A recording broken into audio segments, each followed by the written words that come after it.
What's going on, everybody?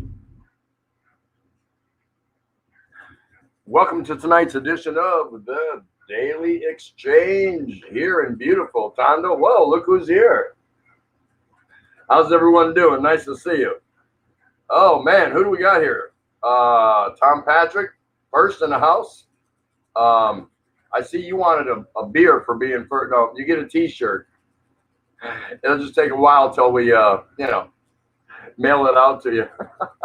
Scott Expat in the Philippines, nice to see you. How you doing, sir? Hey, Anai MJ, how you doing? Nice to see you. Rickshaw in the Philippines. Always good to see you, brother.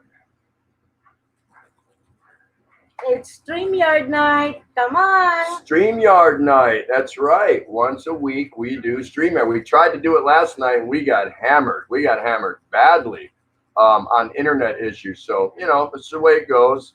That was the worst. Really the only time we've had internet disruptions that bad. We've had several, 2 or 3 second buffers, no big deal. But yeah, last night was a chore. So, but that's all right. Last night is gone, right? So here we are in day 37 of the lockdown. Yeah, Tom Patrick, he was first tonight. He's shouting that out. He's shouting himself. Tom Patrick, I'm going to send you a 20-inch German brown trout. How's that? There you go. Don't know where I'm going to get it. They don't have any trout here in the Philippines, that's for sure. Dora Cruz, the lovely Dora Cruz, how are you? Nice to see you. You came to your live stream last night, Dora, and keep it going. Just keep on getting there and keep coming back, and you're going to be just fine, dear. More people will come. Don't worry about that. Hey, there's Bill from Aussie in the Philippines. He is called Ticked Off Vic. Look at that. There's my good friend Tom from Tom and Ruth Philippine Adventures. How you doing, Tom? Hello. He's not here. No, we're here now. We always do our little music intro, just so people can relax, sit back, grab them a cold, whatever it is cold that you like.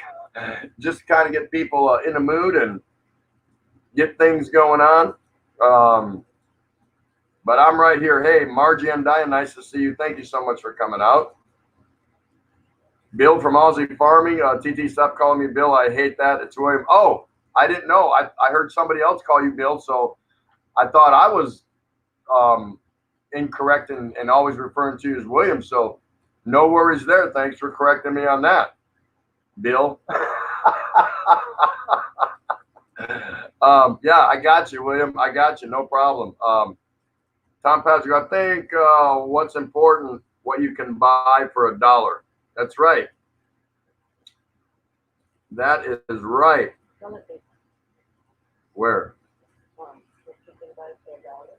Oh, I think, what did Tom Patrick say? Oh, yeah. Okay. I think what's important, what you can buy for $1.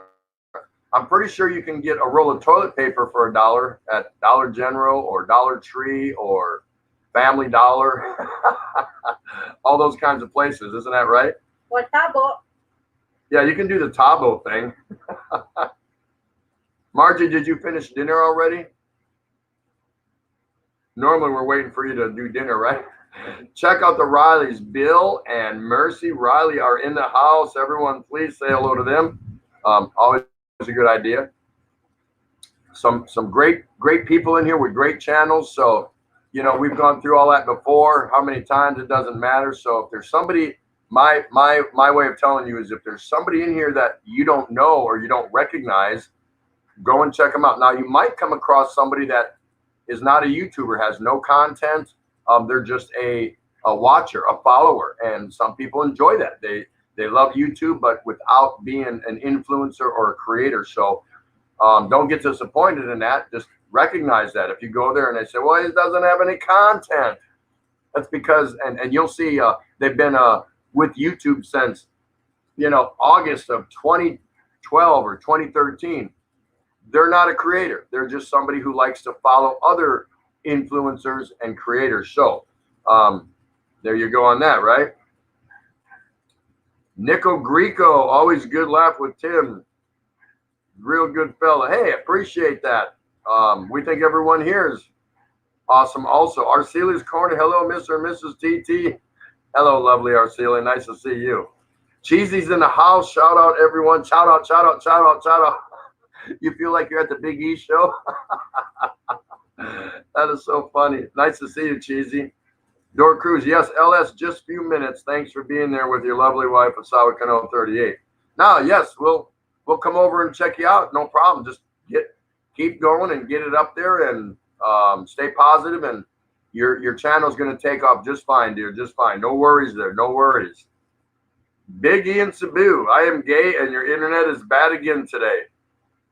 Are we bad again? I don't understand it. See, so I think it's this laptop that we're struggling with. Because now that you say that, that really defines what problems we're having. Because when we're on our phones, no issues at all. So we've been trying to get this laptop to behave. So if you're telling me that, then now I know what it is. Honeyco, hi, Mr. and Mrs. TT. It's always Mr. and Mrs. TT. Yeah. Hello, Honeyco. How are you? Nice to see you. Skylex Pat saying hi. Check out the rallies. Absolutely. IMX Vlog. Hi, Sissy, and IMJ's Vlog. Oh, is that a ninja? I think that's a ninja. That's too funny. JC, how you doing? I still promote your saying almost every day here. I'm stuck with it. You must be talking about physical distancing, right? Yeah. See, because I'm a huge advocate of, I didn't like when all of our global leaders, you know, coined the phrase social distancing, because for me personally, that kind of tells me to shut up and don't be sociable. Well, you know, I disagree with that. So I wish they would have rethought that and came up with physical distancing or safe distancing. That's more appropriate. If I hear that, I know what you're talking about. When you say social distancing, that means none of us, you know, should be talking to each other. I don't know, you know, just a little thorn in my crawl. You know what I mean? Know what I mean? Yeah, I don't like the phrase social distancing. They need to change it to physical or safe distancing. Tim Ziak, nice to see you. How you doing? Thank you for stopping by, sir. He's always here. Go ahead. Aussie Farming, how is the missus feeling now, TT? How you feeling? I'm feeling a lot better. Go ahead. No cold, no nothing. And I've been saying hi to everyone on my phone anyway. I hope you guys can talk. You can hear us pretty good. Anybody that wants to come up, Yeah, so I can always put the thing again. here's today's latest. Oh, there we go. There you go. So we're going to talk a little bit about where to live in the Philippines. Not that we can tell you, but there's your exchange rate. For those of you that are interested living here, or maybe plan on coming here once the lockdown is over with. So there's a snapshot of what today is all about. So hope that helps you.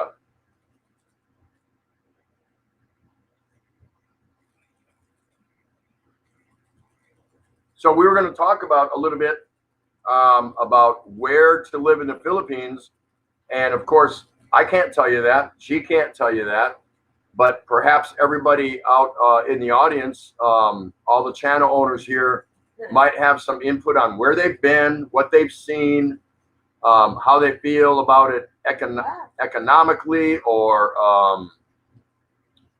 just whether it's in a province or whether it's in a city, or do you want to be hanging around a bunch of smelly ass expats, or did you come to the Philippines to live the culture and be as one with the Filipino people?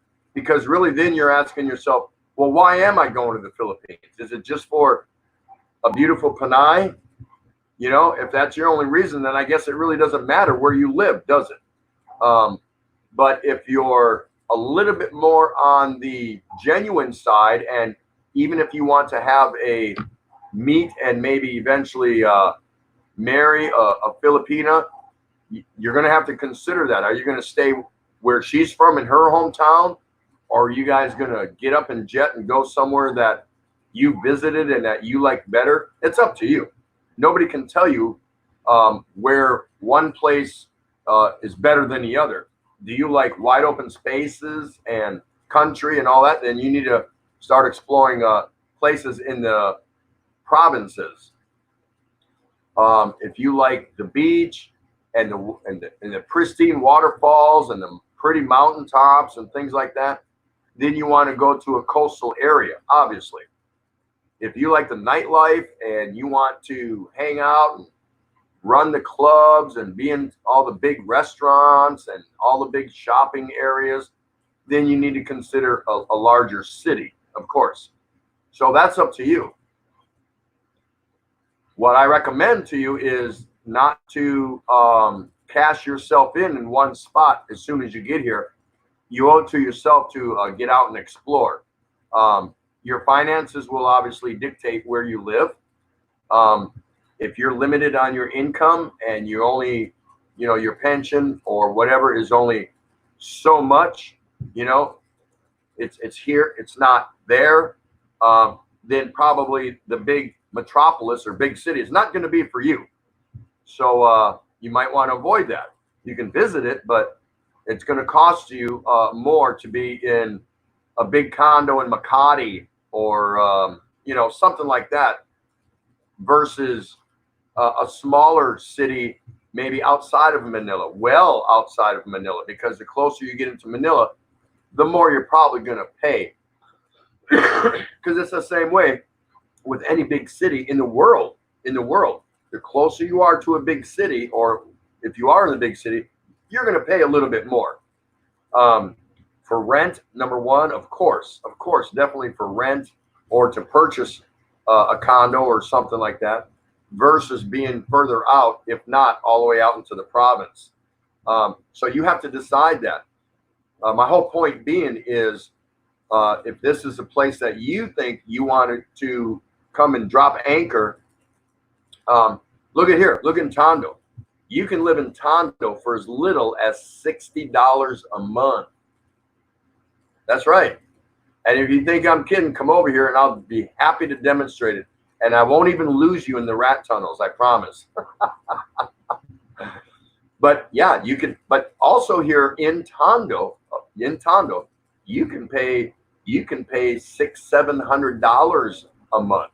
There are some places here that are extremely hooked up, well defined, with security and things like that. So, and everything in between. So it just depends what you want.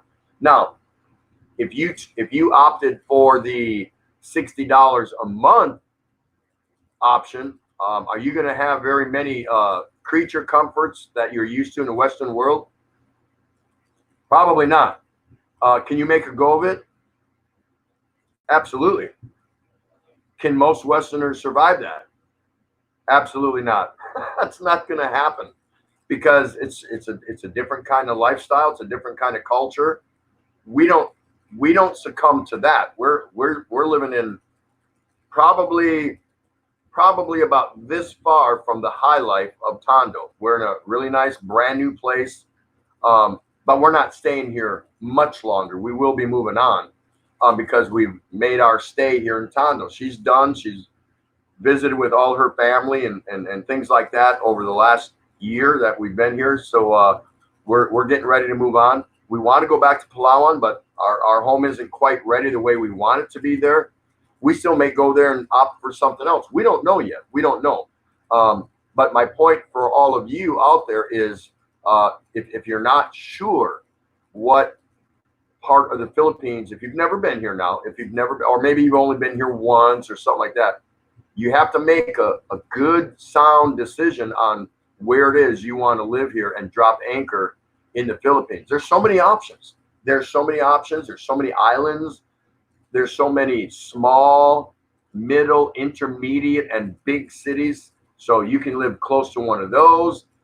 If you like hanging out with expats, go to Dumaguete. They should change the name of Dumaguete to Expatville.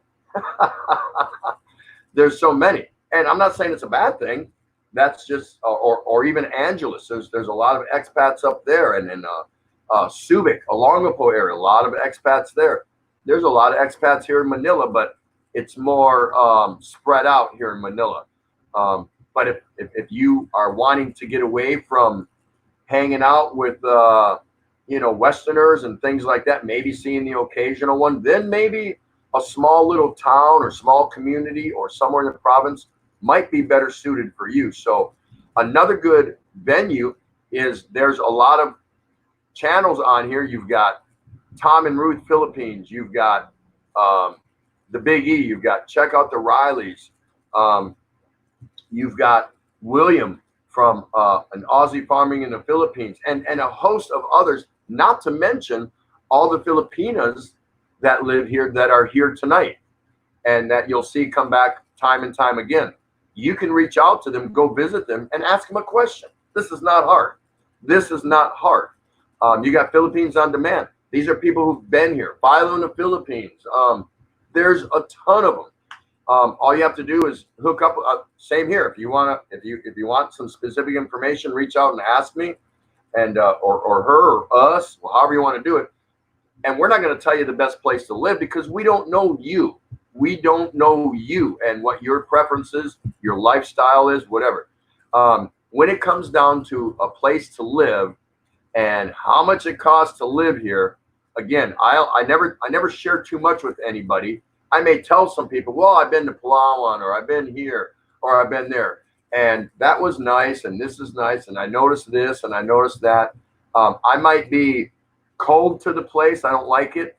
Lukewarm, yeah, it's okay. Or hot, like, wow, I really dig that place. But it might be different for you. Hello, Dennis Adam, nice to see you. You might look at it and view it differently. So when it comes to a place to stay or how much it costs here to live, I say two things to that person: lifestyle and choices. Nobody can say for certain what's good for you. There's no way to do that. What Mugs, it's organic. Nice to see you. Go ahead. What, Mugs? And where are we? I just keep scrolling down. I have more fun doing that. Okay, we were somewhere around Scout Expat in the Philippines, High in Aussie Farming in the Philippines, William and Chick. That's funny. There you go. Arcelia. Arcelia's Corner. Hello at Scout Expat in the Philippines. And it's vice versa. Scott in the Philippines, Torcilia, Mrs. Osawa Kano, 38. Hello. Dora Cruz. Hello. Inay MJ's vlog. Hello. JC. Unsure. Check out the Rileys. Chico Ceres. I am C vlog. Fazio, Michael Fazio says, you will be listening, however, I may fall asleep as I did a 2-hour swim today in the deep. The deep? Emphasis on the deep. No problem, Michael Fazio. If we can help put you to sleep, awesome. And that's not unheard of here at the Daily Exchange. Philippines on Demand. Hi, Titi and Asawa Kano, 38. Getting this party started. Hi, everyone. What's up, Bill? How you doing? Good to see you. Thank you so much for dropping in. And Haniko Baby. Hello. And JC, how is Scott today? Hope you are well here in our 14th year of lockdown. Yeah, it seems like 14 years. I didn't quite come up with 14 years, but it's close enough to me. Here's your daily update again at the Daily Exchange. That's where we're at right now. JC, signal seems fine, TT. Maybe a touch blurry. That's it. Yeah, we're not a good. yeah, we're finally figuring out it is this laptop, and we were like just getting ready to go buy a new one, and we were looking online, we were looking in the malls, and we didn't. I can go out and buy 5 laptops, Brian. I don't care, but we were looking to see what would suit our needs best, and we were just getting ready to pull the trigger, and then this happened. So we're still dealing with this this dinosaur here kind of thing. So yeah, we figured out it's the laptop. It's not our internet, whatever. We can't wait for my Although daughter now. Although yesterday we definitely believe it was internet problems, because everybody was reporting they were having internet problems also. So whatever, we'll get by it. We'll get through it. It's all good.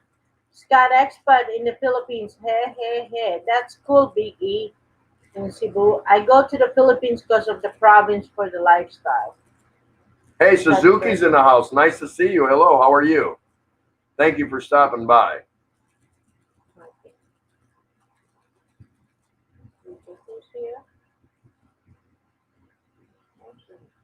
JC, hope you're staying happy over there. Yeah, we're happy. We have to be happy because we just came from Big E's show, and we're so happy.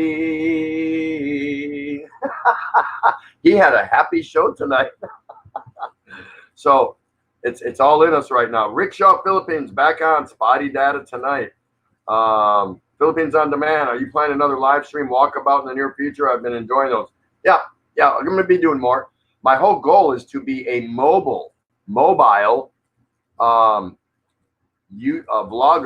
but I'm going to be going around when this is all done, and I'm going to be traveling. I'm going to be a traveling interviewer live. I'm going to be doing live interviews with different YouTubers around the Philippines. So I'll start in Luzon here in Metro Manila, and then make my way north, and then eventually I'll hop down to one of the other islands. Like I'll probably go to Mindanao, and I'll be there for probably a couple weeks, traveling around, and everything's going to be coordinated and set up, and I'll pop in on Tom and Ruth in the Philippines, and of course they're going to know about it. I'm not just going to like show up on their doorstep, so long as people want to participate in that. And I'm going to conduct live interviews with famous YouTubers. But even if you're not famous, you never know. You never know. The Publishers Clearinghouse may show up on your doorstep. So we'll see how that goes. Muggs Organic. Good evening, afternoon, morning, Big in Cebu. I heard you were moving to a high-rise penthouse in Makati. Wow, YouTube must be paying good these days. Not me. I am not a concrete jungle kind of guy. And I listen. between you, me, and the wall, meaning everybody here. I have a fear of heights. I don't want to, but I do. I even have I have a problem. I have a problem driving across long bridges that are high and expansive. I mean, real long bridges. We have to stop. We actually have to stop, and somebody else has to drive. Yeah, I have it's a phobia. I don't know what it is. There's a name for it. It's difficult to pronounce. But I have difficulty crossing bridges. I can't tell you the reason. I don't know what it is. And then when she drives, like she's driving, and my head is down like this as we cross over, because if I look up, my heart starts beating really fast. I get hot flashes, hot flashes. I start sweating really a lot, and a nervousness kind of attacks me. So I struggle going over bridges, and I never look down. I can go up in a high rise, in a big condo or something like that, but I never approach the windows and look down. I can look out of a window all the way across the landscape, but as soon as I look down, I start wigging out. So it is what it is. Now, well, they're going to say, well, how the hell did you get on a plane to come over here? I submitted to a little bit of help. I drink so much so fast just before I board a plane, if I can, that I almost need help getting on a plane. Just about. I like flying.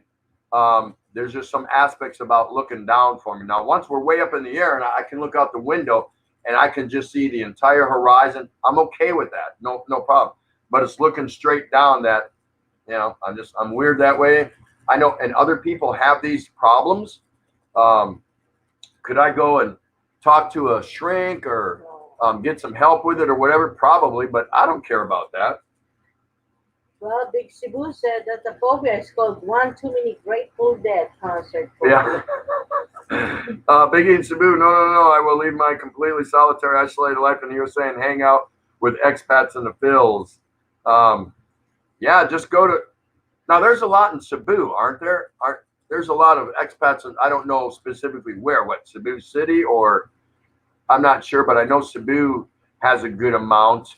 I think Mindoro has quite a few, things like that. But yeah, you'll never see me. I might visit these places, but you'll never see me settle down in a place where when I go out in the morning for breakfast, let's say I just feel like Egg McMuffin at McDonald's, and it's loaded with expats. Yeah, no, I didn't come here to do that. That's not for me. I don't mind seeing the occasional expat when we hook up here in Manila, or I see one cruising through the mall. Remember, I've been in Tondo now for over a year. And of course, I've been in and out of Tondo since 1981. I still have not seen not one Westerner since I've been here last year, April 3rd. Not one. No reason for me to lie. I actually, my eyes are open. Not that I'm looking for them, but if I saw one, I would be like, holy crap. And I might even go up and ask that individual, hey, are you passing through or do you live here? But I've not seen one. Not one. Suzuki blog, I'm from Japan and have been there. Love it there. Nice. Philippines on Demand. I'm a Mr. and Mrs. TT fan. They shoot from the hip. I would not expect anything different from Wisconsin. Boy, yeah. Yeah, we don't, this is not a family channel per se, but it borders more on the cleaner channel. You can all bring up and comment anything you want. Here it is. If we don't think it's conducive to the audience that we pull, I read it and I just move on. I don't dwell on it, whatever. There's channels you can go to that will absolutely entertain every and any or controversial. That's what that channel's built for. And there's nothing wrong with that. I go to those channels. That's a place I can go and let my hair down and talk this, whatever. But this channel was designed with her in mind. So I have to respect her. And she's not so much into the, she can hear controversy in that, you know, she gets it. She's a big girl. She's been living in the States for 34 years, you know, so it's not new to her, but she did not want a channel. I said, honey, can I go up there and talk about sex, drugs, and rock and roll? And she just gave me that big eyes like that. And I'm like, I guess not. Now I could branch off and create my own channel, but we're pretty happy with this. This is the kind of channel that seems to work for us right now. And so this is what we're going to stay with for now. Hey, Jam Cat, Kathy, how you doing? Wow, nice to see you. How you been, girlfriend? Nice to see you. Everyone say hello. Don't shout anyone out. The only person I want you to shout out here is Big E. Nice to see you, Jam Cat. What about Pinoy Ahoy? Where's Pinoy? Did I pass him? No. No, I'm still coming up on it. I'm probably behind a little bit. No. No. Said you want me to remind you. Oh, no, you're talking about JJ. Oh, Okay, in a minute. Okay, I'll do that right now. Guys and girls, listen to me very carefully. I'll try to say this a couple times. Tomorrow morning, 8 o'clock Philippine time, or Monday night, 8 p.m. New York time, I'd really like to invite everyone to tune in to the JGBK. Can you type that in? JG. J-A-Y. J-Y. J-A-Y. Oh, Okay.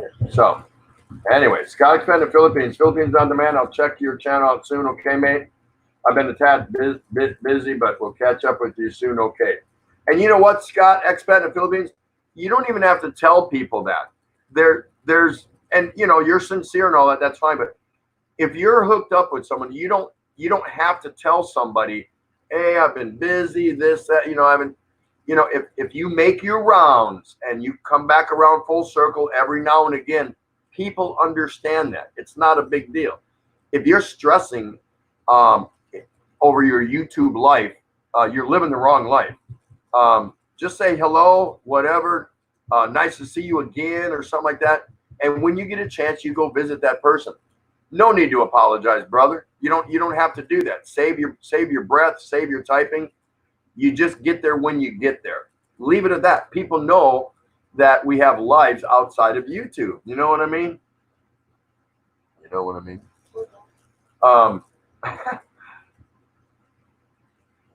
Philippines on Demand. Chica Source, hello, my friend. I'll be supporting you too later. There you go. So nice to see Kathy. Good. Mugs, it's organic. Hi, Suzuki Vlog. Philippines on Demand. That is awesome. I'll be watching all of those. Love the idea. Yep. Well, I'll be. That was my goal from the beginning when I decided to go live. Of course, you want to have a home-based live, I guess, because I thought about it. I said, do I want to have a home-based live? Okay, we'll do that. The lockdown actually helped with that. It actually helped propel us to, well, let's just go ahead. And what do you want to do? We'll call it this. We'll do that. We've got nothing else to do. We can't go nowhere. We'll go on nightly until people get tired of us, and work out our kinks and our banter and our interaction skills and things like that. And then lo and behold, we came up with the Daily Exchange. So here you all are. Scott Expanded Philippines. Yeah, great walk around Tropical Tim. I enjoyed it. Great video always. Hey, thank you for that. I appreciate that. Michael Fazio. Computoro stores are all closed, and I expect prices to drop a lot in the next few weeks. In the last few weeks, they dropped on average $100. Computers, that's what you're trying to say. Yeah. Yeah, when we come out of this, listen, even right now, now's a great time to what? Buy a car, buy a home, all kinds of things. If you can get out there and talk to salespeople, realtors, whatever, of course, but don't be so fast. You better wait. And I talked about this the other night on my live stream. I recommend you wait on big purchases. Don't make that big purchase. Right now, cash is king. Be very careful. And I'm not a financial expert or advisor, not at all. But I've been around a little bit. You know what I mean? You know what I mean? Right now is the time to just take care of your base expenses. Your home, your this, your food, just your immediate needs. Let all those things that you're planning to do, let them take a back seat right now. Just relax. Don't go too fast and wait till we come out of this. Do not go out taking out loans. Do not cash out your 401ks, things like that. Because that means you're panicking. So don't panic. Relax. Try to get by with your base essentials, and I think you'll appreciate your situation more when we come out of this on the other end. So go to JGBK. There it is. It's up there. Tomorrow at 8 a.m. Philippine time. It's going to be a hoot. Okay. It's a special edition, more like a limited edition, because anytime you go to JG's channel, it's like limited. Hey, there's JG himself. Look at that. Wow, I didn't expect him here. Hey, good morning, evening, Tim Ray, folks. Somehow I am awake. Miracles happen. Thanks for the shout out. Woo! Nice to see him. So everyone, please, as a favor to me, just as a favor to me, you know, if you do this favor for me, I'll owe you. Do it as a favor to me. Go in there tomorrow morning, and you know I don't just shout anyone out. You know that. As far as, you know, except Big E. Shout out, shout out, shout out, shout out, shout out, shout out, shout out. That's for Big E. It's not for any of you. You gotta love it. Gotta love it. Where was I? Suzuki, my family, I will known in my country. Another nice lady. Go check her out. Philippines on Demand. Okay.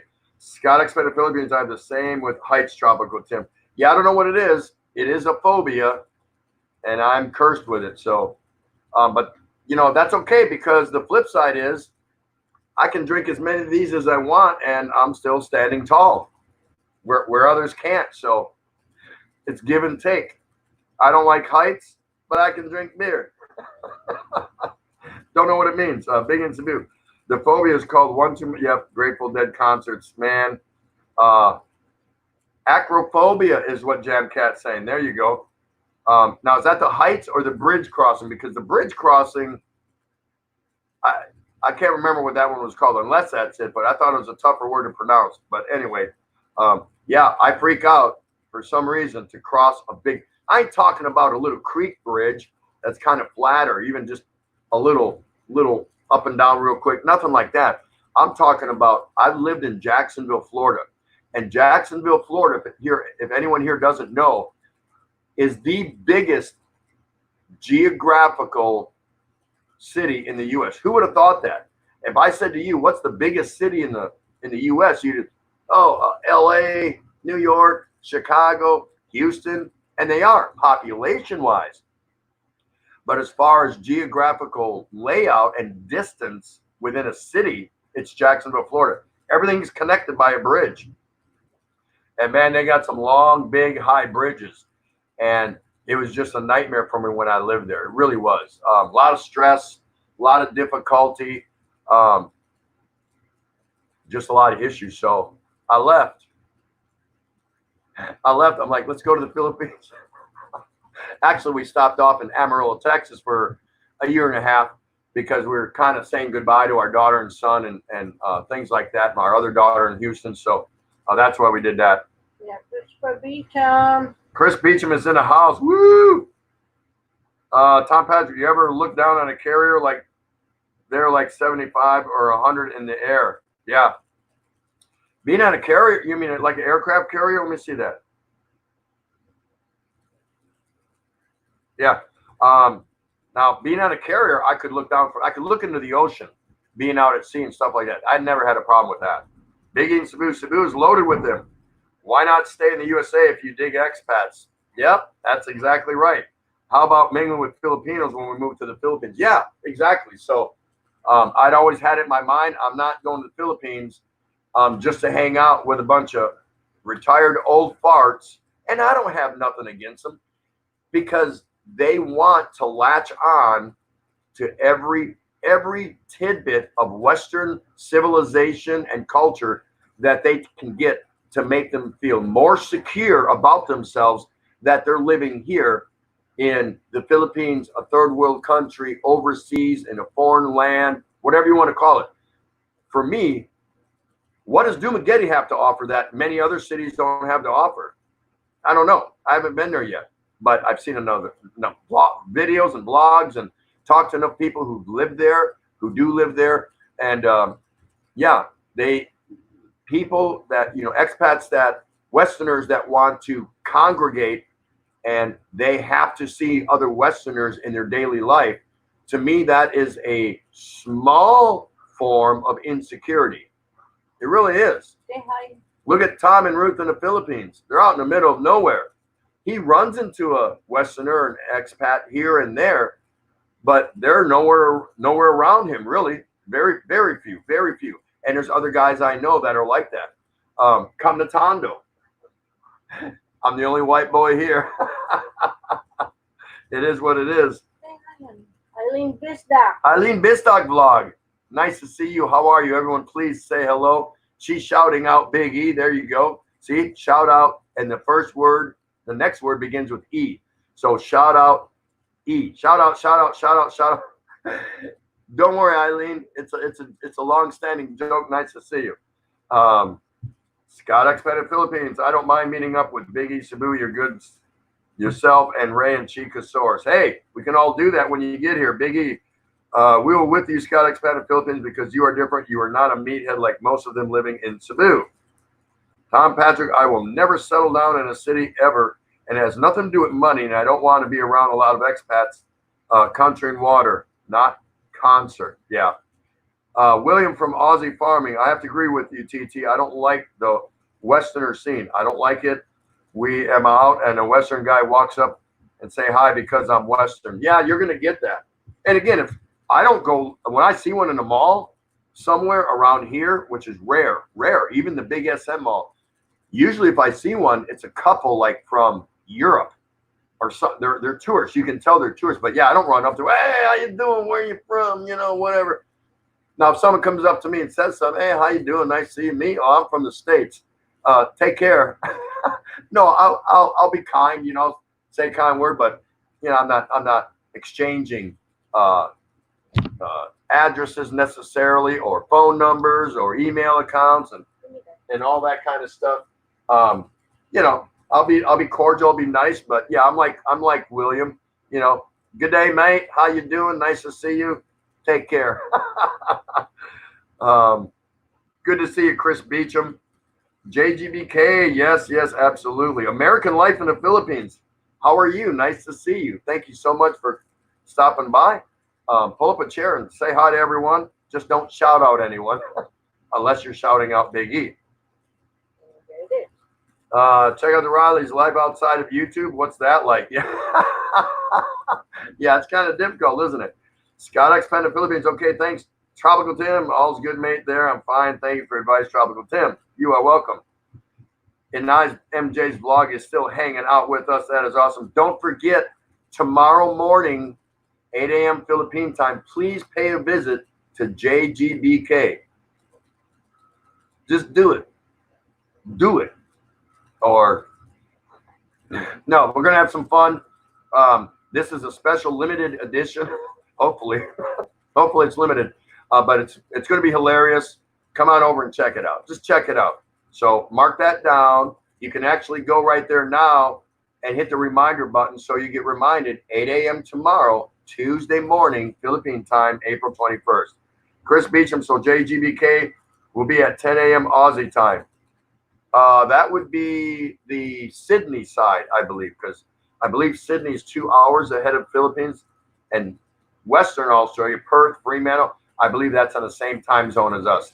Somebody can correct me if I'm wrong, but I am never wrong. I'm not. I'm always wrong on so many fronts. Trust me.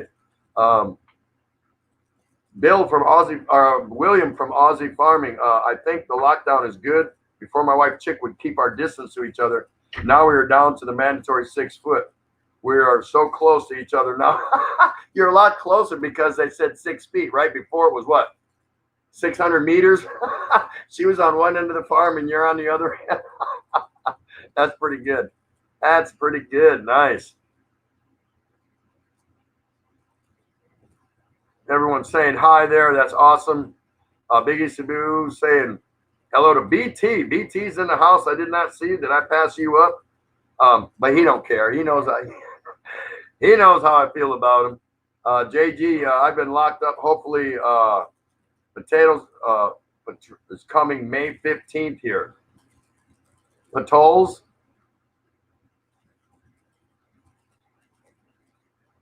Okay, there you go. I got you. I got you. Scott expat in the Philippines. How are you, Aussie? Farming in the Philippines. Aussies. Acrophobia. Extreme or irrational fear of heights. Is it irrational? I've never heard that before. Hey, maybe, maybe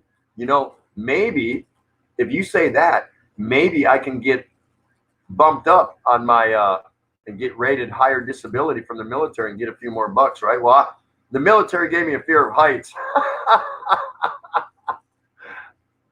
No, I don't. I wouldn't do that. I don't know that that's true. There it is, Jamcat. Jephyrophobia. Jephyrophobia. That's the one crossing bridges. That's the one. Look at that name, guys, from Jamcat. Jephyrophobia. That's what I have, and I got it bad. I really do. Why are you so behind? I don't know why I'm behind. I'm working best I can. Fear of bridges. Yep, I'm a weirdo. That's right. Eileen Bizdak, there she is. So nice to see her. Let me see. Everyone's saying hi, hello, hello. Nico Greco, nice to see you. How does an expat become a millionaire in the Philippines? Arrive with 2 million. Yeah, that's right. Becky, wow, hi Becky. I haven't seen Becky for a while. Not that I forgot about her, just I've been so busy. Rebix QB, everybody. Please say hello, sir. Tim and wifey, good evening, both of you. Musta Koyo Dion. We're fine. We're doing really good. Nice to see you, Becky. Thanks so much for stopping by. Pinoy Hoy. Go ahead and give me my bullet there, will you, on top of the thing. Nice to see Pinoy Hoy. Everyone go check out Pinoy Hoy. If you want to grow your channel, that's the guy to see. That's all I got to say. If you want to grow your channel, this is one of the best developers and assistants to help you grow your channel that I've seen, because that's what he emphasizes. And you'll meet a lot of people there, and they're going to want to meet you because of the way he presents and lays out his format. So if you're interested in doing that, if that's what turns you on, you need to go see Pinoy Hoy, and he'll help you. I've seen a lot of people that claim they'll help. Not so much, but this guy will definitely help you. Let's just call him an expert in helping people grow their channel. He has a good formula for that. So check him out. Nice to see you, brother.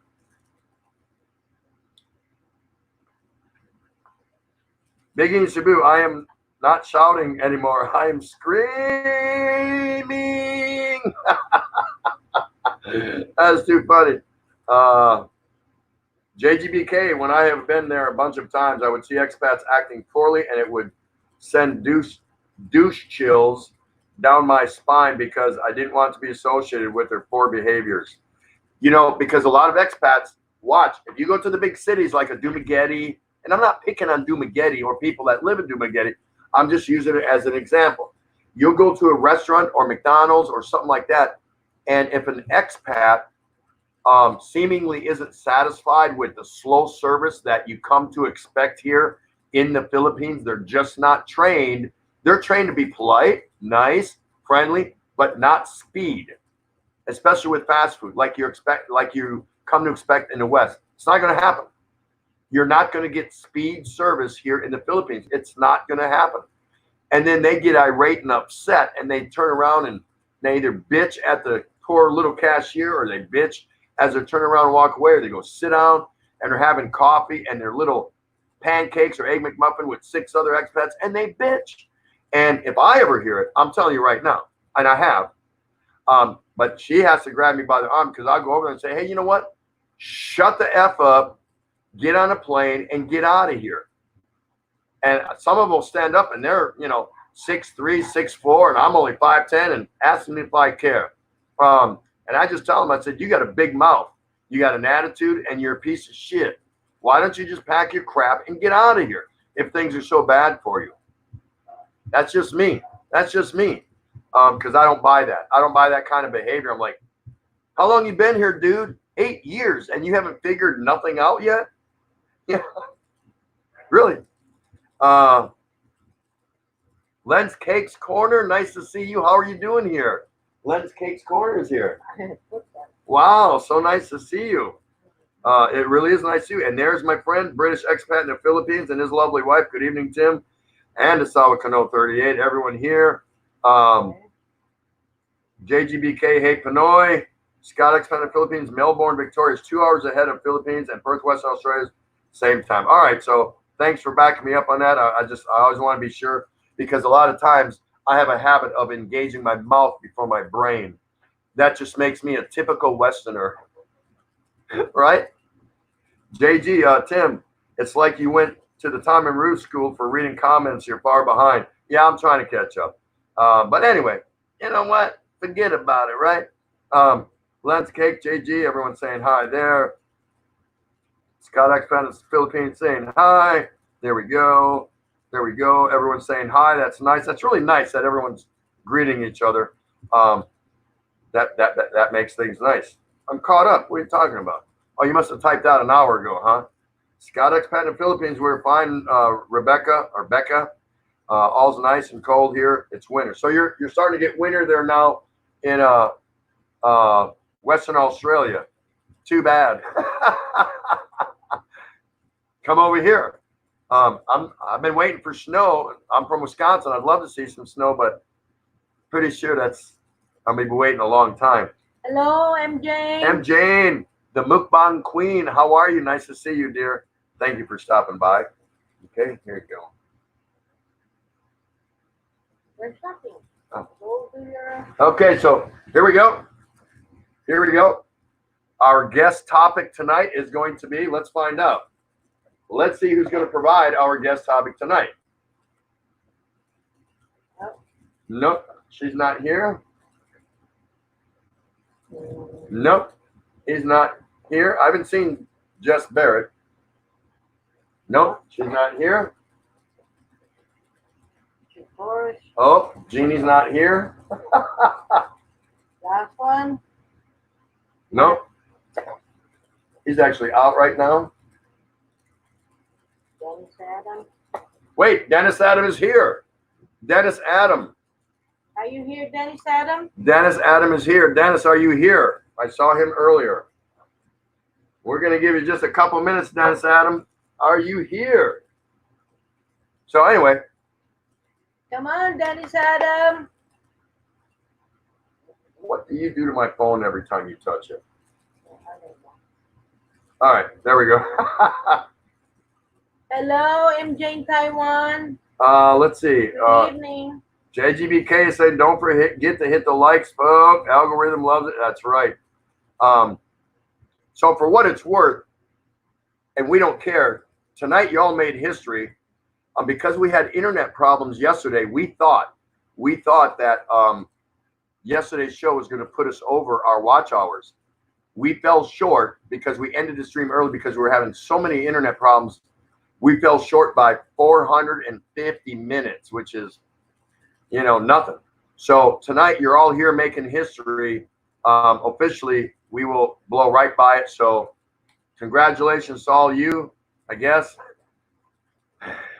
She likes it. I don't care. So there it is. Tonight we officially hit our 4,000 watch hours. Wow, who knew?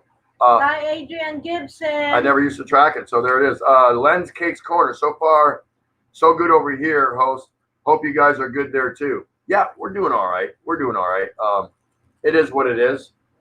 Now we're hearing rumors about more extensions. The Philippine higher authorities are getting ready to present a package to the president and their recommendations about what's going on. Now they're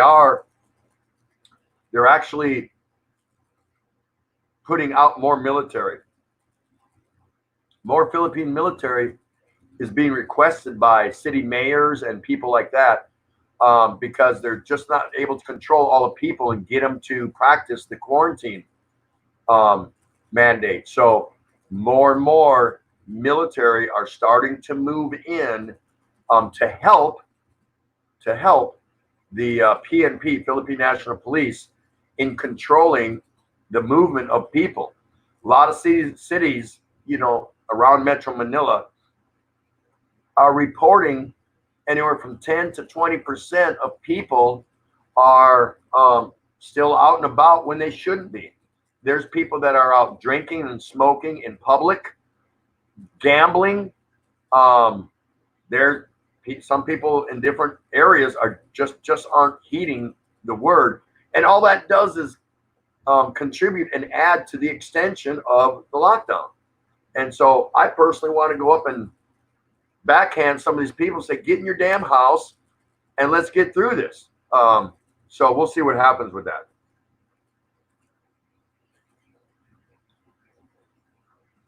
British expat saying they're doing fine up there. Great. Chris Beecham, I don't go to the Philippines to eat fast food. Plus, they earn so little. Get yourself a snow cone. Yeah. You haven't seen Dennis Adam yet? Dennis Adam? Yeah. Okay. All right. So Dennis Adam must have stepped out for a while. We'll try this again for our guest topic tonight. Nope. Wow. Can I just? No, you can't. You got to do it like this. It's random. This one. Malos, did you come in? Malos, 1963. No. I haven't seen him. No. What's that one? Hold on. Go ahead. Wow, this is proving. Wow, how are you picking everyone that didn't? Now, a lot of these people were here last night and the night before. Jam Cat. Whoa, Jam Cat. Hold that up, please. Congratulations, Jam Cat, Kathy. Woo! Kathy, you're still here. Please let me know.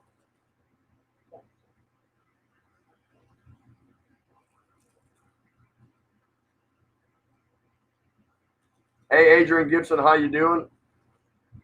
Hi, YouTube. You mean hi, Titi. Scott expat in the Philippines. Great to hear. British expat in the Philippines. It's winter here now. Yep, coming out of autumn. There you go. Scott expat in the Philippines. I'm going out. Tropical Tim will catch up again soon. Okay, well done on the watch hours. Tropical Tim in the Philippines. Martial law is back in the Philippines. No, it is not. So there is no martial law here. There was a suggestion about it through media or whatever. Don't know, but it is not martial law. But thank you so much, Scott expat in the Philippines. Everyone, please wish him well. We'll see him again. British expat in the Philippines. That is a bit scary, Tim.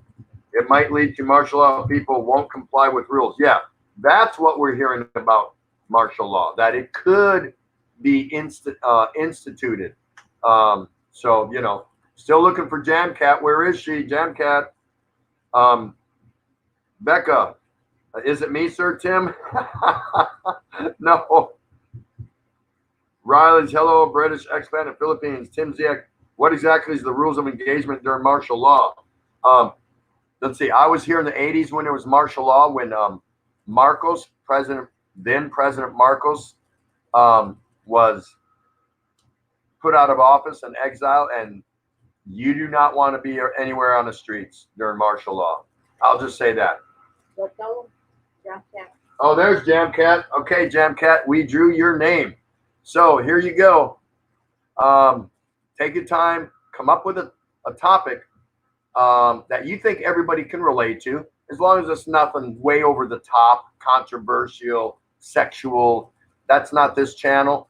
There's some channels you can do that, though. And I go to a few of them just because I like the banter back and forth, whatever. But we'll see it once you type it. Once I get to scrolling down to it, tell us your topic and what that topic, why it's important to you, or your opinion on that topic. So you can talk about sewing curtains or changing out jet aircraft engines.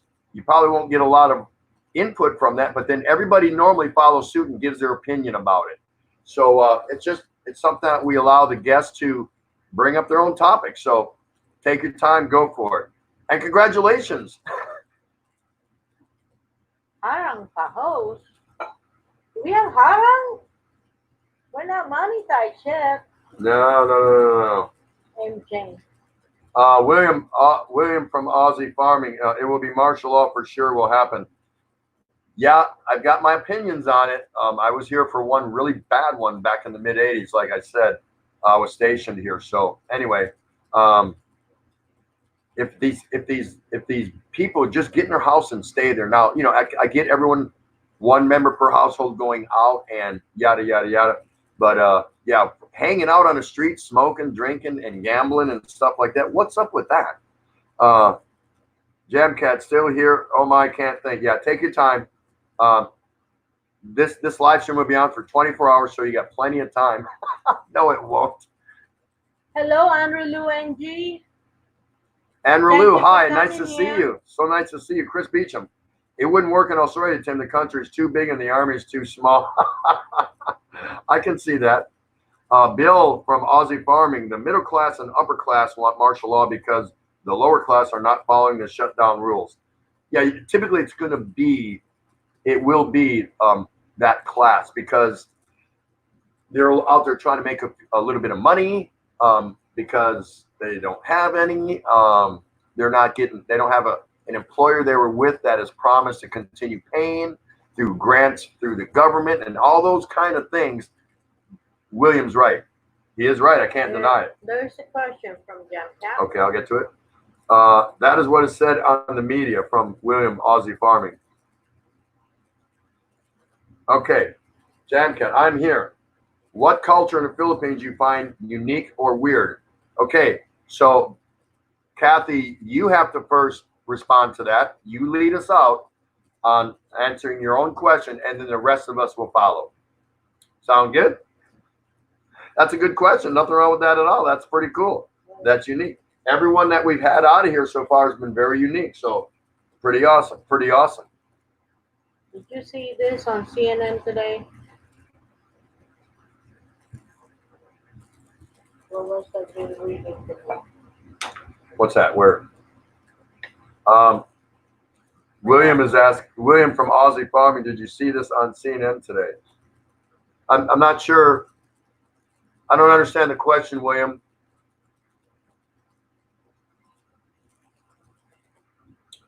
British expat in the Philippines. You don't look that old to be here during that martial law times, Tim. How can you look so young at your age?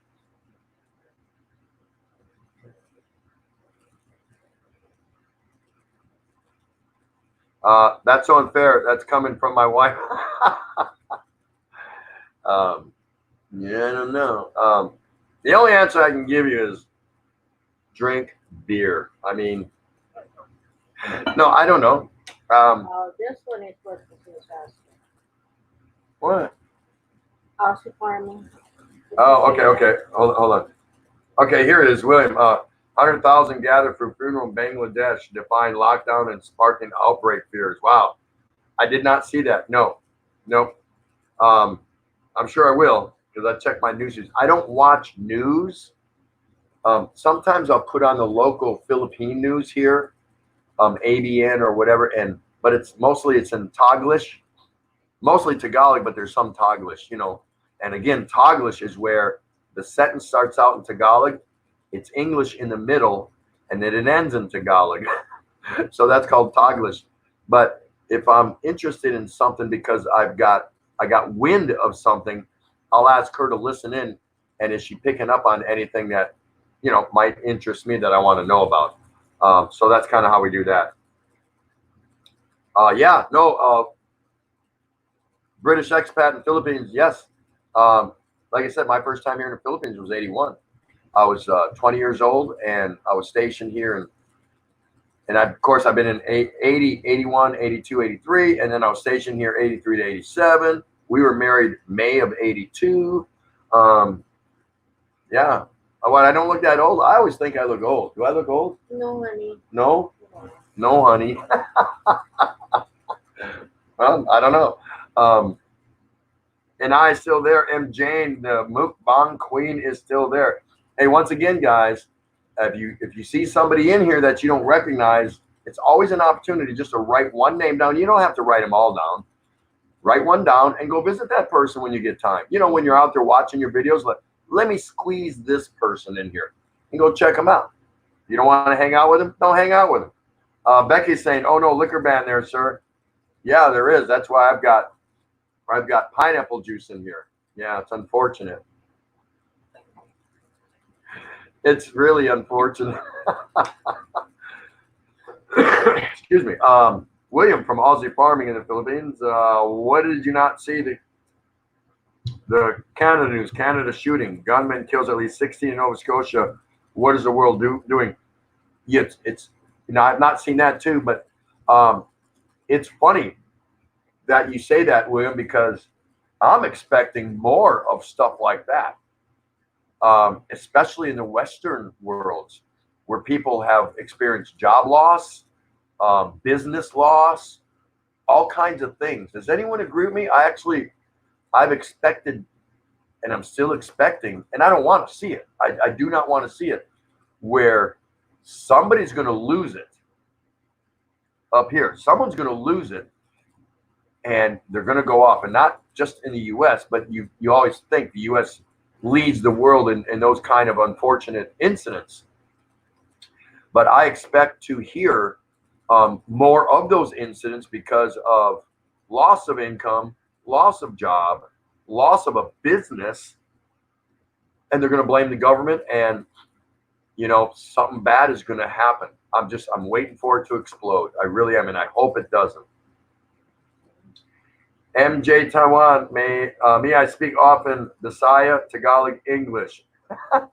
Bistaglish. Is that what it is? Bistaglish? That's pretty good. I never heard that one. That's awesome. Tom Patrick, I'm going to chime in on what I think is unique here. The festival is the third week of January, called the Atihan, Atihan, when the folks use oil and charcoal on their bodies to dress like a native. That would be cool. I'd like to see that. William from Aussie Farming, friggin' crazy, mate. You lived through the virus and killed at a shopping mall. My God, really? Yeah, exactly. How do you reach out and tell people who have lost all their income, their job, their business? It'll be okay. Relax. Come and talk to us. We're going to help you out and get through this. Most people will respond to that in kind. They'll take it as a positive and say, "All right, how are you going to help me?" Whatever. But there's going to be that very small percentage that I think are going to go off the deep end. Jamcat, I point out things using my lips.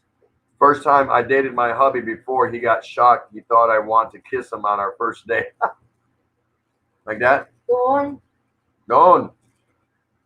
Honey, where is that? Dawn.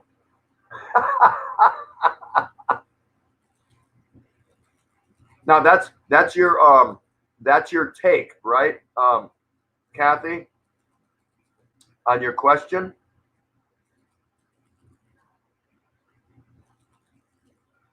Kathy's question, our guest topic tonight was, what culture in the Philippines do you find unique or weird?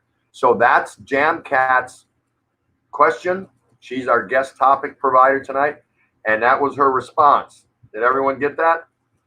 She finds what's unique or weird is using lips to point at something. Where is it? Dawn. That's too funny. So, okay, guys, the floor is all yours. What do you find? What culture in the Philippines do you find unique or weird? There you go.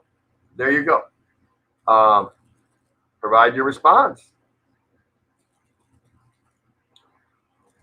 Chris Beecham, the Australian Defense Force is 88,000, including reserves. Even if all our police forces added up to another 88,000, they haven't got hope of controlling 25 million people. Yeah, that's going to be difficult. But would you expect some sort of uprising there? I don't know. I'm not from there, so I don't know the mindset of the average Australian citizen. I'm not sure. But if you have a take on that, I'd love to hear that. Here is Tom Patrick's answer for JGBK, Mr. Bangladesh will make an appearance to explain his countrymen's behaviors on my live. There you go. If you guys want to meet Mr. Bangladesh, go to JGBK tomorrow, 8 a.m. Philippine time. And if you can't make it because you got work to do and you got animals to feed on the farm, or you're an OFW and you're getting kids out and up and ready, or just whatever, you can't make it, go to the replay and hit it. It's entertainment. It's entertainment, and it costs you nothing. And you might meet some people. Did you get the answer? I'm going to that. That's from Tom Patrick. I already did that one. Okay. Yep. Let's see. No, here, Tim Ziak. The current situation is not as bad as the Great Depression in 29 and 30s. Yeah, we can relate this to a lot of occurrences that took place in mankind's history. Forget which country, just mankind's history. Where's this one going to rank? I don't know. But you're right. There's Jess Barrett. Finally made it. Jess, we pulled you. So sorry, but your name went back in there again.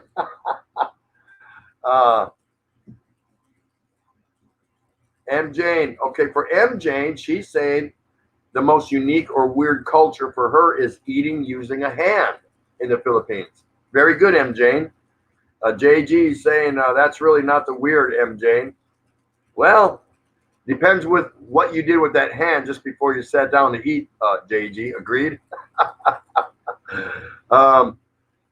William from Aussie. TT, tomorrow I'm doing a slicing bacon video. All my homemade bacon is ready for my pig. Oh, I want to see that. Wish I could send you some. You can. No, don't send it. Just bring it up here. Just tell them you're an essential worker.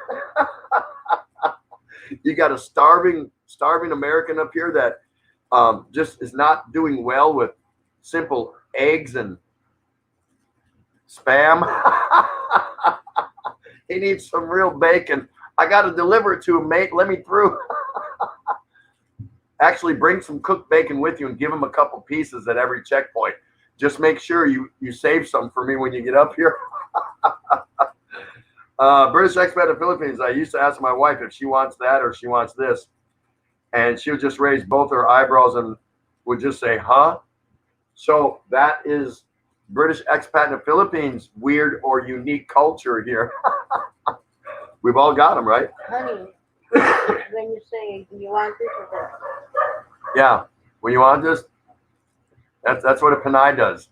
When you ask them if they want something, even honey, you want some ice water? You want some water? That means, oh, sige, syempre, yeah, give me some.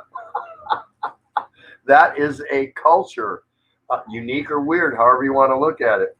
Very good, British expat in the Philippines. Thank you, Dora. Dora Cruz, hello, TT, still here. Oh, we love you so much. Love the loudspeaker. William from Aussie. God, I love bacon. Yeah, so do I. And even though I'll watch that video just like I watch your videos. Oh, and you know what? Early this morning, like 4 in the morning or something, it was really weird. I watched your one with it was rainy day and all that, and you were kind of securing for the night, turning the lights on in hotels, and I still didn't comment. I put it on pause, and then I was watching some on my TV. I was watching a replay of a news feed from back in the States that had to do with finance and some other things. And I was kind of groggy. And I said, man, I think I need another cup of coffee. Normally I have one at 4 or 5 in the morning. And then I wait till she gets up at about 8 or 9 in the morning. And then I'll have my second one because I'm usually a 2-cup person. I used to drink a lot more coffee. But I'll wait to have the second one with her. And I just wasn't feeling it this morning. I said, man, I got to get up and have another cup. So I watch hers and I hit the like, whatever, and I set it down, and I went up and got my coffee. And when I came back, I got back into my news thing and I forgot all about. That's like, I don't know. I did that a couple videos ago. I forgot to leave a comment saying, telling William what I thought of his video, but no worries. But it's like, I did that again. That's what I get for watching videos at 4 in the morning, but that's the time I get up. See, now that's what I got going for me. I would make an awesome farmer because I get up early. That's just 20 years of the military beat in me, whatever you want to call it. I get up early. I don't use alarms. I don't, nothing. I can go to bed at midnight 30 and get up at 4, 5 at the latest in the morning. That's late. It used to be when I slept till 7 or 8 for some reason, she would actually wake me up and say, are you feeling okay? Because she knew I don't sleep in that long. And I'm like, why the hell did you do that? I finally sleeping in good. Hello, Donna Belcia. Thank you for coming and visiting us. Yeah, everyone raise their hand if you like bacon. Don't worry, I can see your hand. Go ahead and raise it up. Oh, BLT for there's me. 1, 2, 3, 5, 6, 7, 8, 9. Okay. So now's the time. We want to invite anyone to come up here and do a little meet and greet. All you got to do is click on. Did you put the link? Sal Cano is going to put the link. Somebody come on up here and let us meet you. Don't be shy. We ain't going to let you stay up here all night. We're not going to hold you here all night. We would just like for you to come up. So the rest of the people you've been talking in here for can put a face with a name or whatever, like that. So yeah. We only do this once a week, our StreamYard. So, hey, please entertain us by subscribing to come up here and just pay us a visit. That's right. It's not hard. And we'll talk about anything you want, of course. So we got Jamcat that can come up, or JGBK. I would love to see Jamcat. I would love to see Jamcat come up here. William from Aussie, I love the way they point with their mouths. Funny as hell. I first thought she was sending me a kiss. Yeah, it is that way. The on over there. So funny. Becky from Rebix QB, she loves bacon. Guys, go check out Rebix QB. Please do that if you get a chance. Lovely gal. She does a variety of different things. Entertaining, at the least, entertaining. Hello, the coffee house. Hey, the coffee house. Nice to see you. Putting as many people on a 2-wheel motorcycle in a small car and sometimes more. That's a great one. That's a great one. Yeah. Where did you come from? I don't even know who you are, but welcome to the Daily Exchange with Tropical Tim in the Philippines, sitting alongside the beautiful Asawa Cano 38. Hello. Nice to see you. Thank you for coming and pull up a chair, meet some people. And that's a great weird or unique cultural thing here in the Philippines. Everyone get that? How many they can pack on a motorcycle? I've seen families of 5. Now, granted, there were some small kids. The husband is driving, and there's a little toddler boy sitting there holding on to the instrument panel. And then, they're just all squished in there on the seat. To the point where I don't even see the back handlebar or the back seat or even the tail light. Somebody's butt is hanging over. Yeah. I've seen it on tricycles, things like that too. Check out the Rileys. The no TP and using the Tabo was a shock when I first came here way back when. See? So Bill Riley is saying when he first got here, what do you mean there's no toilet paper? And he probably discovered that after the fact. That's the worst time, right? What the hell? What do you mean there's no toilet paper? Hey, you see that little scoop in that bucket of water? Have a good time. Let's see. Hello, Peter Michael. We've got somebody in here. It's JGBK. Get with the program. William from Aussie Farming. Mate, agree. I still don't use an alarm. If I have to wake up at 5 a.m., I'll wake up at 4:55. Yes, 20 years in the Defense Force, and I still never set an alarm. Yeah, it's just beat into you. It's drilled into you.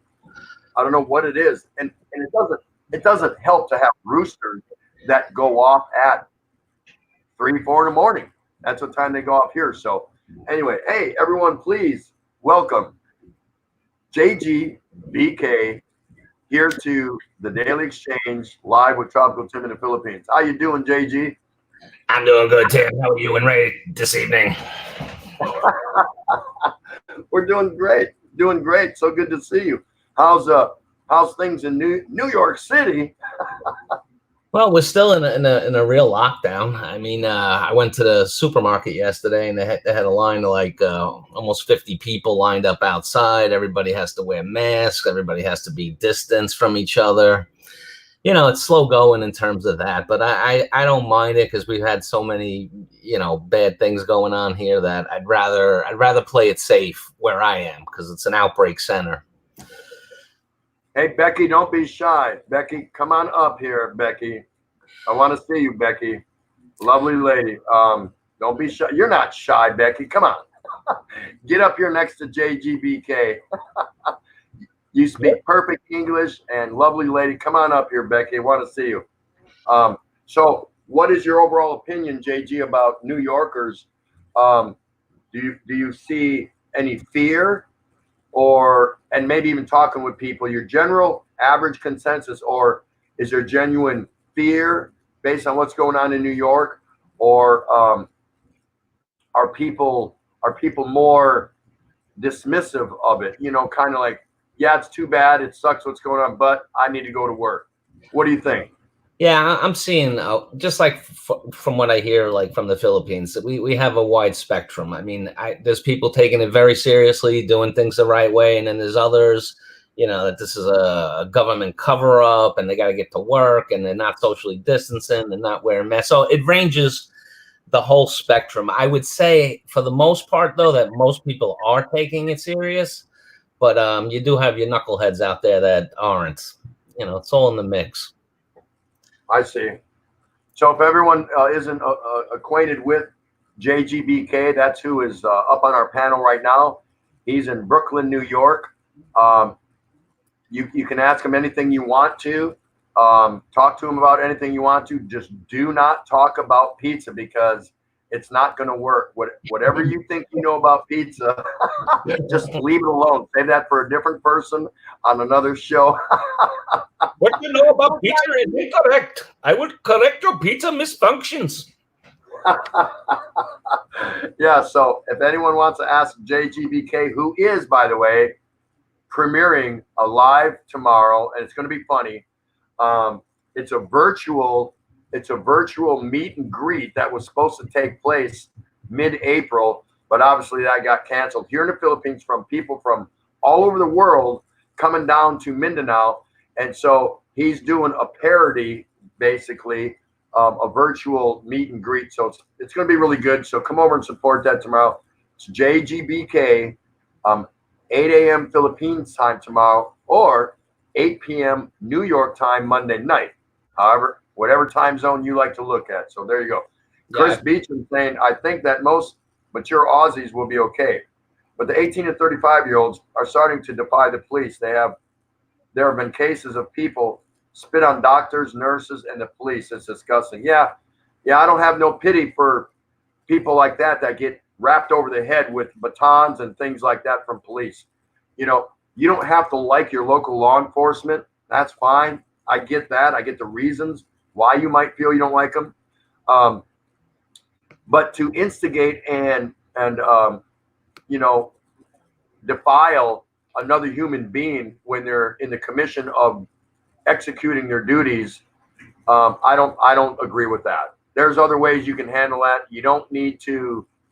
You don't need to do that. That's just a place you don't need to visit. So, wow, thanks for sharing that, Chris Beecham. I appreciate that. Donna Bell says, I want to join with you, host, but I'm still here at work. Tell the boss, forget about it. You need to get up on the daily exchange and bring your boss with you. JG will talk to him for a while. Forget about it. Hey, Tim, look at my picture. This is an affront to your beliefs. I know. I keep looking to the left. I try not to let my eyes drift to the right too much.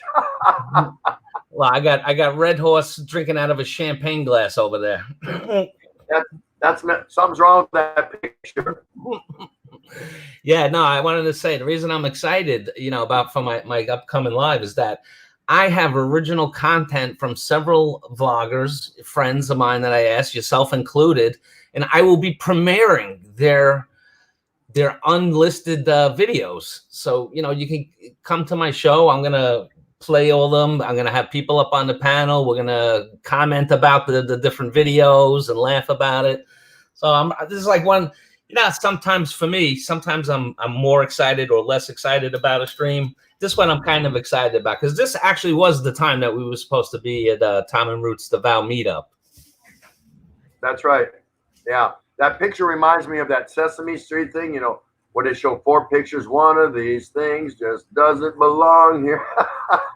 You got Red Horse, like one of the lowest beers, but strong, and in a champagne glass. That's just wrong on so many levels. Yeah, it really is. William from Aussie Farming says, why? Because you will be on a charge and you're stuffed, too scared to be late. Come on, ladies. I need a lady up here or two. Please come up to my panel and just spend a few minutes. You don't have to hang out loud. Let us meet you. Or anyone, of course. Love to see Jamcat. Love to see Becky up here. That would be awesome. And I'm not going to be angry if you don't come up, but let go of your fears. Set aside the shyness. Brush it off your shoulder, Mr. and Mrs. Shy, and get up here and visit with me and JGBK.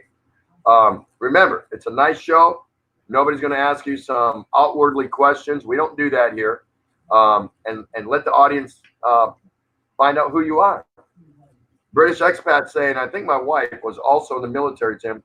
She also wakes up at 4 and does things like the lightning. She moves so fast. Yeah, I used to always say I get done more before 6 a.m. than most do in a day.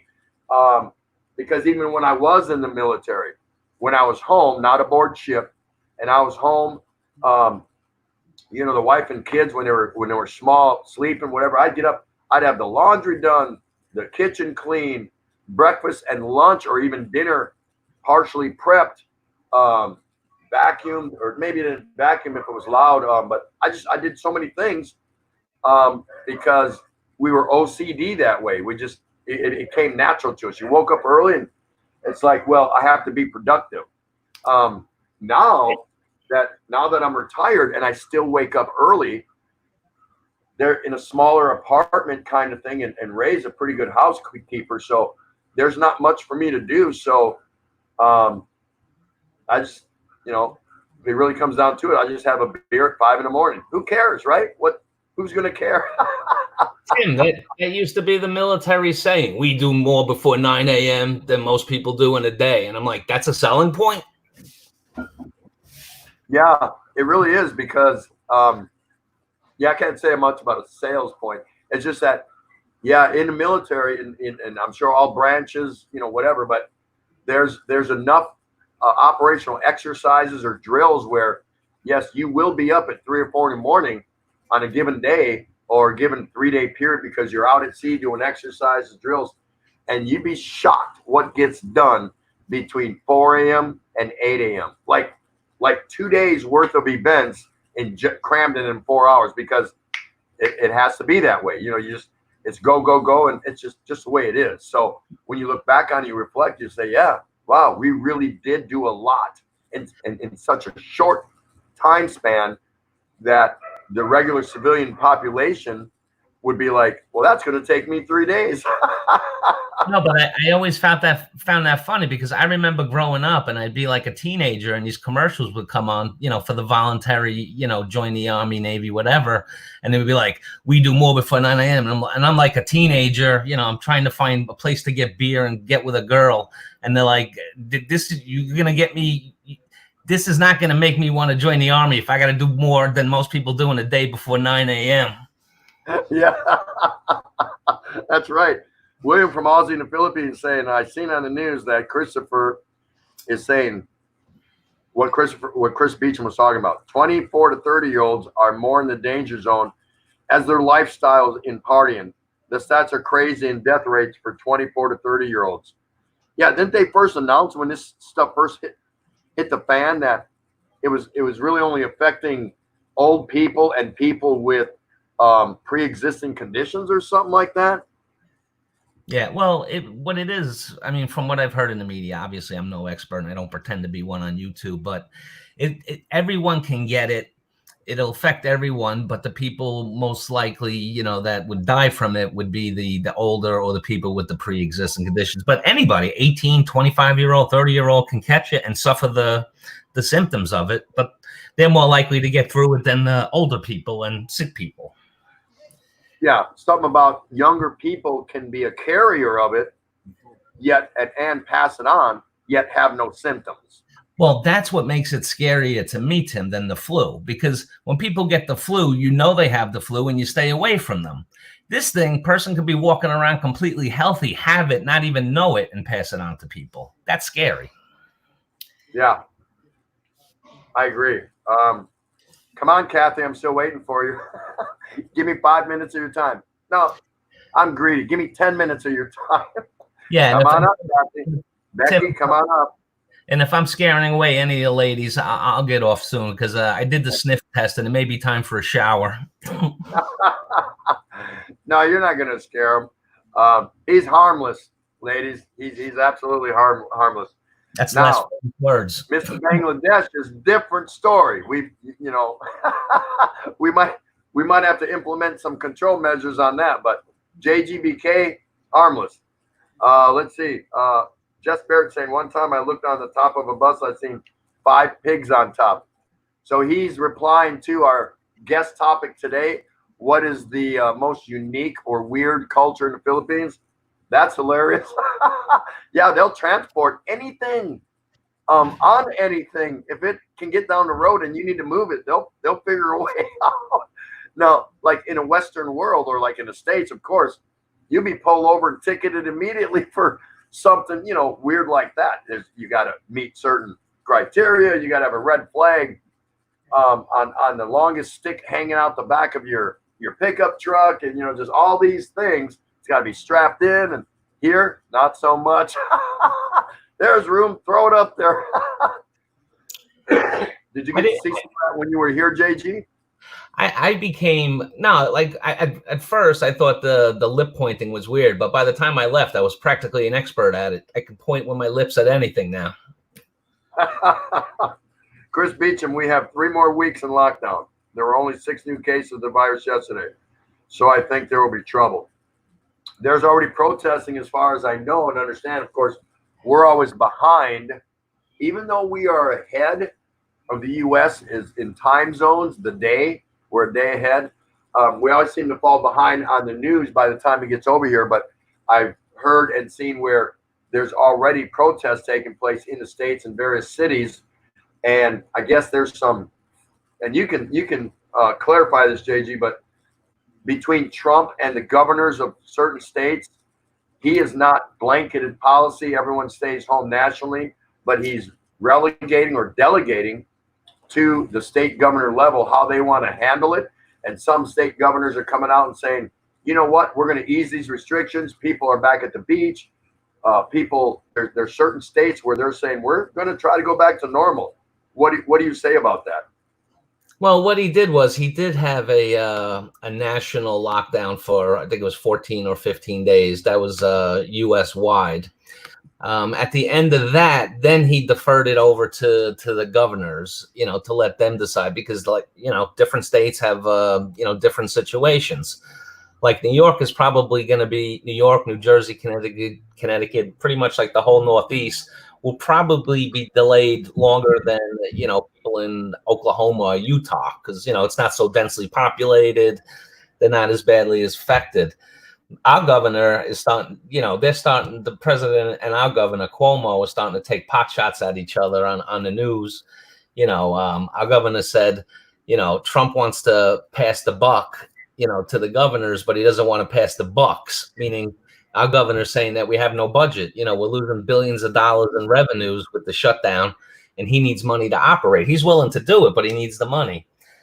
So I a few days ago, I decided I have to stop watching those pressers that they were doing, because it's too much. It's overwhelming. Yeah. And I'm in a very fortunate situation. I'm one of those people that right now my company's paying me to stay at home. I have to quote unquote work, but my work takes me, maybe an hour a day to do it. So, I just want this thing to be passed and let the world get back to normal. Yeah, I think we all do. I mean, we hear all these so-called people talking about, well, it's going to go away. It's going to come back in the fall, or it's going to go away. It's going to come back in 10 years one more time, and then it'll be gone forever. And, I rebuff all the stuff that I hear because, you would hope by then we've overcome, chicken pox, measles, polio, a lot of different things. Why can't they overcome this? I don't know. But in hindsight, that being said, we haven't even overcome the common flu because it's there every year. Is this something that's going to be there every year? I don't know. That's the only dark cloud in my head right now is like, well, wait a minute. We have not beat the common flu. Yeah, we can medicate it and we can fix it, and many people die from the common flu. Is this going to be an annual visitor? I don't know. Yeah, well, like I said before, like the one difference between the common flu is at least they come up with viruses. Hey, Kanoy in the Philippines, welcome to the program.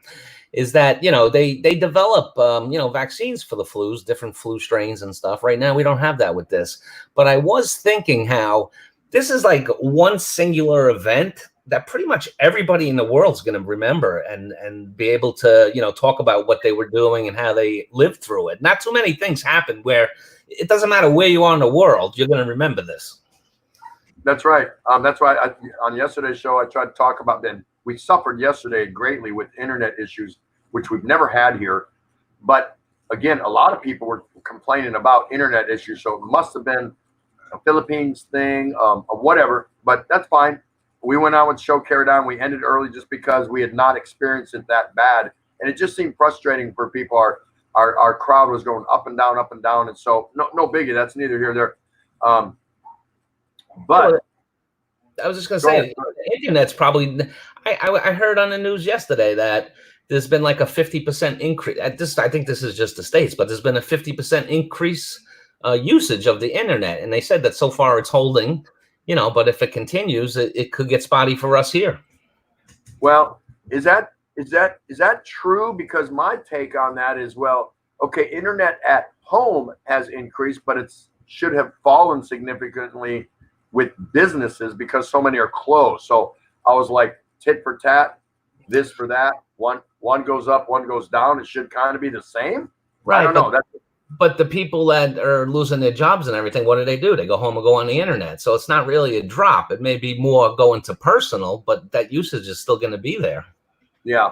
No, I agree. I was curious about, well, there's so many businesses closed that use the internet, so they're not using it. So does that aid in the usage that's taking place at home, offset? You know what I mean? That's what I thought. No, I get it, but I think what it is just whatever is lost in the office is being picked up by the people at home now. I gotcha. Chris Beecham saying we have 3 more. Oh, wait, I'm sorry, I read that. Hold on one second, just catching up. Hello, Jensen. Jessa Jensen's in the house. Nice to see you so much, my dear. Thank you so much for popping in. We still have we've got openings. Curb Besiah's in the house. Nice to see you. How you doing? And Malos 1963. Malos 63. We drew you out of here earlier. You weren't around, but your name went back in there, so no problem. Kanoy in the Philippines. Kanoy, my brother from another is here. We still got space for anyone that wants to drop up here and say hello to everybody. We'd love to have you. Spend a few moments. Right now we have the famous JGBK up here in our panel. Tomorrow he is doing a live at JGBK. She's going to go ahead and put that his name in there in case you don't know it. It's at 8 a.m. tomorrow, 21 April, Philippine time. Come on by and check this out. I'm really asking a lot of people to come by and check this show out because it's going to be funny. It's going to be a parody of virtual videos that show the meet and greet that was supposed to take. And none of you know about the meet and greet. I'm not going to go into that. All you need to know is it'll be a show worth stopping by just to check it out and laugh. Like I said it in my community. You might laugh so hard you might pee yourself. So yourself. So let's check that out. Oh, this guy, popcorn. Jake. Popcorn Morning. Jim, welcome to the program. And there he is. How you guys This doing? would be none other than Trader Life GA, otherwise known as Skanky Eyes or Shaggy Eyes or Two Eyes or Second born, Jake the Snake. He has like many I can't even names. get to it. I can't even do it. Pinoy Hoy, some family vehicles end up looking like a clown car with so many families members in it. Yep, that's right. They really do. Hello, Michael Cullian. Len's Cakes Corner feels so emotional here. It's happening now here in my place. People are shouting every balcony of our condo praising God for healing. Feels like China now. Yeah, I've seen some videos on that where people were out singing and dancing from their balconies, if anything, just to relieve some stress. And there were people on the outside playing musical instruments or singing to them, or so there's kind of a human connect kind of thing going on there. So that's kind of cool. There's nothing wrong with that. Hello, Chitaurus. Welcome to the program. Chris Beecham, the spitting is a $5,000 fine and an assault charge. Oh, on police officers. Yeah.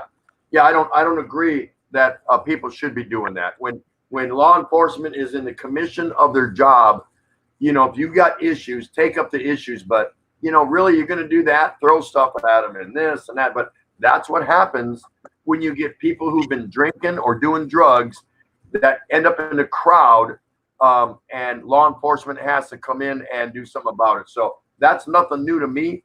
That's been happening since the riots of the 60s. All you need is a hot spot or a hot topic, and people think they're justified by resisting law enforcement with a little booze or a little bit of drugs. You know what I mean? I mean, to me, it's, I don't buy that.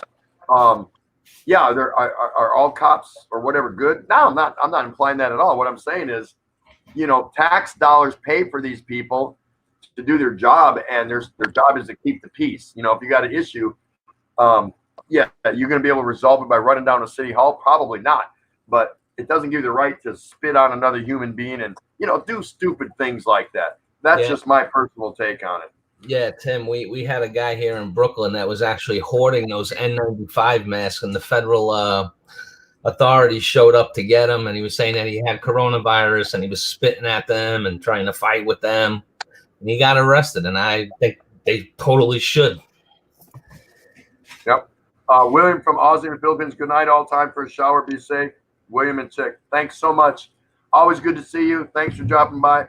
I know you're busy on your farm in the morning, and I'm sure you don't know JGBK, but if you get a chance, go live tomorrow, 8 o'clock, search them and look it up. If not, do a replay, or don't. JG doesn't care. Yes. But anyone that does leave, be sure to remember JGBK. Go and hit the reminder button now. Go search him, hit the reminder button, and you'll be good to go. I have many seconds planned out for the show.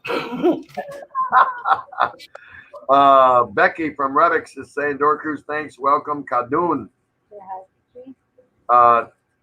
Cheese in the house. Which one? Oh, Jeannie's in the house. Where did I see? Oh, okay.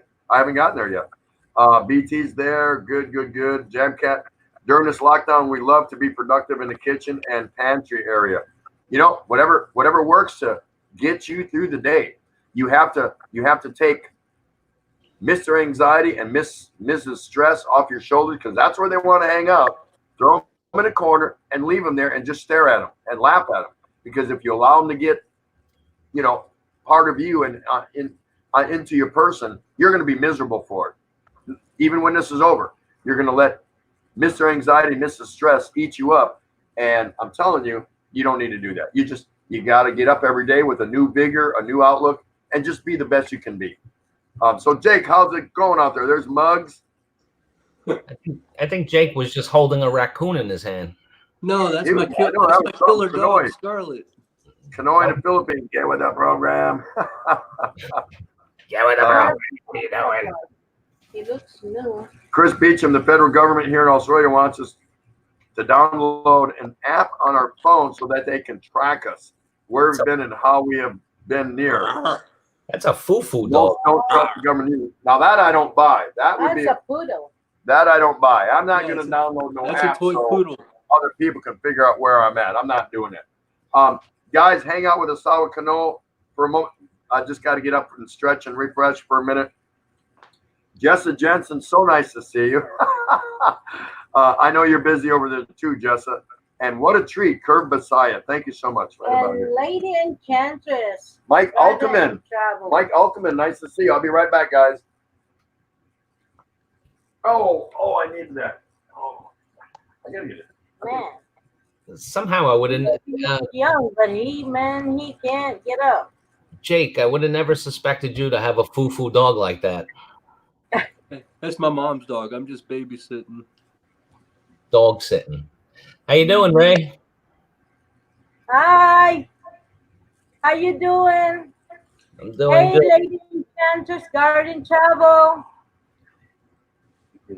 Welcome to the program. What are you doing? Yeah, Jesse. Well, I'm trying to find the question again that we're supposed to answer. Did you answer it already, JG? Oh, the John weirdest said, thing. No, I didn't find. I found when the few times I've been to the Philippines, I found it like a mini America. That's how I really found it. You know, I mean, the lips thing. You know, pointing at something with your lips. Okay, the food eating with your hands is not a big deal. I mean, in America, we eat a lot of food with our hands. I mean, maybe the rice, eating rice with your hands is a little bit strange, but there's so many finger food here in America. That's funny. What did I thought of something too, but I can't. Well, we pick up a lot of stuff on the floor by our feet or toes. Like my kids think that's so weird. Yeah, I didn't find too much that was really that strange. Have you seen a Filipina does that? A Filipino what? A Filipina does pick up like shirt or something No. on the floor with between their toes. Between their toes? No, I haven't seen that. I would like to see that actually. I'll show you sometime. Anrilu NG, hello Kanoy. Curve Bisaya Vlogs, where you at, Curve Bisaya Vlogs? Hi, Seth. As I was getting up to refresh I heard you coming into the house. So nice to see you. Thank you so much. Hey, there's Maravet. Nice to see you, Maravet. How are you? We have more openings right here. There's Curve. Oh, there's Curve. Yep. Awesome. How are you doing, Curve? Nice to meet you. Yeah. Hi, sir. Hey, Jim. How's Hi, everything? Curve. Where Hi, how are you? are you located right now? Where are you located? I'm now in Kuwait, but I'm my province is in Cebu, sir. Yeah, but So you live in Cebu. yeah, my family is in Cebu, but I'm here now in Kuwait. In where? OFW. Yeah. He's in Kuwait. His family's from Cebu. By the way, I love Cebu, Curve. That's my favorite place. Thank you so much. I'm proud Cebuano. I'm Bisayang Dako. You know Bisayang Dako. It's a big Bisaya. Yeah. Mom, where are you from? Answer. Where are you now? Well, we're here in Manila, Tondo. Tondo. Oh, Tondo, oy. Ah, okay. Tondo, yeah. How's there? It's fine? Okay lang? Okay lang. Yeah, okay, long, yeah. We like it here. Okay. Actually, How when? that's the Sorry? one thing. I'm sorry, Curve. I just No wanted to say, problem. we were at the question for the group was what things did we find unique or weird about the Philippines. He just did a perfect example of something that I found unique. is where like the men and the women will give respect to their elders and call them mom, you know, to different women. That I like that. That's respectful. So Yeah. that was our guest topic tonight, provided by the lovely Kathy Jamcat, and she asked, "What unique custom do you find here in the Philippines that's either unique or weird?" And there she is. Hi, Kathy. Hello, everyone. Shout out. Hi, Mom. How are you? How are you? So nice to see you. I'm good. Nice to see you guys. This Nice is Where are my you at right now? time to enter a live stream. No, it's so nice to see you. Thank you so much for coming up. Where are you at right now? I'm in Ohio right now. You are in Ohio. Okay. Yeah, we were a week ago in PA Exton, where the corona is also worse. Well, it's also more worse here now. Where are you in Ohio? We're in south side in Orient. Okay. Yeah. Jake, what's going on there by you? Anything different or? No, it's about the same here. I mean, there's a few things open, but it's really Little louder, Jake. Louder. I said it's pretty much the same here. Not much open.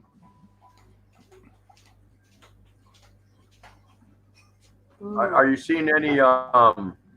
What's the behavior of the people there? How's everyone this far into it? How are people reacting there in Georgia? They're really relaxed. Nobody really wears a mask or anything. I do, but most people don't. Okay. Boy, yeah, Now, that's real. That's real. do you get out? Are you able to get out much, or kind of you have liberties or freedoms? I don't really go anywhere. Just grocery store, okay. Gas station, stuff like that. But that's about it. I mean, there's nothing really open. Yeah, Tim, I'll tell you. Go ahead, JG. The one thing I've really been missing through this whole lockdown and all the businesses are closed is I miss being able to get my Chinese food delivery. Yeah. I don't think there's been. It's been over a month. I don't think my entire life I've gone a month without eating Chinese food. Even here in Kuwait, it's a lockdown and close. That's why almost 1 month I don't have work. Yeah, Tim. I'm just ready to go back to work. That's where I'm at. So, Curve, in Kuwait, all the businesses are shut down like here as well? Yes, exactly. It's the same. Yeah. Almost 1 month. Actually, almost 1 month didn't have work here. Yeah. That's I'm in the same. Sounds like I'm in the same boat as you. Sorry? I'm in the same boat. It's been over a month, and the best case scenario for us is May 15th, and today's only the 20th, so I got another month to go yet. Yeah, JG, Yeah, we're the 15th of May too. Almost 2 months. Yeah, well, we were locked down before you, Jake. So it's been a while for New Yorkers. Yeah. Lockdown day 37. Yeah, but you got to think. I mean, 2 weeks is 3 weeks, 4 weeks, whatever it's going to be. It's too long. Nobody's knowing when the exact finish the lockdown because everywhere it's increase the cases. Oh yeah, it's a problem. Yeah, they at this point they just can't give it. By this day everything's going to be fine. They have to see how it's how it's transgressing the virus. I mean, people are going to disagree with me, but at some point we have to at least be able to go back to work because I can't do this forever. I got to go make some money. So Yeah, that's true. you're willing to risk getting sick. Everyone. Well, be I mean, careful. if And it's 6 keep- months, a year down the road, I mean, what am I supposed to do? Don't go anytime. Don't go outside anytime. Yeah, I think that's a general feeling for most people is, I think if you survey if you were to go up and ask people, probably right now, 8 or maybe 9 out of every 10 people are going to say stay home. But on the flip side, a lot of people want to get back out there and get back to their job and earn their paycheck and things like that. So it's a tough situation. It's a really tough situation. I've been working since I was 16. I've never done this unemployment thing and all this that they got coming down the pipe, and I don't think this is the solution. Yeah, and I don't think it's a matter of want. I don't want to be trapped in my house this long, but I think it's just necessary at this time. Yeah, I understand what you're saying, but at some point, I mean, our economy is not built to function this way. It's not. What are you seeing there, Kathy, in Ohio? What are you seeing? Was that, sorry? Come again? What are you seeing there in Ohio? What's going on in Ohio? Well, when we were in PA a week ago, they are really strict. Everything is locked down, and they're practicing social distancing. When we went in Orient, Ohio, and we went to Kroger because we don't have much food. We don't really panic buy. So people are not really following social distancing, and they are surprised why this corona thing is getting upscaled so fast. I don't know. People are not. People are still in groups. People are still hanging out, partying outside. Really? Yes, it's kind of sad because like me and my husband is the one who's working. I'm doing a little bit of freelance online, so it's kind of hard financially. So the thing is, we're trying to at least cooperate for this virus to at least go down by number, because the problem is there's no vaccine yet. That's the main problem. Wow. Yeah. Man. Sir host, thank you so much. I will go down now because I'm after 5 minutes I will doing a live streaming also. Okay, Kurt. Thank you so much. I'm appreciated because you accept my my request. So thank you so much, ma'am and sir, and everyone here. Thank you so much, guys. And thank you so much, ma'am, and God bless and keep safe, everyone. Okay, bye-bye. Okay, Curb, thank you so much for coming up and introducing yourself. Everyone, please go check out Curb Visaya. I know his channel, so he's over there in Kuwait right now. So he hails from Cebu. So definitely go and pay him a visit. If you're looking for somebody new, some new content, by all means, go give him a look. Thank you so much, sir. Okay, bye-bye. God bless and keep safe, everyone. Bye-bye. Be safe too. Bye. Hi, Curve. Take care. I have a lot of respect for OFWs. They do amazing stuff. Tim Ziak saying, I think I need to get offline now. Migraine headache now. See everyone tomorrow, I hope. All right, Tim, thanks so much for stopping by. Always good to see you, brother. Always good to see you. Tim, have you noticed Jersey Don is in the house? He goes by Jersey DeVal. Don?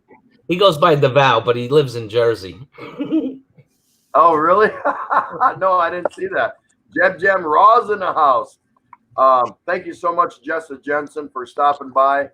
And also, Seth, so good to see you from Lady Enchantress Garden and Travel. You want to see a great channel? No, you want to see some great channels? Listen, these ladies don't come here to waste their time. We're talking about Jam Cat, who's right here in the chat, in the panel right now. No, your channel's awesome.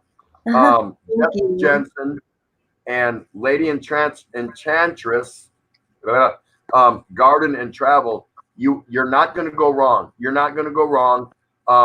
Look at Jake. Jake from Georgia. He's got an up and starting coming channel, so go support him. Check him out. See what it's all about. Yeah, I'm sure you're going to like it. But the idea is to support him and help get him going in the right direction. Of course, the world-renowned JGBK, who's going to have a live tomorrow at 8 a.m. Philippine time. Be sure to set your watch for that and check it out. These people don't come here to waste their time. So, you know, this is what the Daily Exchange is all about. It's a place where friends meet friends. So if you're kind of been looking to step outside of your box, out of the mainstream of your normal YouTube community, pick somebody here that you don't recognize and go pay them a visit. No simpler way to say it. So it is what it is. It is so nice to see you, Jamcat. Oh my goodness. Thank you. Wait, I'm so sorry. It took You me guys- a while. do you and your husband miss traveling around and doing the vlogs that you were doing, going to different restaurants and different states and things like that? Well, my husband is kind of camera shy. If you notice on my videos, I do a lot of editing because he doesn't want to be included in the video. He's just No, shy. that's fine. That's fine. But he Yeah, no, I enjoys get that. vlogging. We miss traveling. Actually, we were planning this year to go to Philippines, but unfortunately, like last January, because most of the time during winter season, my husband's work he's kind of like laid off during winter. So now it's okay. I'm kind of stuck here. Kind of miss being there. So I hope Andrew, it's there. and Andrew Ning says, I think the unique gesture that Philippines do that I can point is that when we eat and though the food is almost gone, we tend to invite the newcomer to eat with us. Yes, you're right, Andrew. Kain na. We're already done eating, but kain na. Sige, kain na. Yeah. That was that. So anyone can chime in on that. That tonight's guest topic was provided by this beautiful young lady here in our panel, Jamcat, and because we picked her name from the bowl, and she asked everybody, what is the most unique or weird cultural thing that you've seen or experienced in the Philippines? So anybody can chime in on that. Hello, Davao Don. Nice to see you. There's Rick Shaw. Hey Tim, think about that, right? That's their culture. How many U.S. families will see a new person and invite them in to eat? It ain't happening.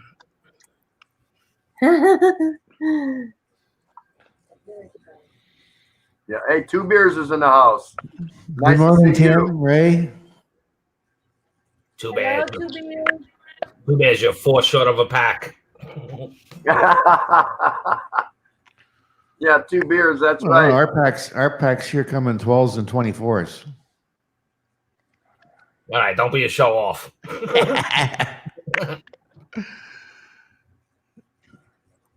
Welcome to the show. Get with the program.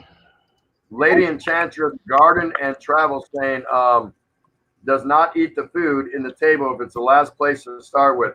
I think generally they are shy. Ah, So that's right. is that true? Is that true, Kathy? Oh yeah. If it's So the last Filipinos, when remaining a couple of pieces. so explain that. What does that mean? What is she saying? For example, we're like 5 of us eating adobo and only like a few pieces. Your wife can relate to this. Like maybe 2 pieces of chickens are left, and then it's like no one wants to get the last piece or the 2 last one. I don't know. We're kind of like, oh, we prefer for the guests to eat it. I don't know. Yeah, It's just there. that doesn't happen with Westerners. If there's 2 wings left on a plate of 50 wings, usually there's a fight, isn't there, JG and 2 beers? No, there's no fight. I'm getting them. No fight. It's gone. That's true. It's gone. Well, my husband before he's not used to take out after party, but now he's used to it because whenever after the party he always tells me, okay, don't forget take out for me pancit and Shanghai. Poor Tom Patrick. He's wishing for is some beer, and so is Rickshaw, Philippines, because of the ban, the liquor sales ban here in the Philippines. It's been over a month, and so yeah, if you didn't stock up earlier, or you don't have a solid Beer Underground Network. Yeah, it's kind of tough. But now I did report a story yesterday that the liquor distributors, providers, stores, what chain of stores, whatever you want to call it, they are appealing to the Philippine higher ups within the Philippine Senate or whatever, that they want to see the liquor stores reopen because they think they're ready to go under. They're ready to lose their businesses and their industry here because no one's allowed to buy anything. So nothing's moving and nothing's coming in. Of course, nothing's being manufactured. So they're struggling financially also. So they're appealing to the Philippine government, hey, allow liquor stores to open up. We understand that why you don't want the Philippine population to get drunk or, whatever, drink excessively during this lockdown. However, there are responsible people that would still like to have a drink and especially during these certain times to help relieve the stress a little bit. So we'll see where that goes. But that was a big news article that I read. So they're fighting for their rights to reopen. So we'll see where that goes. Yeah, I saw that, Tim, and I feel for you. And I'm fortunate in New York City, liquor stores were deemed essential and needed to be open. Yeah. How about there, Kathy?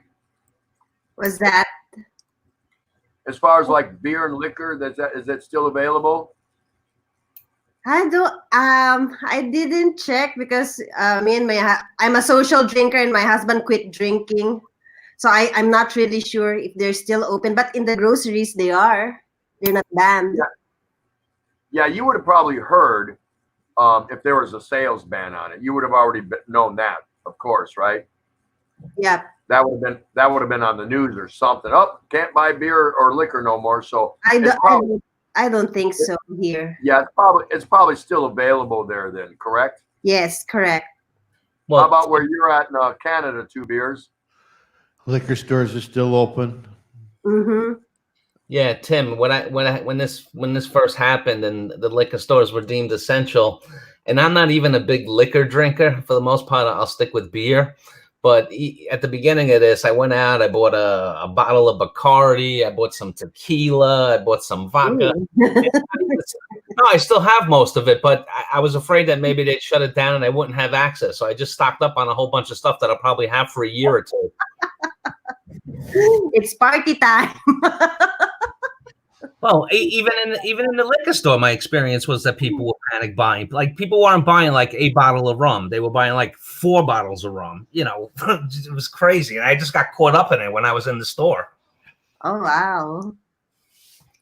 So did it look like they were hoarding, kind of, or thinking that was their last chance or last hurrah? Yeah, that's how I felt. Like people thought that even though they were deemed essential, that because businesses have the options to close even if they're deemed essential, and like all the local bodegas in my neighborhood that I would normally get beer from, they decided to close up because the workers were getting sick. So being that, so now like if I want a beer, I can't go to just like a local store or sorry I have to go to the supermarket, which is a pain. I'd rather not go there just for beer, but I do. Anne Lou's saying another thing is when there are visitors, and she's talking about weird and unique things to Philippine culture. When there are visitors, they should be well attended to the extent that even the family's reserve will be given to the visitors. Wow, really? That's true. By the way, Tim, I don't know if you know, but Enrilu is actually that's her name. But before that, she appeared as Bluish Aqua, and she has a voice like an angel. Yeah, no, I know that's Bluish Aqua. Hey, if she wants to do her ninja thing, that's cool with me. I'm still waiting for JG's ninja to come out. Let me tell you, in here in the background. Yeah, it's got to be something Mr. Bangladeshi. Yes. Mr. Bangladesh will be doing the face challenge later. Peter Michael says, I just went to work with many restrictions after long work from home period. Wow. Hi, Jeff Jamro. Deval Don saying, interesting. Churches are closed, but not liquor stores. In the States, correct? Many churches are closed. They want them to do their Bennett's.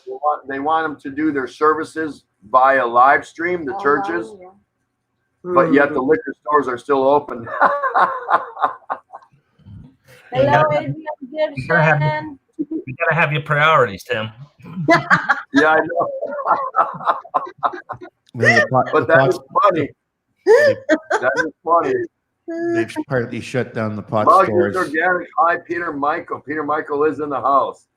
Tom Patrick saying, I will never not be stocked up again. He's gonna know next time, stock up. Yeah, but how do you know something like this is gonna happen? Because as soon as it happened, not long after it happened, I'll say, what, a few days when the ban went in effect?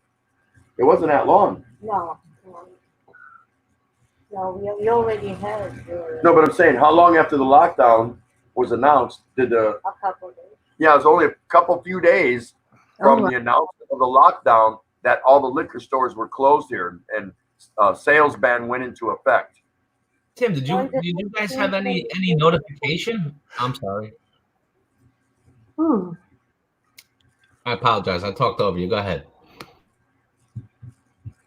Jamcat, is your husband still working? Is he able to work?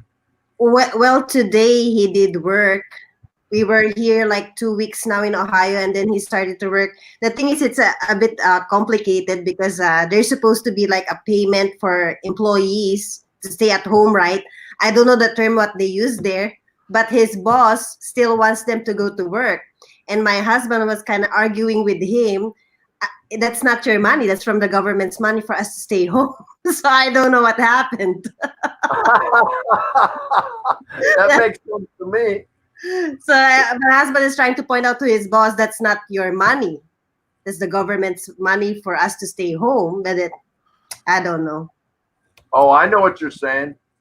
So is your husband attached to, does he belong to like a small business? He's in a union. He works in pipeline. Okay. So the company is still paying his company is still paying employees that are staying home? I don't know.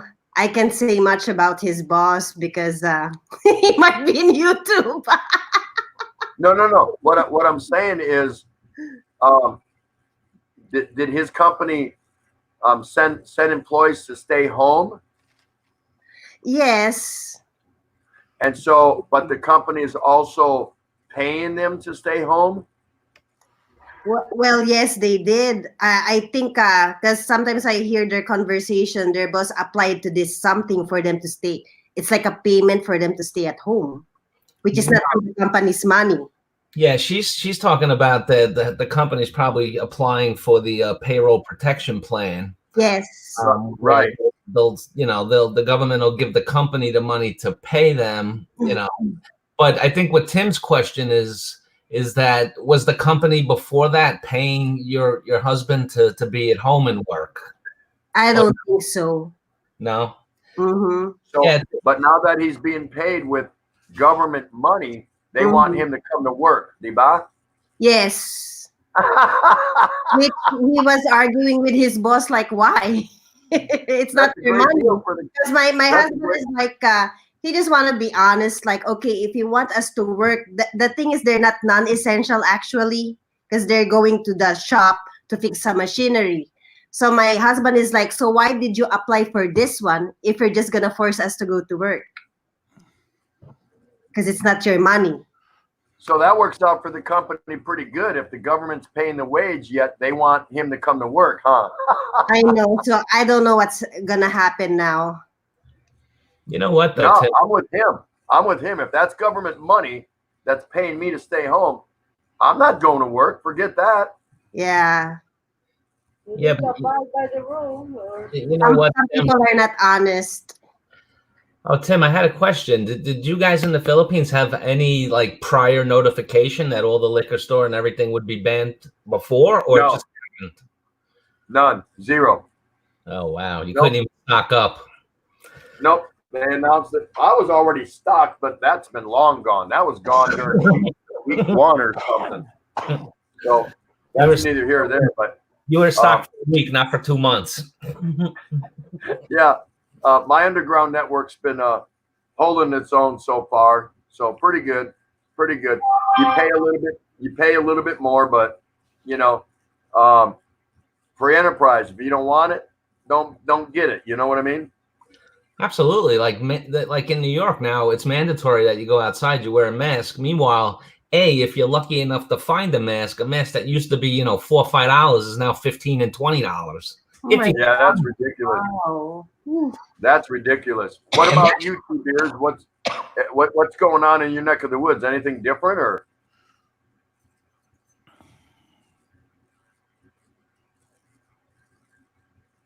Is 2 beers there? I'm here. Oh, okay. I was saying, what is anything significantly different or changing where you're at? They've extended the lockdown. Well, it's not really a lockdown. They're asking everybody to stay home and essential businesses to close. They've extended that to the middle of May. Yeah, I've been hearing middle of May for a lot of places. Here, I've already. If I could bet money, at Las Vegas, I would say they're probably going to extend it here also, and I think they'll do that also in increments. 15 days, 15 days, 15 days. No one's going to come out and say, we're extending it till July 30th. No one's going to do that. But they're just going to, I think if they're going to extend it, it's going to be 2-week intervals. You know what I mean? Something like that. Yeah, that seems to be what looks like what's going to happen. Haven't turned into a downward spiral yet on new cases popping up. Yeah, the only thing we were hearing here was they're not threatening, but talking about maybe martial law. I don't know if that'll happen, but they have injected more Philippine military to the streets just today to help the PNP, Philippine National Police, to help get some of these people back into their houses, because there's a good 10 or 20% that's being reported throughout Luzon that aren't following or complying with the law or with the mandate of quarantine. So that kind of bothers me a little bit, because I do not want to see martial law. That is not a good thing. I was here in the middle 80s. I was stationed here at Subic Bay when that went down, and that was not fun. That was not a good time at all. Things tend to get out of hand, a little hectic. The attitude gets to a boiling point. You know what I mean? But there's good reason, of course, because look at all the little people, the tricycle drivers, the jeepney drivers, the street side food vendors. They can't make no money. And the little bit of rice and stuff that they're trying to provide the families, it's only going to last so long. So I kind of see what the problem is, but you certainly don't want to see anything go to a martial law. That would be bad. Well, as long as you got people that aren't listening and just keep running out and spreading this disease around, it's not gonna. Hey, Tim, can I ask you, I've heard the term martial law my whole life, and I kind of have an idea what it is, but what is it exactly? Is it like, armed military on the streets and, restricting movements? What is it exactly? I mean, you've kind of hit it on the head. Martial law, if you're in a place you're not supposed to be at a specified time of day or whatever, they're going to put you down on the ground. That's right. Martial law, believe it or not, can include up to and including orders, shoot to kill. I'm not saying that's the orders that would be given here, but martial law you normally hear about martial law during wartime, normally. Right. normally. So now we are in a kind of a war, the invisible enemy, the one we can't see, and martial law can have a whole range, different latitudes of what the military is allowed to do. I mean, Again, I would they, couldn't would tell you how they, that's going to work here. I'm not would they- sure. would they take But, you home, or would they throw you in prison? Would they take you home, take you home and make sure you're there, or would they throw you in prison? I mean, what degree? No, if martial law were to be implemented, there's no escorting you home with some kind words. Please stay here. No, it doesn't work that way. Not to my experience. No. No, they'll take you into custody. Yeah, you're in custody, and good luck. Oh wow.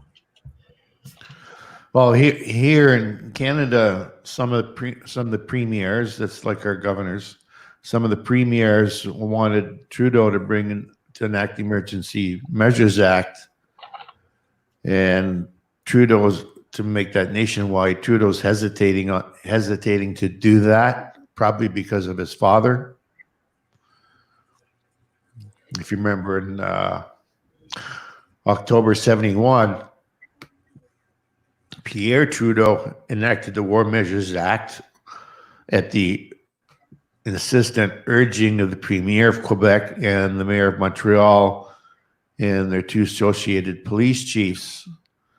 But even now, they still blame Pierre Trudeau for enacting the War Measures Act when it was actually the leaders of the provinces and the cities that begged him to enact the War Measures Act. Bye, Becky. Rebix QB, bye. Thank you so much. Well, Go ahead, they closed the pot stores, and then they allowed the pot stores to reopen, but curbside pickup only. Yeah, well, I'll tell you, Tim. Like you were saying that they martial law, they can arrest you. Here's the thing: if they confining a lot of people, they might be spreading the virus, being counterproductive. You know. Well, it could be. Martial law is a very touchy subject.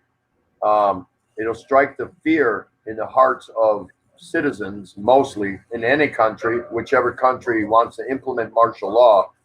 And that's really where the military is in full control. Now, how the military behaves probably is contingent on how disciplined they are and their leaders, and how disciplined their leaders are. But it could be, listen, if they enacted martial law here, I would not go anywhere past my balcony. There's no way, because I'm not going to be subjected to shoot now and ask questions later. I'm not going to be a casualty of that, because you don't know who's out there wearing a uniform that's legally packing. You know what I mean? So, Yeah. and I'm not saying all military people, whether Philippine military or any other country's military, are bad. You would hope most of them have good intentions, but the stress and pressures and hours that they work and the stresses that they're under, I would not want to be subjugated to that. So I would steer clear of that. I would conform to whatever they told me. Again, I went through the martial law here in the mid 80s, and I would avoid it. I would avoid it. Kathy, where are you originally from? Philippines. No, I know, darling. Where? Where? Here in the U.S., Orient, Ohio. No. Where in the Philippines? Where are you from? Sorry. originally? In Alabang, and then we moved to Cavite. Where's Ilabang? Is that what you said? Ilabang? Alabang is somewhere in Muntinlupa City. Oh, okay. I know where you're from. Yep. Now, when's the last time you got to go back there? We were there 2018. Oh, so just recently then. Because my brother-in-law, he got engaged there. He met someone, and then we went with him there to meet her, and then he proposed to her. I just want to Okay. say, I just want to say bye to Muggs. Well, say hello to Scott and Kanoy Bye, Mugs. Mwah, mwah, and everybody mwah, mwah, else. mwah.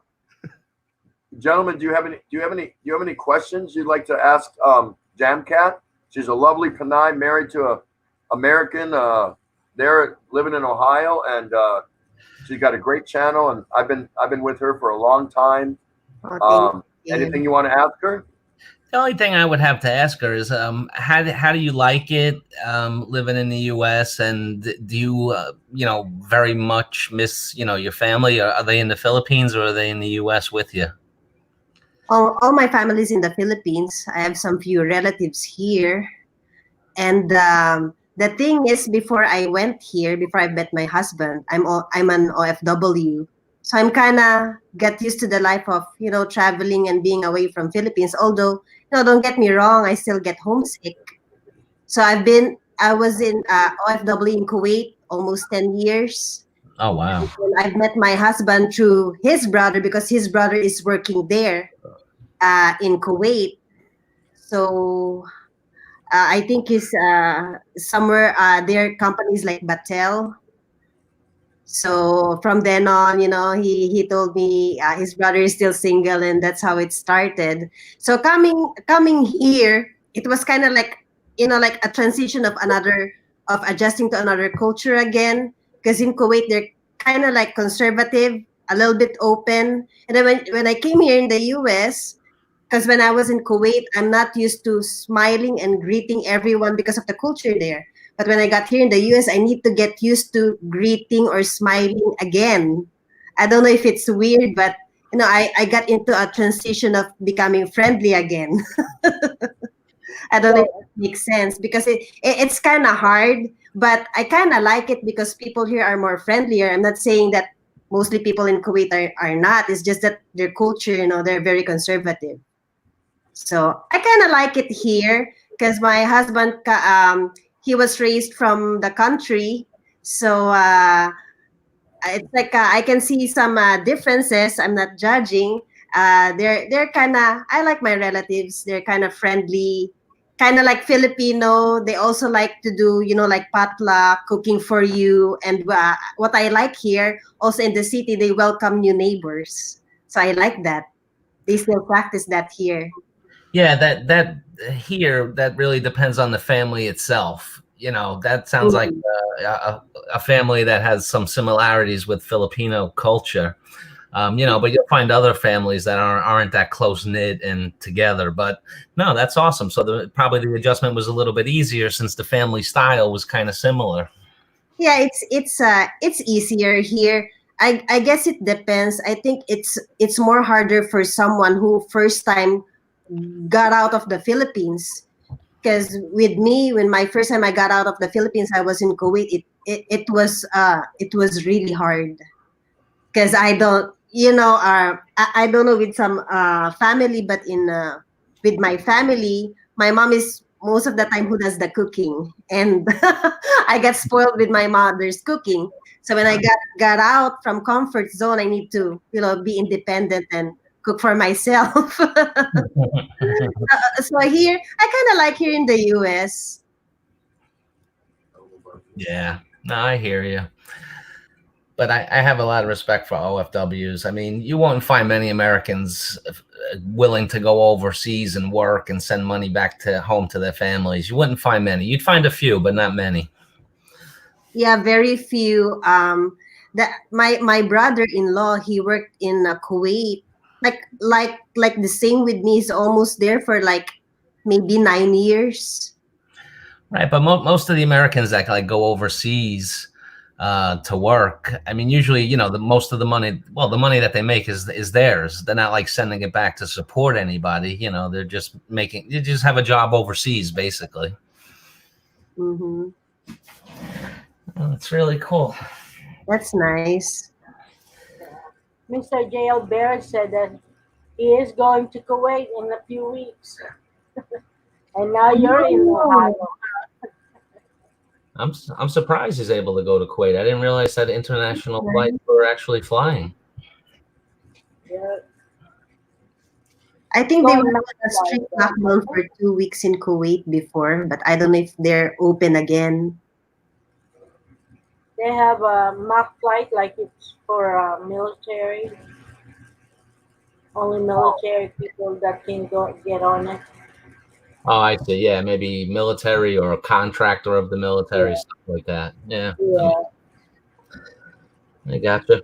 Well, listen, I'm gonna jump off. I have to shower. I stink, literally.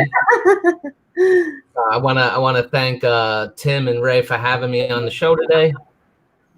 I wish I could join more, but a lot of times you guys go on. Scott, When I'm sleeping. Hey. I wanna thank Tim and Ray for having me on the show today. You have to. Who's gonna the YouTube tab? We got an echo. well, thank you so much, JG. And we're still gonna have to talk about that in the morning. All right, take care, everybody. We got an echo. Take care. Go switch to your YouTube page and mute the audio on the YouTube page, please. We're getting that echo coming back. Thank you.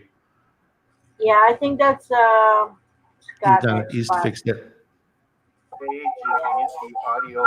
I mute you, Scott, if you're making a lot of noise. Thank you. Oh, yeah. That's more better. Yeah. Because I think your microphone is muted. Yeah. yeah, we have to mute Scott X-Pac because he's making a lot of noise. And JJ. Oh, walang katapat. Agad. The smile disappeared off Tim's face for a second. And we got a question for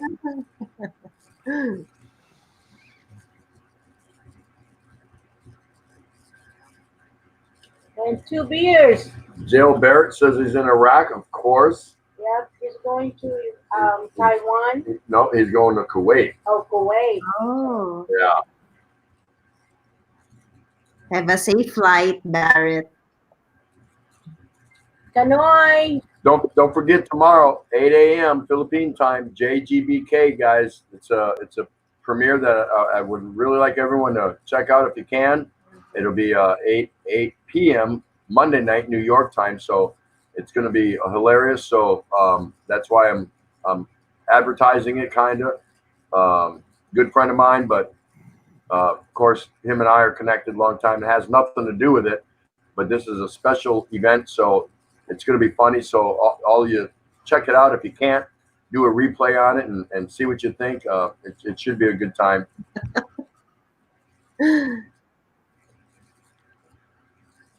Okay. So how about now? She went to the U.S. her first time in '86. Oh, wow. When I was stationed here, I took leave. I took 60 days leave and brought her back to the States, to Wisconsin, where I'm from, to meet my family and all that first time. And of course, we came back because I was still stationed here. I had to finish out my tour of duty. And then in '87, we left. And, that's when she became Americanized, or whatever you want to call it. You know what I mean? And finished out the rest of my Navy career, and then did 21 years in the restaurant industry in senior management. So yeah, she has a lot of stories she could share, actually, about what it's like being a Filipina married to an American living in the States. Yeah, I'm curious how's her experience with her first time here in the U.S.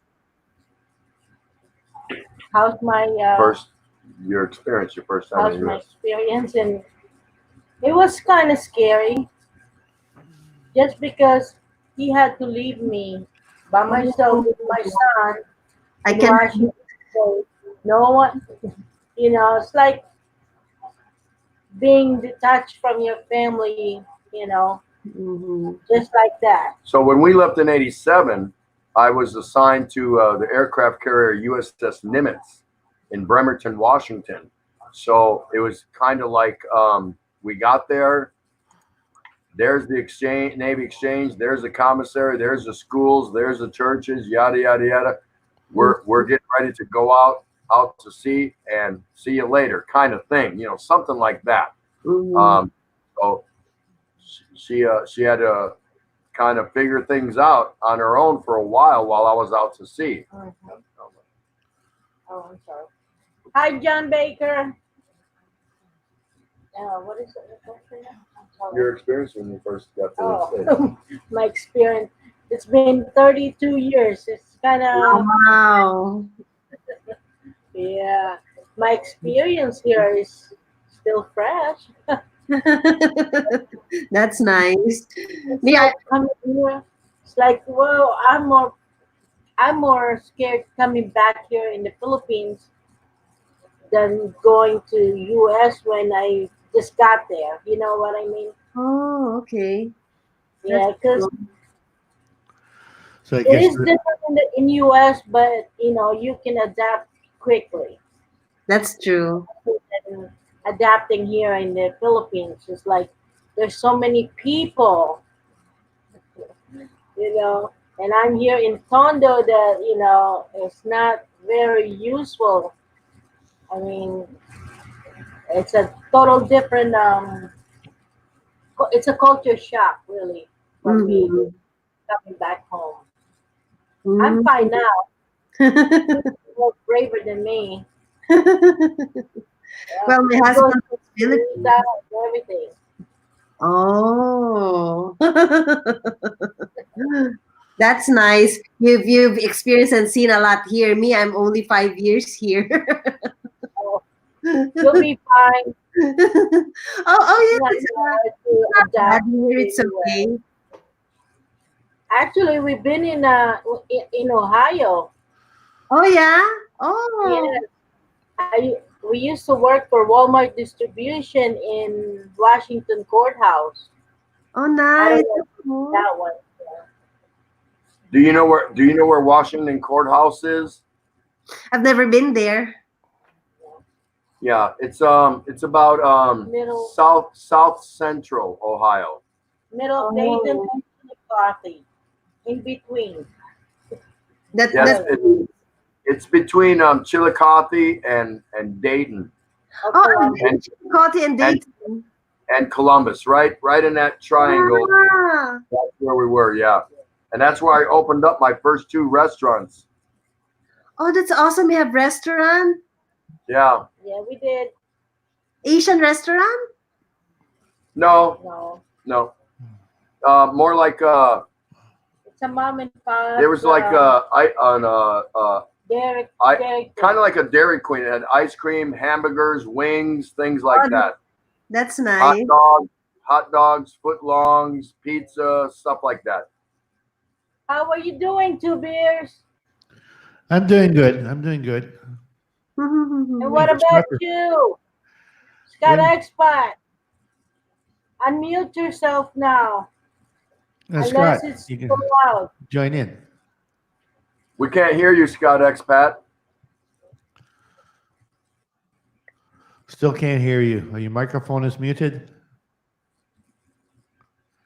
Oh, I can unmute you. You chose to unmute yourself. Hey, Kanoy, Kanoy. there's like a button there. You can unmute yourself. Yeah, we Good can't hear morning, Tim, Scott Ray. Expat. Hi, Hello, hey, Kanoy. brother Randy, what's happening? Not much. Just sitting back. Just finished morning pan de sel with some cream cheese Oh my God, I'm jealous. and yeah, we can still get out and get some fresh pan de sel. So went out to the bakery this morning and got it. Wow.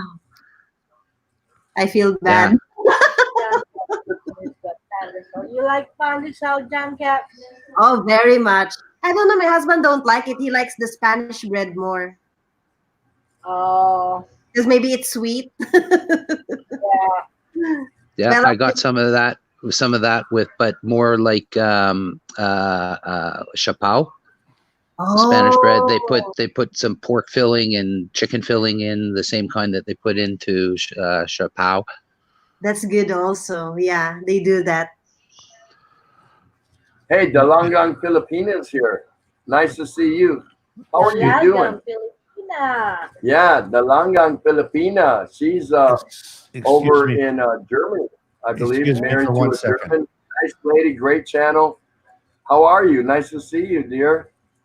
And did you say hi to Davao Don? Yeah, I said hello to Davao Don. If not, hello, Davao Don again. And John Baker. John. Jess Barrett, he's Iraq 2007 to 2014, back to Iraq 2018. Yeah, that guy's got a huge job over there, but now he's getting ready to go take over a bigger position over in Kuwait. So, good friend of mine, Mr. Jess Barrett, or as you guys see it, Mr. J.L. Barrett. Really good guy. And here's Clay. Hello, Clay. Oh, yeah, Clay from Hawaii is in here. Wow, we got people from like everywhere, Yeah. everywhere. Scott. How good is this? Excuse me for 1 second there, Scott. We got two guys from Canada in here. We got Kanoy in the Philippines, and we got two beers. But I think you guys are separated by some distance. I'm not sure. We're about No. 5-10 minute drive away from each other. That's it. Yeah. That's what I mean. Some distance. Wow, we got to be safe, right? Give me 1 second here, Scott. Look down at the bottom of your screen on the StreamYard page. You see where it says mute, stop cam, cam mic. If you're not muted, click on the cam mic down at the bottom there. Then, okay, now click on audio, and where it says mic, that's where you can select your microphone, and if it's working, you'll see the little green dots There you light up go. right beside the microphone symbol. Peter Michael, Denmark here. So how's Tim and Ray? How are you guys managing down there? IMIC, hold on. IMIC is saying, thank you, everyone. Need to go now. Have a good night. God bless. Thank you. The pleasure was all ours. Thank you so much for stopping by. I hope you enjoy our panel tonight. Hope you can come up next time. But have a good evening or a good day, whatever the case might be. Thank you so much for coming by. Thank you. You're here at the Daily Exchange with Tropical Tim in the Philippines, sitting alongside the lovely Asawa Kano 38. We got Peter Michael. We got Malos. We got Clay. John Cat. Just taking a break. Sorry, guys, I'll just get some breakfast. But I'll be here. I'll be BG. Oh, Thank you so much. Eat your breakfast. You can do it. You can do a mukbang.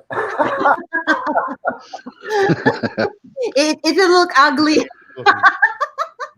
Oh. It is by Young and Shepherd. How's the weather over there, Jam Cat? Oh, it's kind of deceiving. It looks sunny, but I'm sure it's cold. Yeah, same here. Sunny and -1. Sounds Oh, like nice. Oh, sounds wow. like typical, what about Celsius. Canada? Celsius. Has the snow stopped in Canada, guys?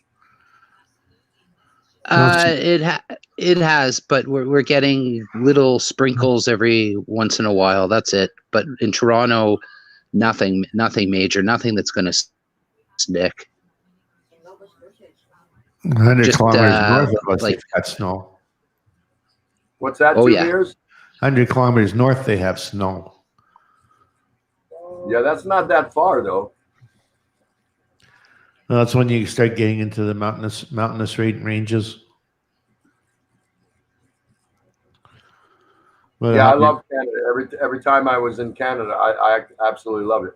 I probably know Vancouver the best because when I was stationed aboard the Nimitz out of Bremerton, Washington, which is, for all intents and purposes, Seattle, Yeah, an I hour's was able driving to- away from. I was able to Vancouver. get up there quite often and enjoyed it immensely. Nice thing about Vancouver, even in the middle of the summer in a heat wave, you go on any street that faces north-south, and you just look north, and you can see snow on the top of the mountains. off in the distance. Malo 63 is still here in the background, chilling out, drinking red wine. Yeah, right on, man. That is too cool. Yeah, but it seems here too. Our spring is a little bit delayed now. We should be at like plus 13. Yeah. But we're just hitting around 7 Celsius by the late afternoon. In the morning, like Two Beer said, -1 to like -5. So it's cold. Listen, Kanoy, this is my take on it. Ever since shortly before that big tsunami that hit, what was it, Malaysia, Indonesia, I think it's rocked the earth a little bit on its axis. And they're not telling us about that. But what I have noticed is that most of our seasons are a month late. Definitely, I agree. Typically, the hottest time of the summer is the last week of July and the first or second week of August, right? Now that's coming towards September. Our coldest time of the year is usually the last week of December, first couple of weeks of January. Now that's usually happening in February. So it seems like all our seasons are a month late than what they were when we were growing up. Jeb Raw, where are you? Get up here. Come on, James, get with the program. James, get with the program. Yeah, get with the program. Don't forget tomorrow, guys, JGBK, 8 a.m. Philippine time, 8 p.m. Monday night, New York time. Don't want to miss it. Get with the program and get there. Yeah, I picked up my beer for tonight for the JG's get together. Now, Jeb Jam just got out of the shower. That's too much information, Jeb Jam. I'm not trying to wrap my mind around that. What about Scott Expat? Can you hear us, Scott? And can you get in here? Or? Yeah. Now we're still not able to pick him up. You can Scott, hear drop, us, but we drop, can't hear you, is what you're saying? Yeah, he can hear us. Drop down. Drop down and come back in. Can you hear me now? Now we hear you. Now I can. Drop down. There you go. Drop down and come back What? Scott, in. Your YouTube is still open. Scott, you got two windows open right now. You have a lot of background noise. Switch to the YouTube page.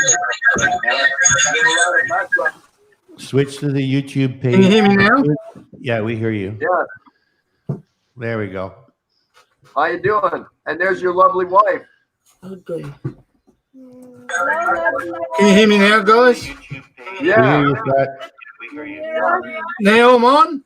Now you're on. How you doing? He just wait on me. I need one of these now. I think you're up. Good on you, mate. Good on you. Yeah. He just wait on me. I need one of these now. My wife, Eileen, and you know this little character? Look, Scott, How you going, Two Beers? good. Scott, switch to the YouTube page. Switch to the YouTube page. Mute the audio on YouTube. Hang on. Scott, switch to the YouTube page. YouTube page. That was so good, I heard it twice. Yeah. You know, you should switch to the Right now you have two pages open in your browser, the YouTube and the StreamYard. Switch to the YouTube, mute the audio on YouTube. Right now you have two pages open in your browser, the YouTube. That better? Bad. The better? Now the echo's There you gone. go. Yep. Much better. Thank you. Scott, sorry about that, guys. sorry. Before I'm going to drop down, I just wanted to say hello to everybody and to Tim and Ray, Two Beers, Scott, and your beautiful wife. Everybody be Thank safe. you.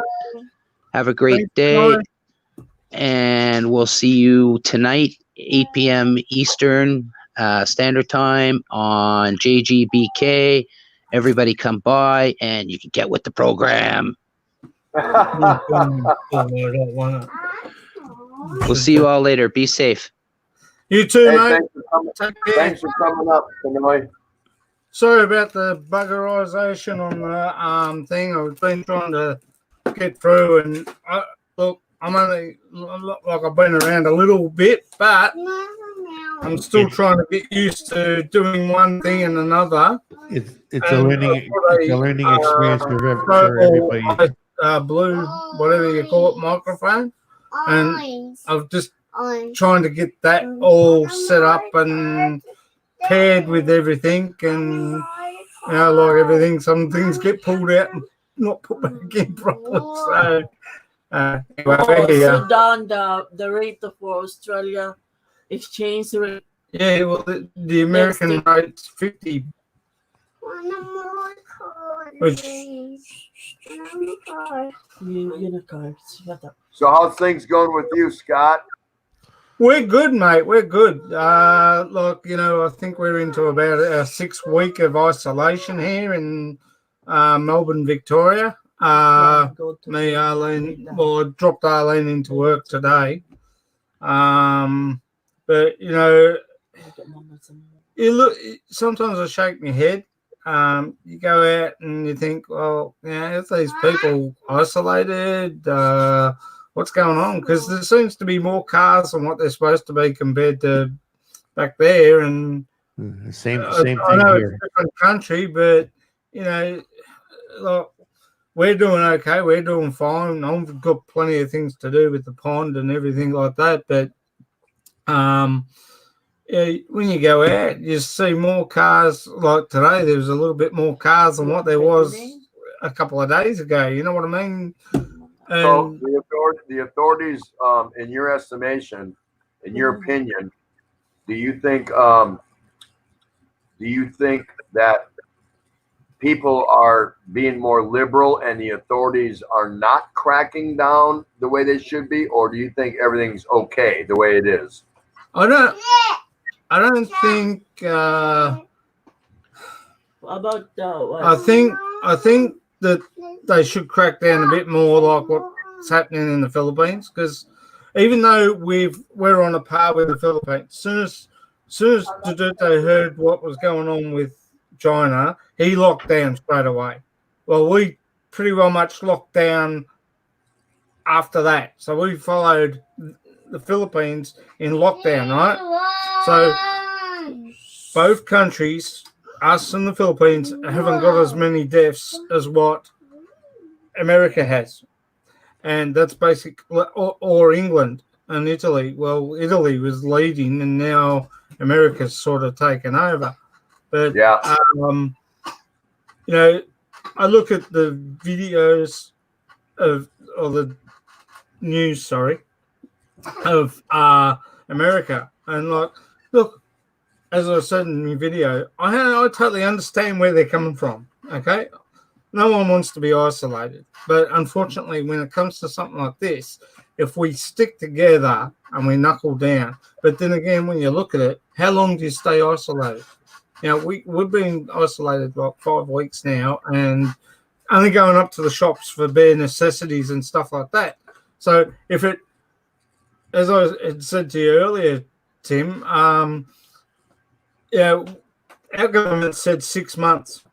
Now it looks like 8 months, extended to 8 months. But I agree with what President Duterte is doing there. No, right? 8 months, 8 weeks. 8 weeks. Yeah, sorry, I stand corrected. What President Duterte is doing there, he's doing it for your own good. He's doing it for the country's own good. He's trying to get everyone to isolate and do it properly. And right.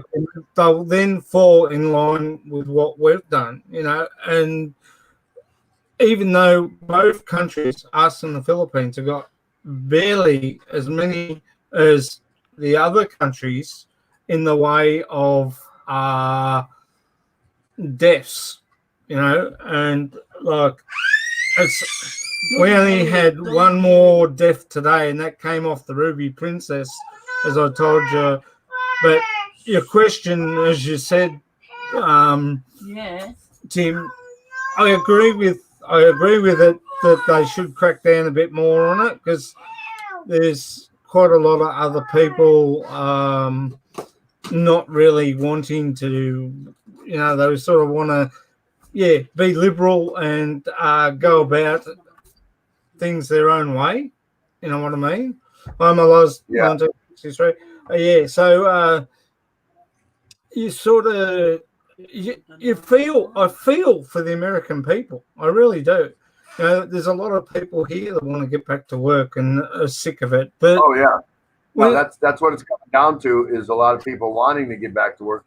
What about you two, Beers? What's going on up in your neck of the woods? Are you seeing kind of panic, or are people concerned or complying, or what's the general attitude where you're at?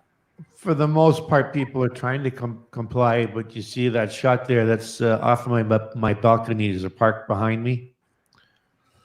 And you see all those cars in the parking lot? Yeah. Those all belong to the construction workers working in that construction site that you see just above the brown building towards the upper right corner. Oh, okay. Where is that? In this is in North York, Ontario. Ontario, in Canada. Ah. And they see the guys cleaning up the pool there, getting the pool ready to, I guess, touch up the paint on the pool and then start refilling it with water. And they're probably doing the garbage around the pool. You're getting so that is a swimming pool there? Yeah. Oh, wow. Look, when you look at it, like, I agree, people tend to get a little bit sick of it, but if it's for your own good, like, you see those three workers there, they're not socially isolating. Yeah, that's true. They should be apart from each other. What is it, 3 something meters or 1.5 meters? Well, they say 2 meters, but if you cough or laugh hard, you can actually spray it out to about 12 to 15 feet away from you. Yeah, that's true. Especially in a cold weather environment, I guess, is where people are more susceptible, or would be more receptive to the virus if it's being spread, versus a tropical climate, I guess. I'm not sure. Well, I know that with heat, this we're back home there in the Philippines, that with the heat, it'll go away, but come cold, it'll come back out again. And no, they're saying the heat does not kill this virus unless it gets over 121 degrees Celsius. Oh, okay. But they reckon that it affects your eyes, your nose, and your lungs. 121 degrees Celsius. Humans can't live in that. That's right. But from what I read, like these face masks are actually made for a one-shot deal. But if they stick them in an autoclave, they can put them in an autoclave at 121 degrees Celsius for 15 minutes, and that'll sterilize the mask. Or use a mist of hydrogen peroxide to sterilize the mask. One of the others. So just washing it with soap and water is not going to do it. Mm. So if you got some hydrogen peroxide, put it in a spray bottle, and spray your mask with it. Obviously, you're going to have to wait until the hydrogen peroxide evaporates off of it before you start using it again. Hey guys, just carry on for just a couple minutes. I'll be right back. It's pretty. Look, as I said, no one likes to be in this situation, but unfortunately, we've got the misfortunate thing now. I don't really blame China at all for it.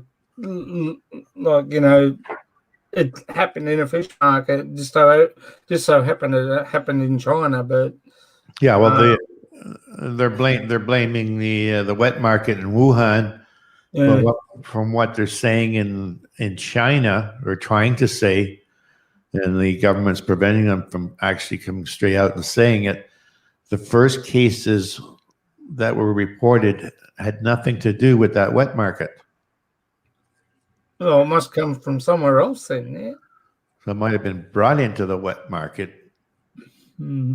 Well, they're saying the bats are something like a 98% match to the coronavirus, but the pangolin from Malaysia, it's an anteater, is testing 94.5% for the coronavirus.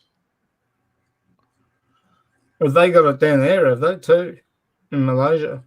Yeah, those are they're anteaters. Oh, that's right. Yeah, they are too. Yeah. Apparently, they're a 94.5% match for the coronavirus. God. But if you go back in other news reports, they were reporting in northern Italy that the doctors there were saying that in early September, they're seeing a lot of people coming in with a non-known flu-like disease. Well, And that was early September. Don't they say the flu can also kill people too as well, but probably not as bad as what this one. Well, my wife works in a care home. She showed me pictures and of a person's mouth, and what you see in the back of their mouth and on their tongue is like little white boils all over the place inside. Really? Yeah. Wow. Yeah, that picture, babe? No, I would not want to see that. Yeah, it's really gross. Juby is just saying that there's a yeah, but do you have that picture? Malaysia that could have. Oh, sorry. And bats are another one. Well, that's similar to the swine flu, isn't it? When someone walked in, carried some disease off their gumboots, or so to speak, into where all the pigs were in China and that, and then all of a sudden swine flu came about, and it's sort of, they've sort of walked through like the mud or something and picked up something and taken it into the pigs, and then the next minute, the swine flu originally came from Africa, from a tick. Oh, that's right. Started migrating from there, but the swine flu can be transmitted from people carrying the bacteria on their feet, obviously. But the number one spread of the swine flu is through the feed. Okay, Jeb Jam. See you tomorrow. Thanks for stopping by. We'll see you tomorrow at JGBK. Thanks for stopping by, my brother. Give my best to Jebby. Take care of yourself. Peace out, brother. Go ahead. It's not good. It's scary when you look at it. Well, look, from what I saw with all the mass burials at Harper's Ferry in New York, like since the American Civil War, they're burying them on top of old graves, and with tags like they used to do in the Vietnam War on their feet, so they knew who was to be buried where, and the cross on top. Once they're buried, they could put the cross there with their name on it, so they knew what soldier had passed away during the Vietnam War. And looking at those grave sites in New York, it's just scary. I so feel. Where is this? I'm sorry. Where is this live shot exactly at again? That's a camera, a surveillance camera. I have 6 surveillance cameras mounted on my balcony, and that's right behind my apartment building. Okay, what city again? This is in Toronto, Toronto. Okay. In a district called North York. Okay. Really close to the 401 and the Don Valley Expressway.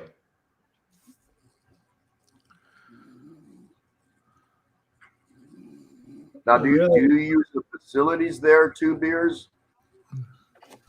That brown building is a community center that's been shut down since the beginning. Like I said, all these cars in that parking lot belong to all the construction workers working on that construction site just above that brown building in the upper right corner. Okay. I see what you're talking about. Okay. Wow. So work continues there regardless of. It's basically it's just the retail outlets that shut down, except for the grocery stores and the liquor stores. Restaurants are still, a lot of the restaurants are still open, but you can only either take out or delivery. We have the same here. Just grocery stores and farming's open. A few little necessity shops are open, like dress shops and shoe shops. Yeah. But the only ones that the construction's still going on, but they've been told to stand so far apart from each other. It's not funny, and that way they can, they're doing the right thing with safe distances and stuff like that. So there's more room here for anybody that wants to come up. We'd love to have you come up and meet Two Beers and meet Scott Expat in the Philippines. We'd like to meet you, so don't be shy. Come on up and join the panel if you'd like. Spend a few moments with us. You don't have to stay long if you don't want. There's the coronavirus inside somebody's throat, inside their mouth. That the little white bit down the bottom, yeah? Yeah. Oh, that's nasty. That's the coronavirus inside somebody's mouth. Oh, yeah. Looks like little sesame seeds all over it. Yeah, that doesn't look good at all. No. It does not look comfortable. Look, smokers would be a big factor in this too as well, because it would just hurt their throats if they caught that and make it really raw. I know when I was smoking before I met Arlene, if I had too many smokes, my throat would be sore as. And Kanoy says he had a girlfriend living in that building. He says, I had a girlfriend that lived in that white building of that shop we just had up there. Kanoy, do you still know her name, right? You still got her phone number? Is she still there?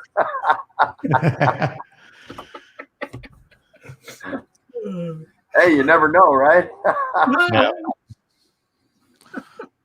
Scott, bring your missus up.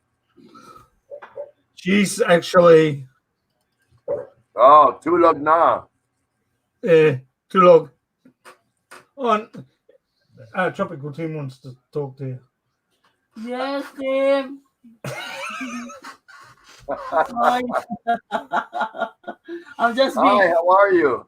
I'm good. I'm just Doing okay? Little man is look doing my phone. CJ's on the phone. That's all right. When Yeah, you should that's be. all right. That's all right. I hope everything's going good for you, considering all things. It's nice to see you. Me too. I said to Tropical Tim when we go back home. Yeah. Well, and Big E and Shay Corsage. Where are you, Tim, in Philippines? He's in Tondo, Manila. Tondo, Manila. Yes. Oh, I think not this December or maybe next year, because I hear there will be banned to go to somewhere out in the country. Yeah, they're sort of They will try to stop to not traveling at the moment because of the virus, but we're hoping by maybe next year, then we're gonna be spend time there in Manila because I have my relatives live there, so it's easy to catch up. So we might when we come back next year, because we were going to come we were going to come over December this year. But it looks like we're going to end up next year. next year, which will give us more time to save anyway, and more time for me to owe you more beers, Tim. And but Yeah. we'll catch up. We'll keep talking right through till then. And how So about that's 2 beers up the top there on the on my right. yeah. I think 2. Whereabouts are you 2 beers? Are you in? Oh, he's in Canada. Oh, I cannot go in Canada. It's very expensive to me. I'm sorry, babe. Oh, she crack up every Yeah, bit. here they call me here Kanonang Tondo. That's good. My wife says, "What do they call you?" Kanonang Tondo.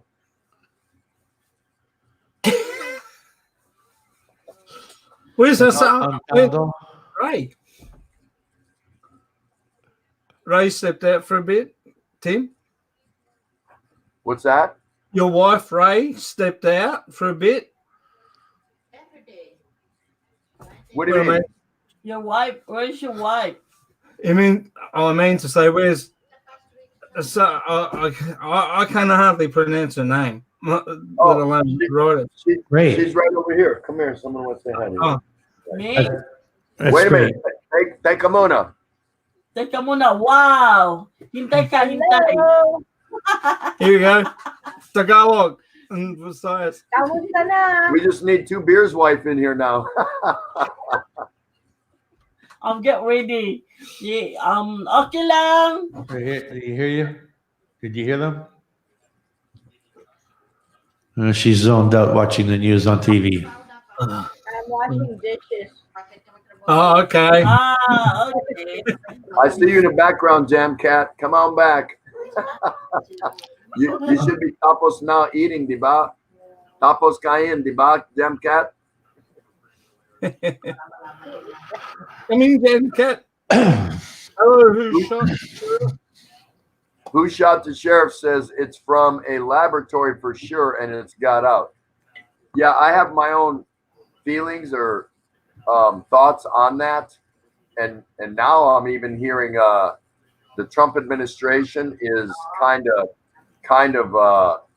hinting or opening up a little Pandora's box about maybe some possibilities that and he's doing it diplomatically, saying if it was an accident, it was an accident, but there's some implications coming out of there suggesting that the Chinese manufactured this and let it out, kind of thing.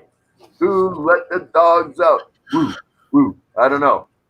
Well, Trump's line was it was the China virus and it was the Wuhan virus, and all the other lackeys underneath them were picking on that up. But now they've toned down on the China virus and the Wuhan virus and calling it the COVID-19 or the coronavirus.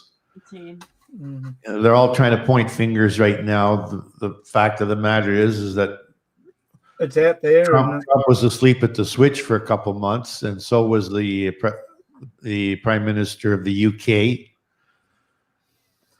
They're saying the Prime Minister of the UK, before the virus really took off, he missed 5 important meetings with the experts in the UK about the virus. He missed the first 5 meetings totally, and they were just continuing on business as usual, just like Trump was doing.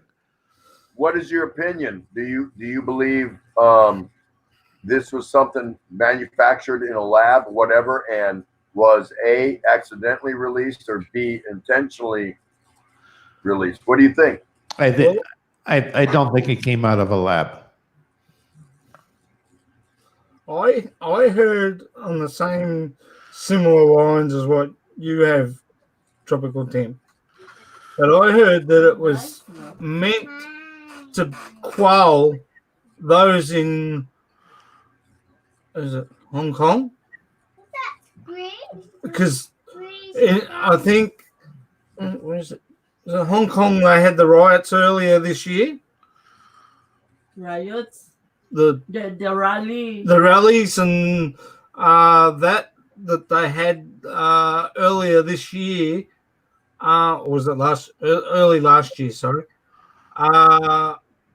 trying to stop protesters and the rally, and they formulated this virus to put out to them. And I thought, well, if that's the case, that's pretty damn low for a country to at least try and destroy half of their own population. You try to destroy. From everything I've read, the virus was first diagnosed in Wuhan on November 17th. Okay. And the local doctors there were trying to get this out. There's apparently China set up an automatic database for reporting this kind of stuff to the central government. But the local government were preventing the local people from putting this out into the database until that one doctor went onto one of the chat sites and was telling all his colleagues, hey, we got a problem here. And they promptly arrested him for putting this out. So it wasn't until sometime late in January that the central government in China had found out what was going on in Wuhan. And when they did, they immediately locked down the whole province. Hmm. Yeah, I think we're going to hear a lot of different, hypotheses, scenarios, this, that, and the other about. In mid-January, when the World Health Organization started talking about it, New Zealand was the very first country to lock everything down. Well, I thought it would have been the Philippines because they were straight. No, it was New Zealand immediately locked down in mid-January. Jeez. Nobody in, nobody out of the country. That's it. They were locked down. They're still in lockdown. New Zealand in that retrospect, then now I come to think of it. And the Philippines has sort of fallen third following us in that way, if that's the way it's gone. Because the Philippines acted pretty quick on it too. Yes, they locked down a couple of weeks ahead of what we did here in Canada. And then the States followed suit about 2 weeks later. Yeah, I think the States were behind. Hello to Stephanie Official. Nice to see you. Thank you so much for paying a visit to the Daily Exchange with Tropical Tim in the Philippines. We have 2 beers and Scott Expat in the Philippines in our panel. Anyone here is free to join us. All you have to do is click on the link and come on up and share your thoughts of the day, or meet some of the guys in the panel tonight, and sit back, relax. There you go. Go ahead, guys. Same thing happened in the U.S. and in Canada. The alarm was first raised by people working in some special armed forces agency that monitors constantly for viruses and pathogens and all that worldwide. And they raised the alarm bell, both the U.S. services and the Canadian services raised the alarm in early January. It's just the politicians did not listen, or the information didn't get up the chain of command to the politicians. Kanoy in the Philippines says there's just way too much being said about this speculation on it all. I know is that people just need to be safe and take the proper precautions. Well, you see people walking down the street here, and you come up to somebody who's walking the other way, and you see people are walking way over in the grass to stay 10, 15 feet away from you as you pass each other. Well, today in New South Wales, Randwick government, or the New South Wales government with Randwick, have now reopened the beaches, but only for exercise, with still the distancing away from each other. But, if you're running like from that far past each other, what's the chances that you're going to cop spray? Because when you run, you sort of You're panting a lot more. you're panting a lot like a dog. You're panting a lot, and it throws off. So even if you and like I was watching some people, they were walking like one lady was walking her dog, but the other one was running past her, and I thought this is going to put us back where we were. Yeah, exactly. And I thought, Well, what I'm noticing here in the streets. so impatient, and why can't, and as I agree with Tropical Tim, why can't people just be patient and try and get rid of this bug by staying isolated within doing your normal daily chores, going to the shops, go and do your groceries, pharmacy, whatever, but stay away from the big W's and the Coles Myers sort of thing, and just go back and forth doing all those little chores. I've only been out.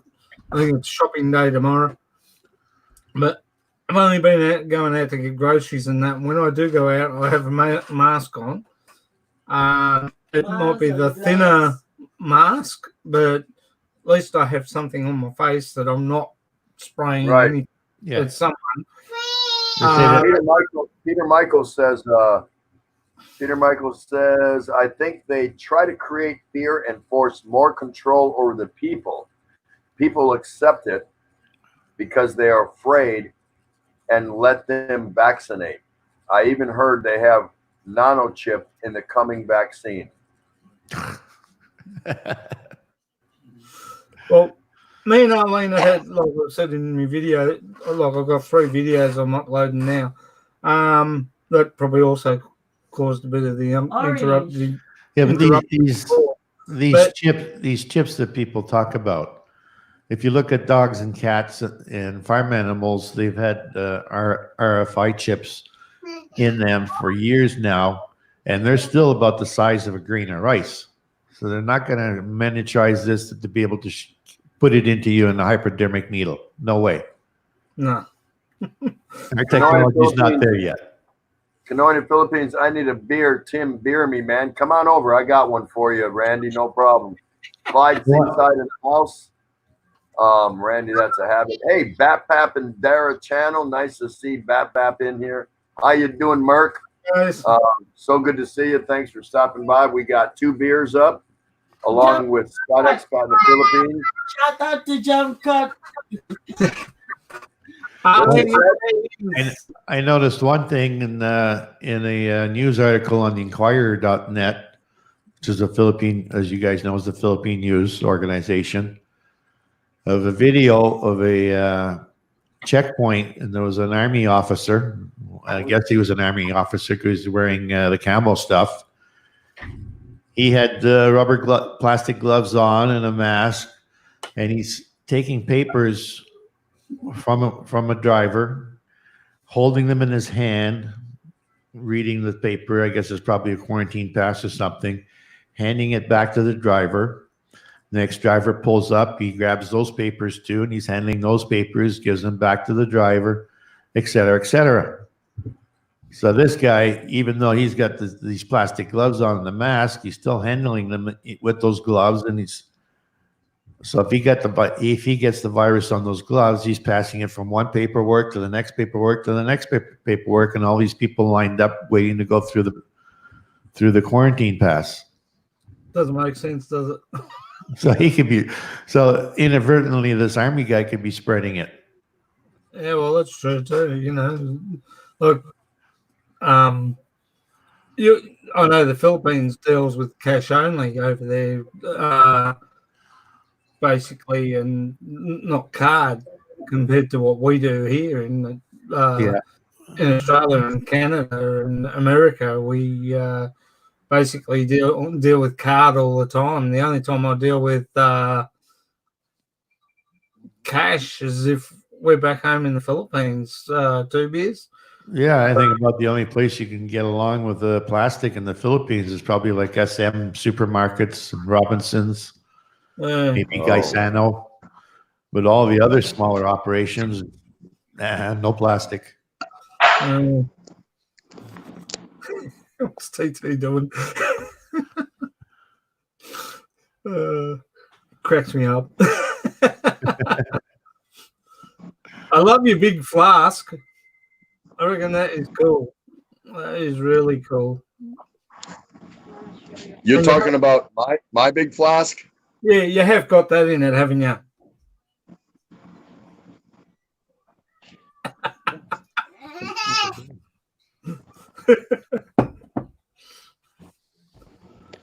No, that's a Yeti cup.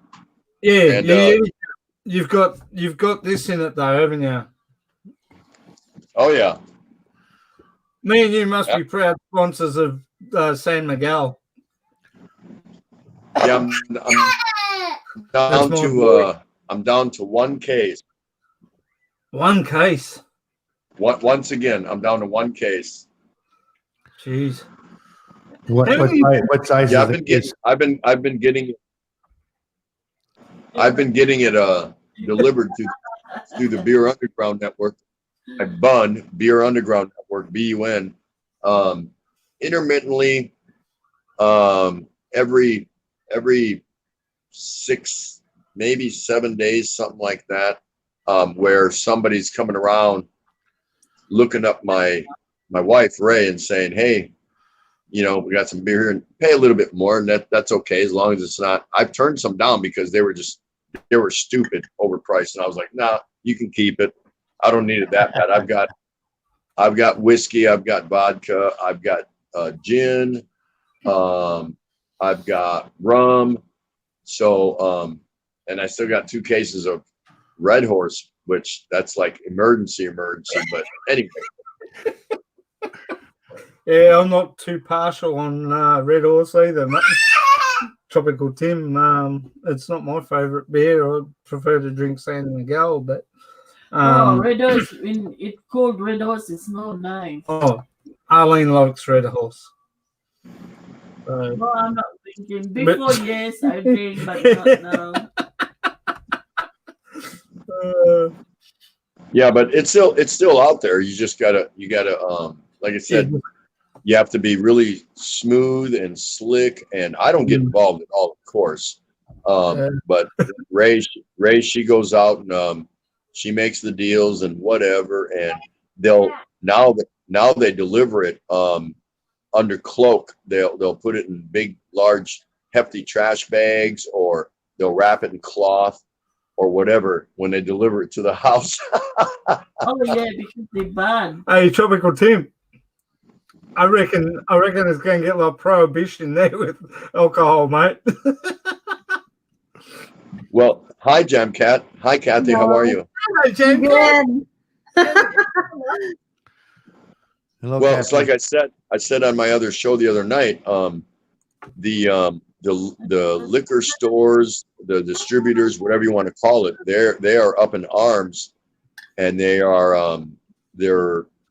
My wife, Jam Cat, Arlene, in Daylins. Hi, Jamka. Hello there. Yeah. It's ready to go back to bed now. She's getting ready for bed. It's winter. Might be late there. Doesn't the SM group of companies own San Miguel? I'll just move it back because she doesn't like to be in bed on the thing. Oh, it's gotta be. But anyway, never mind. Doesn't the SM group of companies own San Miguel beer? I thought they did, didn't they? I think so. I don't know. No, this is San Miguel owns San I know. Miguel. Years ago they have own brand that only San Miguel. Now they have company with the Coca-Cola. San Miguel is actually in My own. joint with Coca-Cola there now. So I guess But originally they did have San Miguel and SM were together, yeah. but I think that partnership sort of Yeah, fell there's a away, partnership and with then Coca-Cola. Coca-Cola jumped in and they joined forces. So, So hey, I guess Pepsi's joined forces with Red Horse. He's outside. Well, what I heard was I heard that in Australia, San Miguel was stopping to distribute there because it was so expensive because of all the middlemen, that it's got to go through to stock the shelves there. Is that true? Well, I paid for 2 6-packs $40. Yes, Australian. It's $18 one case of 6, and like they're not really a big case. Like 6 of those together. 6 pieces Wow. like 6 pieces of those together for 40. for about $18, but you get another one of those, and it's about $40. That's too much. So you're paying what for 6, $18, and if you need another case, another 6-pack, it becomes $40. Yeah, that's too much. And like this one, as I don't know whether you saw my video a couple of days back, or put up on Sunday. I have this on the dashboard of the car, and it was a tribute to you, Tropical Tim. This is the gold label imported beer too, but it shouldn't be. I don't know whether they're gonna keep importing it, but I got this Dan Murphy in our liquor stores here, and they're very expensive in the way of distribution of alcohol in some ways in imported beers. So Yeah, that's too much. That's too much. Here it's only 50 cents a bottle. Oh, that's good. And now you know why I want to come back there to live. Whoa! Whoa!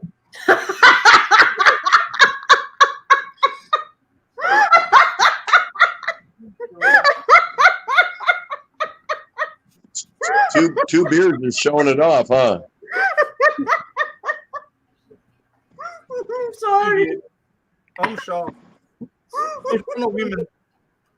How you doing, Jam Cat? How you doing? Nice to see you. Nice to see you again.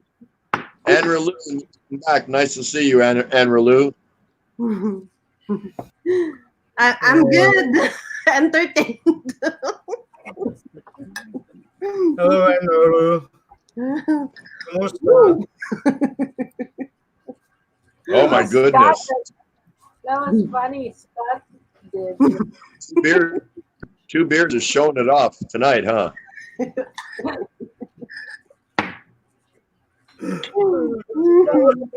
Scott.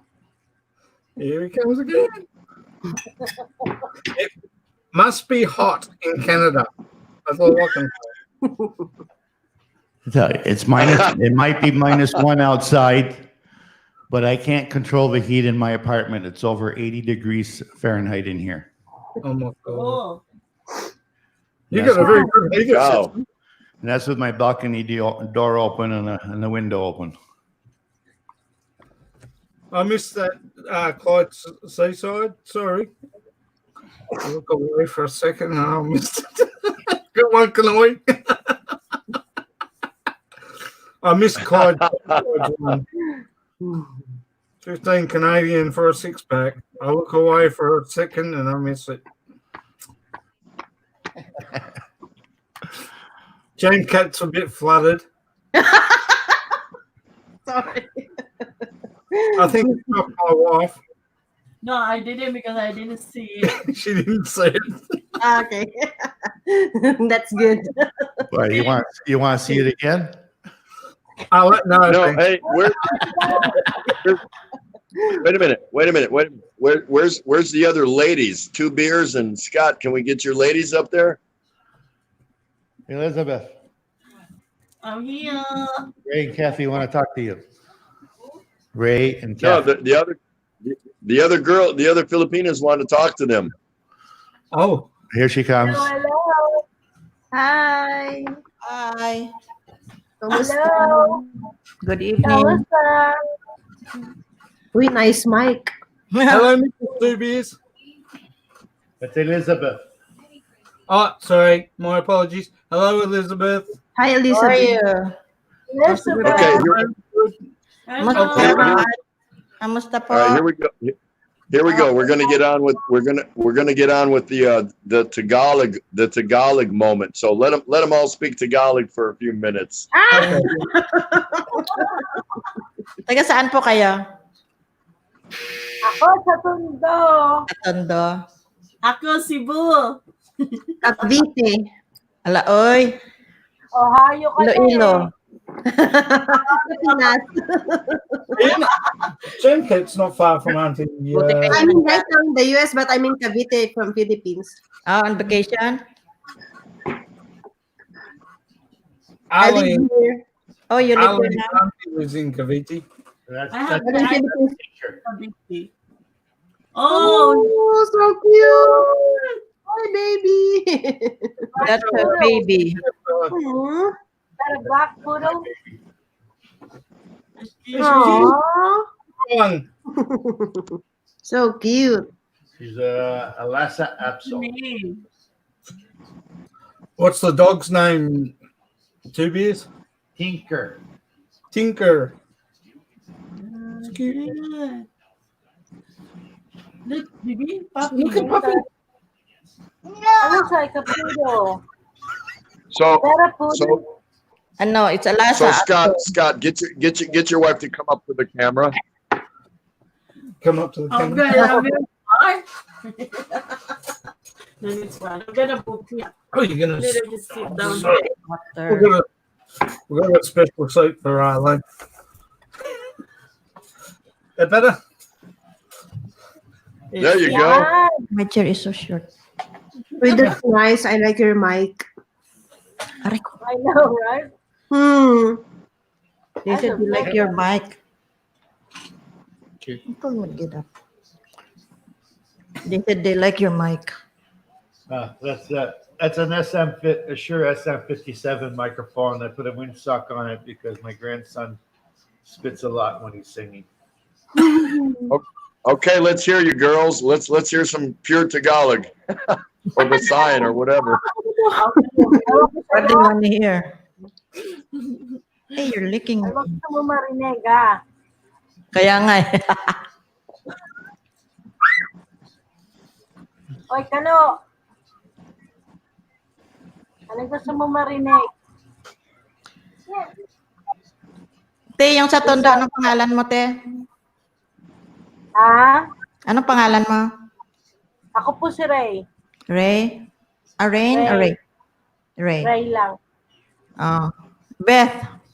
Ayoko nang mahaba. eh. Si Kathy. At saka, Eileen. Arlene in there. Ray, Elizabeth, Arlene. Well, Oh, that's Eileen. nice. Eileen. No. YouTube. Eileen in Bagong the gising. Bagong gising lang yata. Hey, Scott, go get a beer. Yeah. Give her the. Oh, God. I'll be back in a minute. Nagising tuloy si Arlene. I can't drink. I'm going to work. Ako, nag-lay down lang ako kasi yung baby ko nasa bed. Ay. Ayun pala, may naririnig akong baby kanina. You wanna see no? You wanna see the puppy siya? No! Ay, nakita na.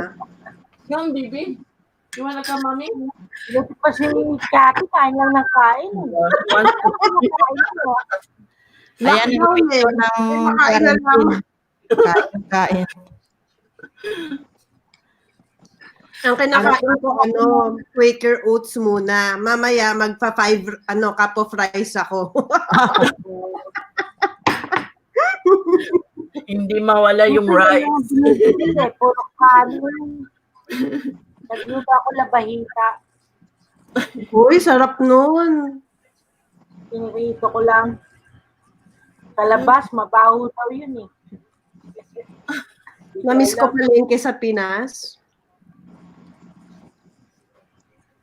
Kaya nga, buti pa sa Pinas. Kain ko eh. Daming food. Oo. Lalo na kapag yung bahay nyo malapit sa talipapa. Oh Sa boy. Cavite, malapit sa aming talipapa eh. Always fresh. Mm. Oo. Malapit ako sa Pritel. Ewan ko kung alam niyo yon. Saan? Sa Pritel. Ah, hindi pa. Divisoria, pwede ring lakarin. Si Tim naglakad dun. Uy, ang galing. Malapit na sa inyo, Divisoria. Naglakad siya doon. Mula sa bahay hanggang Divisoria, nilakad niya, nag-vlog siya. Nung Sabado. Ang galing naman. Doon masarap mag-vlog eh. Kaso hindi na siguro matao dun. Walang tao. Hey. Open. Walang traffic, walang tao.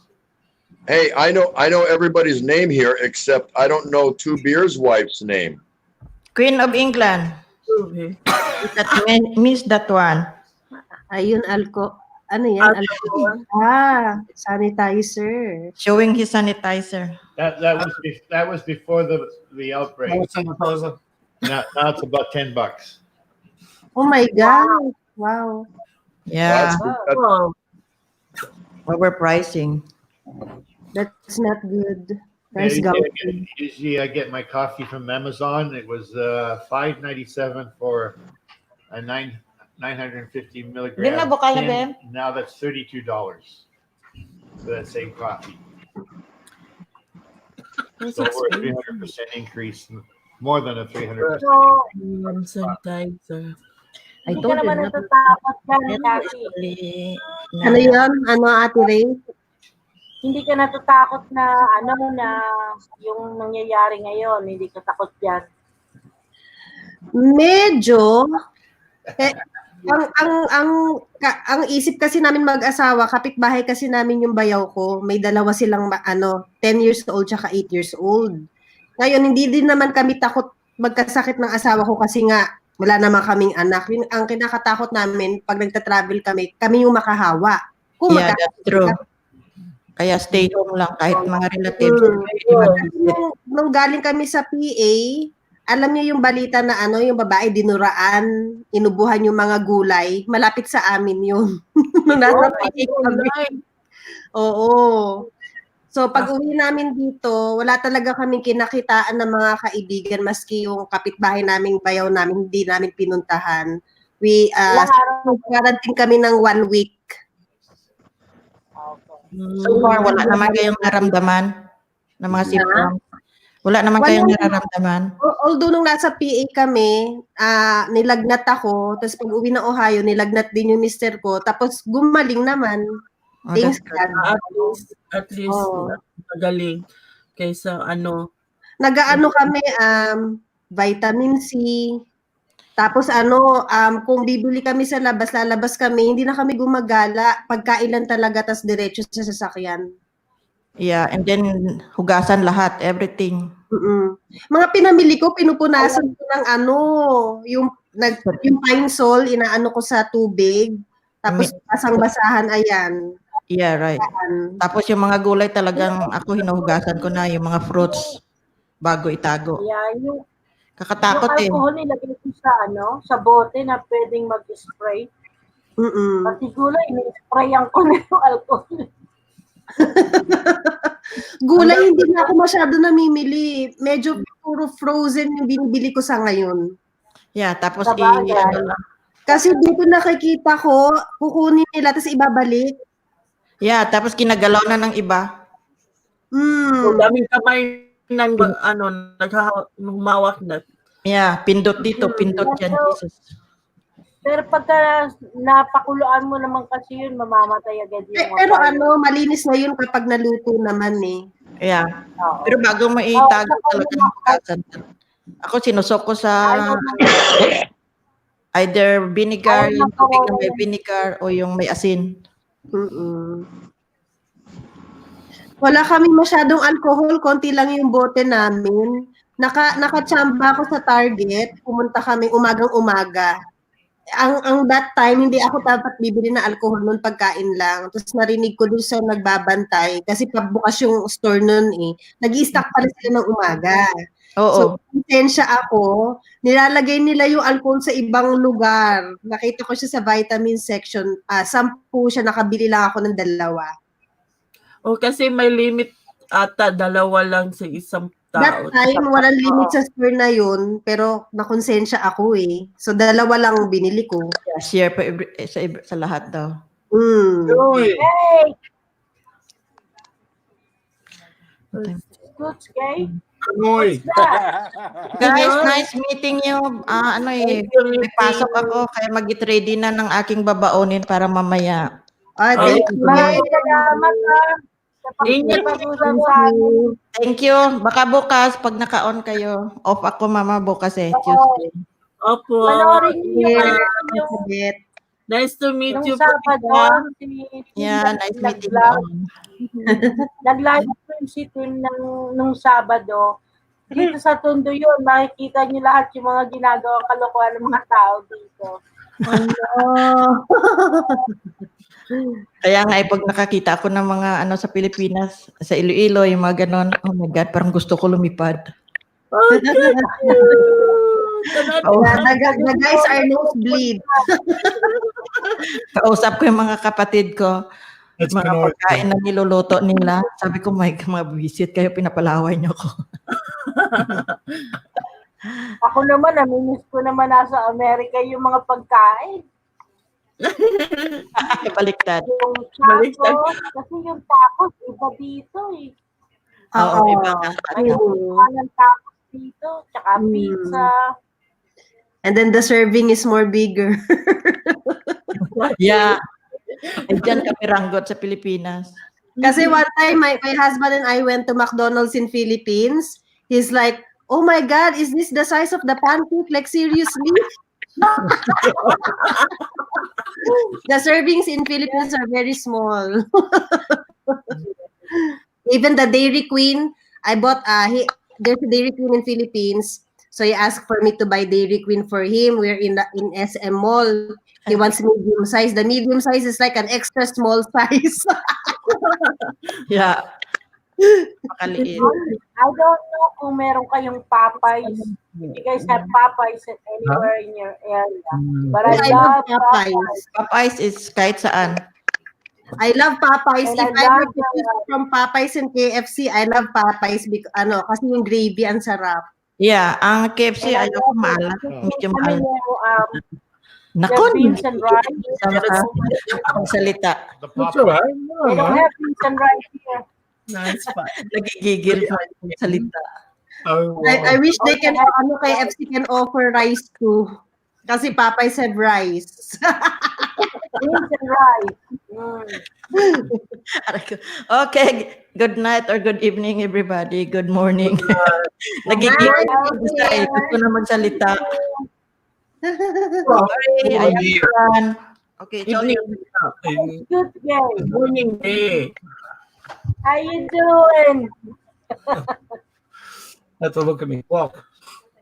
How are you, Kanoi?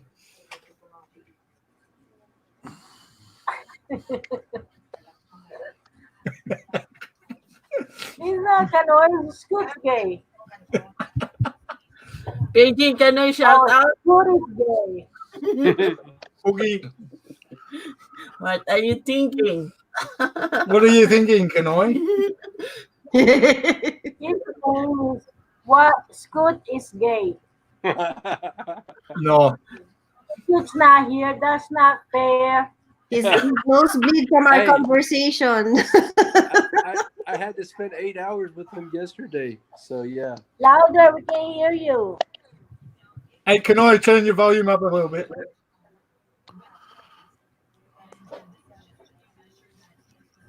Hello. I got me my hair. What are you doing? Let's all talk at once. You're right. You're Okay. right. You're right, TB. No problem. No one can see. I'm gonna move. Arlene's got to move. She's got to get the little fella off to sleep if we can. Hi, Arlene. I dropped her off at work this morning. She had to be in there by 9:30, and the little fella came with us, and You want a bike seat? by the time I got, like, we left here around about 8 o'clock. And it takes us like a good 50 minutes to get into the city. Well, this morning It's it not took 28 minutes to get in, which was good. And by the time I got home, he was falling asleep from a certain part coming into Sunbury. You're gonna off now? And I I got home, I brought him in here, put him on the bed, So dirty, your hands. and he didn't wake up until 12 o'clock this afternoon. So he's up and down like a Mexican jelly bean at the moment. But he's a good little kid. He's okay. He's fun to have around. He's a laugh a minute every time. He's cheeky. Loves pinching Arlene's phone, if not Arlene's mine. But he knows not to touch mine because I do all my stuff on it, editing and that. So, and I basically do all my videos on there. I've got 3 plus 2 more to go up, and these 2 are pretty controversial. They're not directed at Americans whatsoever. It's just directed at what's happening. But anyway, we won't go there. But watch them because you'll probably agree with me, and if you don't, well, that's okay. That's fine. No stress. But they're pretty, a little bit hard hitting. I've never been controversial at all, and try and keep my channel not controversial. Just basically base it around family and what we do as a family. Hello, Dennis Adams, and that's the way I want to try and keep it. But I just thought with these 2 videos, I got a little bit annoyed at seeing what's going on, and I was a little bit annoyed at what was happening over in the States there with the protesting, and I thought, guys, it's not going to help the situation. Go home, isolate, and be with your families and look after yourselves, because doesn't matter what happens. Because when you look at it, one day, in the next couple of weeks, one of those, probably how many people were there, and I don't wish this on anyone, would probably get it, if you know what I mean, if you know where I'm going with this. But if they all stayed home and isolated and looked after themselves, you have no stress. So if you get a chance, watch the videos, have a look. If you agree with me, that's fine. If you don't, no stress. But it's not directed in anger towards the American people. It's just the action of what is going on that makes you feel, you sort of, I can agree with you. I can agree with them. And wholeheartedly, I can agree with what's going on, how they feel. But it ain't going to help, because the person that's in charge of the government there is deaf. I want to give a quick shout out to Dennis Adam.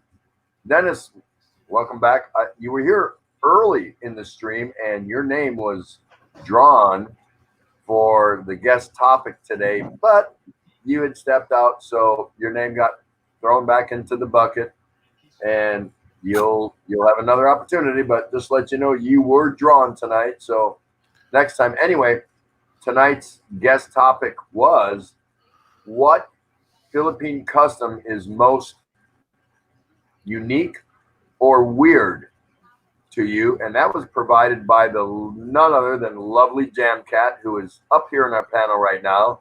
What is the most unique or weird Philippine custom to you? So anyone here wants to chime in on that, please feel free. We've had some great responses tonight to that. So it has to be something that you personally have envisioned or seen. again, a lot of good response to that. So if you have one and you haven't already responded, please feel free to chime in. Go ahead. What I found weird was watching a tricycle go down the road full of rice, stacked with about 8 feet high of bags of rice on the roof of the sidecar, and Yeah. somebody sitting on top of the pile.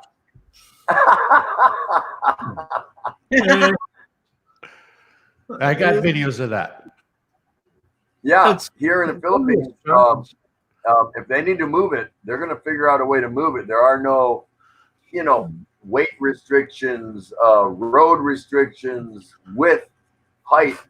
None of that applies. There, you don't see any signs that as you're approaching the bridge, 17.7, feet for truck drivers to see. You don't see none of that. My brother-in-law was my brother-in-law rents out sound system, on a bike. and he had a little 1-ton with a flatbed, and they loaded the back of the truck with 6 bass speaker bins. Now these bins are about 5 feet high by 4 feet wide. They had them stacked 3 high on the back of the truck. And when his son, it was on a very, very slight angle, parked on the side of the road when they were loaded up. When his son got in it to go take that sound system to someplace where they were setting up for a barangay dance or something.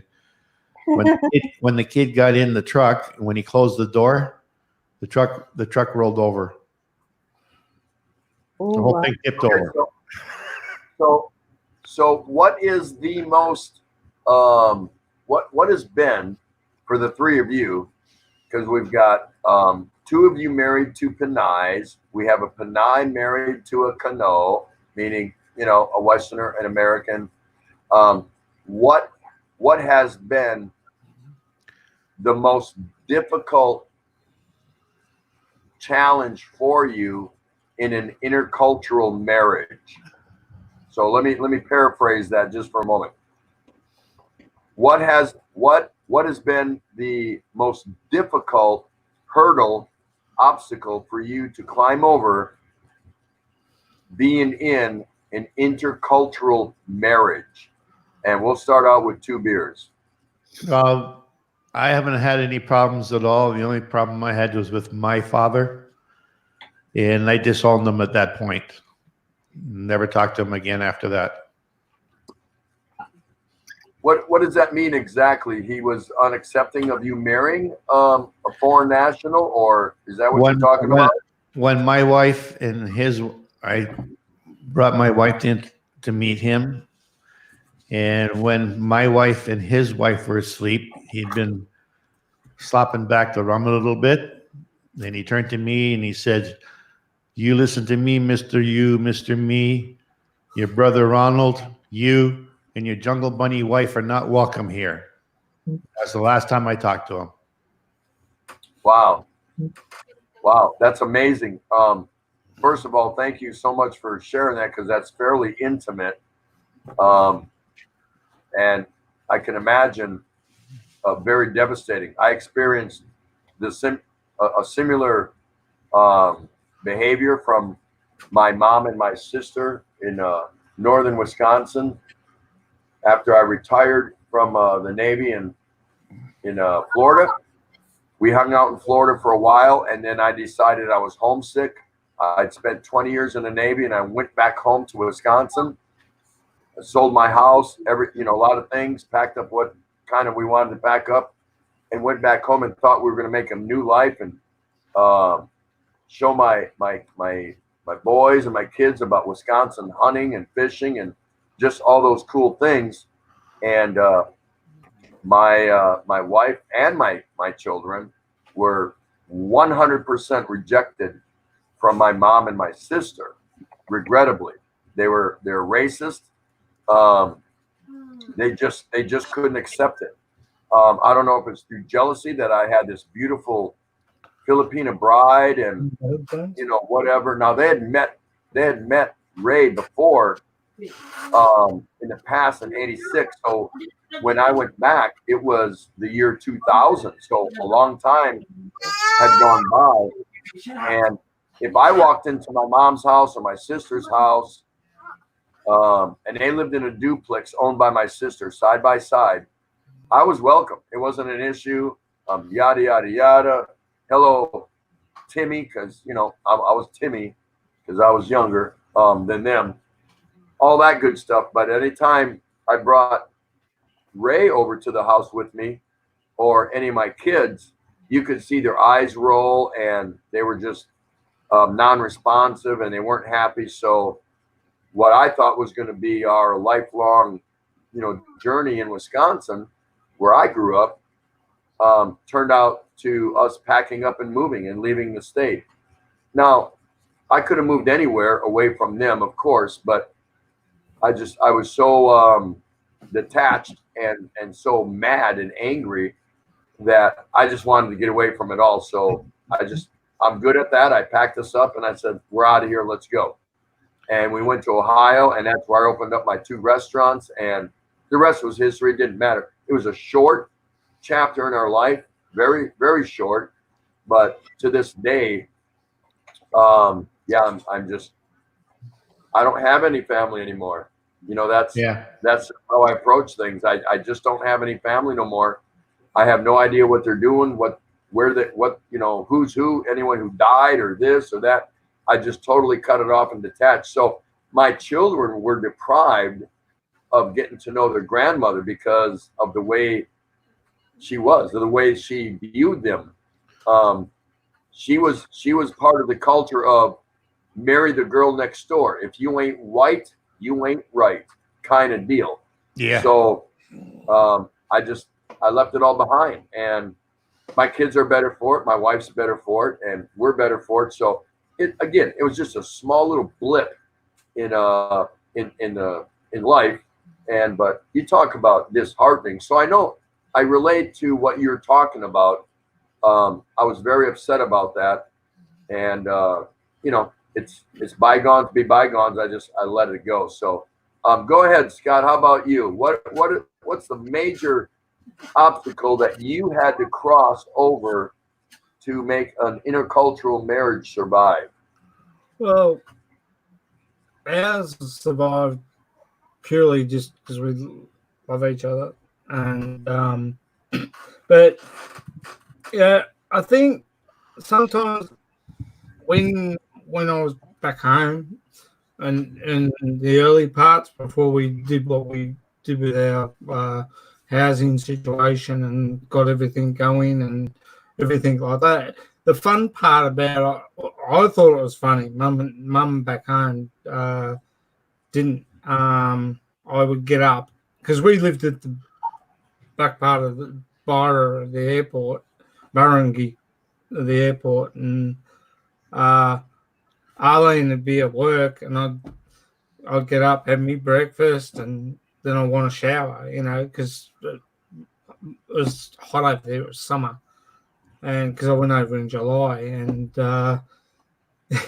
went to go and have a shower, and I got in there, and there's no water in the buckets, so I had to go out and get water, right? So I took the buckets out to the tap, and I'm pumping the water, and everyone's watching me, you know, because what's he doing? You know, who's helping him, you know? And I'm doing it myself, and this lady come over, and I said, no, it's all right, I can do it. 10 minutes later, she's gone and told Mum. Mum's come back out because she's seen that I was there. Mum's told me, and I'm going, what's the matter, Mum? It's okay. I can do things for myself. That part, the cultural part there, was I was trying to accept that, no, it was either up on or Dad, get the water if you want to shower. And just the language barrier at the time was a bit difficult. But when I went back over in November of 2010, we got married in January 8th of 2011 and at Mactan Air Force Base. And when I came back over there, just doing the same thing as what I was doing last time. I think it's just basically the cultural differences. I'm so used to doing things for myself and helping myself to what I want to do, like get water or do hammer a nail in the wall or stuff like that. No, it's not accepted. Dad will do it, or mum will do something, or my brother-in-law will do it, but you don't do anything. You just sit there and relax. And that's the part which I probably really should have just sat back and relaxed and just did everything, let them do it for me. But I didn't want to be like always a burden. Mind you, I ended up in hospital 3 times over there. But that's right, because Filipinas are so dedicated and they're so one-man oriented is my experience. Now I can't, if somebody were to ask me, hey, how do you date a Filipina? I can't respond. What's it like dating a Filipina? What should I think about dating? I can't respond because I met and married the first Filipina that I ever laid eyes on. Pretty much. We met in 1980 and we were married in 82. So I'm not qualified to talk about the dating scene. Kanoy in the Philippines says very sad because they miss out on watching her daughter grow up. And he's talking about something that happened in his life. Peter Michael saying, Tim, how about your mom and dad? Did you drop any contact with them? Yeah, all contact has been gone for 25 years. It's lost. It's gone. Because I wasn't about to put my racist family's views ahead of my true love's view. Somebody ahead of my true love. So it is what it is. I mean, maybe that's why we've been married 38 years. I don't know. So yeah, I get what you're saying, Scott. It's difficult to accept that the Panays want to wait on us almost hand and foot. In return, they want love. Number one, they want love. They want Christianity in their relationship. They want security. There's no hiding. You can't get around it. Some of these traits that I'm talking about, and they want family. They're very family oriented. So when it comes to you wanting to do things for yourself, but yet your Panay wants to do it for you, it's difficult in the beginning to understand that, because I don't know. I've been all over the world with the Navy and stationed in different parts of the world.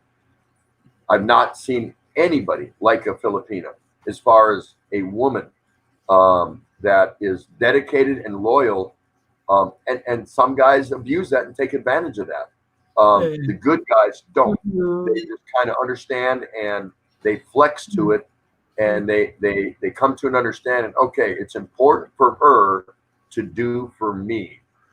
It's a trait. It's a quality that they have that not many people know about.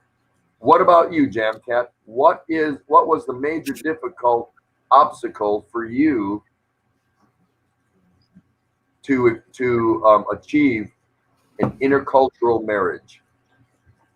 I think one of our, when we got married for a year, it was kind of hard. We kind of argue a lot. I think because of the communication barrier. He will, because most of the time, this is true, Americans are really straightforward. And sometimes yes, we are. some things, and I take it in different contexts. Most of the time that happens. But now that in my 5-year stay here, I try to learn to listen first at what he's saying before getting mad, because sometimes I kind of understand it in a different way.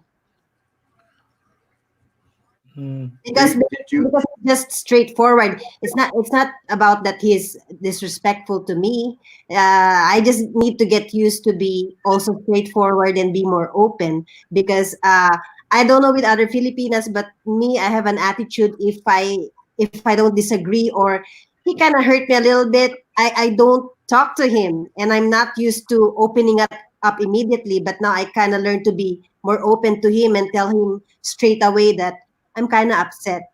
You know, we- it kind of help a lot. We go through that too sometimes, for 2 or 3 days. Yes, but my husband really don't like it, and it kind of make me realize it kind of help. It will help the relationship by being open, more open, and communicating it immediately. But sometimes there are some things that I explain to my husband, like I want to be quiet because I don't want to say something stupid. If he I can, think that happens with a lot of. I think that happens with a lot of Filipinas. Filipinas are very good at biting their tongue. They get emotional. They want to say something because the situation is not correct or it's wrong or something, but they're very good at biting their tongue until they get home with their husband. Then they vent. then they let it out and they go, hey, this that. So that being said, let's go backwards now. We'll reverse order. How many times have you seen where you felt your spouse was wronged and you did not defend them? You let sleeping dogs lie. You didn't say nothing about it. You didn't do nothing about it until you got home and you dealt with it. You had the opportunity to say something, but you did not. So now we're going to go backwards, starting with Jamcat. Oh, when it comes to like if somebody wronged my husband and I didn't stand up for him, yes. I'll be honest. I don't. If there are a lot of times that, for example, my husband got ridiculed in Philippines, I don't let it pass. Sorry, that's just me. Cause my to be honest, my husband have issues with his weight, and there's a lot of times when we're in public, I can hear some people make fun of him, and I don't let it pass. That's what kind of like I don't know if that's a nice attitude. I go straight to that person and I ask them what's funny. Did you feel angry at times if you thought your husband felt ridiculed? Yes, I it makes me very angry. But the thing is, I try as much as possible to avoid confrontation. I kind of like talk to them like still in a respectful way. So okay, I don't about you? I don't let it pass. So you dealt with it later, kind of. Yeah. But the thing is, like what I'm trying to explain is, if somebody like on the spot ridicule him, I don't let it pass. But for example, if somebody ridicule him and I heard it from someone, I don't immediately confront the person. I ask the person if it's true. I see. Then Okay. I'll deal with it still in a respectful way. But if the person, which is rare, he or she is very disrespectful, then I leave it. Like sometimes it's hard to argue with somebody like that. So you didn't fall for chismoso. You would try to get the facts first, diba? Because I'm a chismosa too. Well, all Filipinas are chismosa. Yes. But the thing with me is I think the facts. But I don't think that's not based on facts. I don't like that. Okay. How about you, Scott? Have you ever been in a situation where you thought your wife was ridiculed or put down or embarrassed and did nothing about it until you and then dealt with it when you got home? I honestly can't say I have. Which one? What's the question is? Hang on, Arlene wanted to know that question again.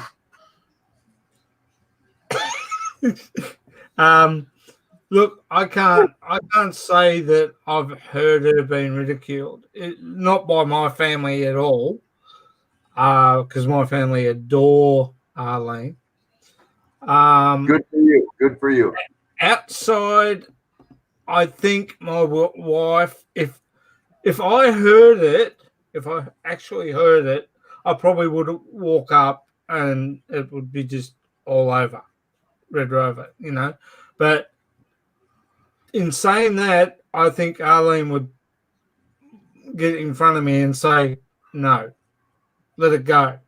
She would rather me avoid confrontation than to attack a person over a comment. Like, I would just say, basically, what'd you say? You know? But here in this country at the moment, the way things are going, you only have to say the slightest thing and you'd probably get a smack in the mouth, you know? But I think Arlene would rather me avoid confrontation by letting it go and not say anything. But I don't think I've come across it. I haven't heard anything. I don't know about Arlene if she's on the train, whether she hears anything or that. I know she did once come home upset, but she dealt with it herself, which was good. Mm-hmm. But like, you know, in Australia, we got a lot of racist views since this thing happened with China.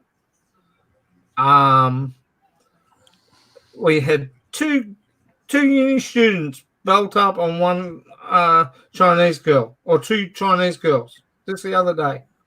They're being severely dealt with, but it's not right, and it's certainly ugly, and especially if it goes all across the world, because it gives Australia a bad name, and not every Australian's like that, you know. But personally, no, I haven't had that thing unless I hear it.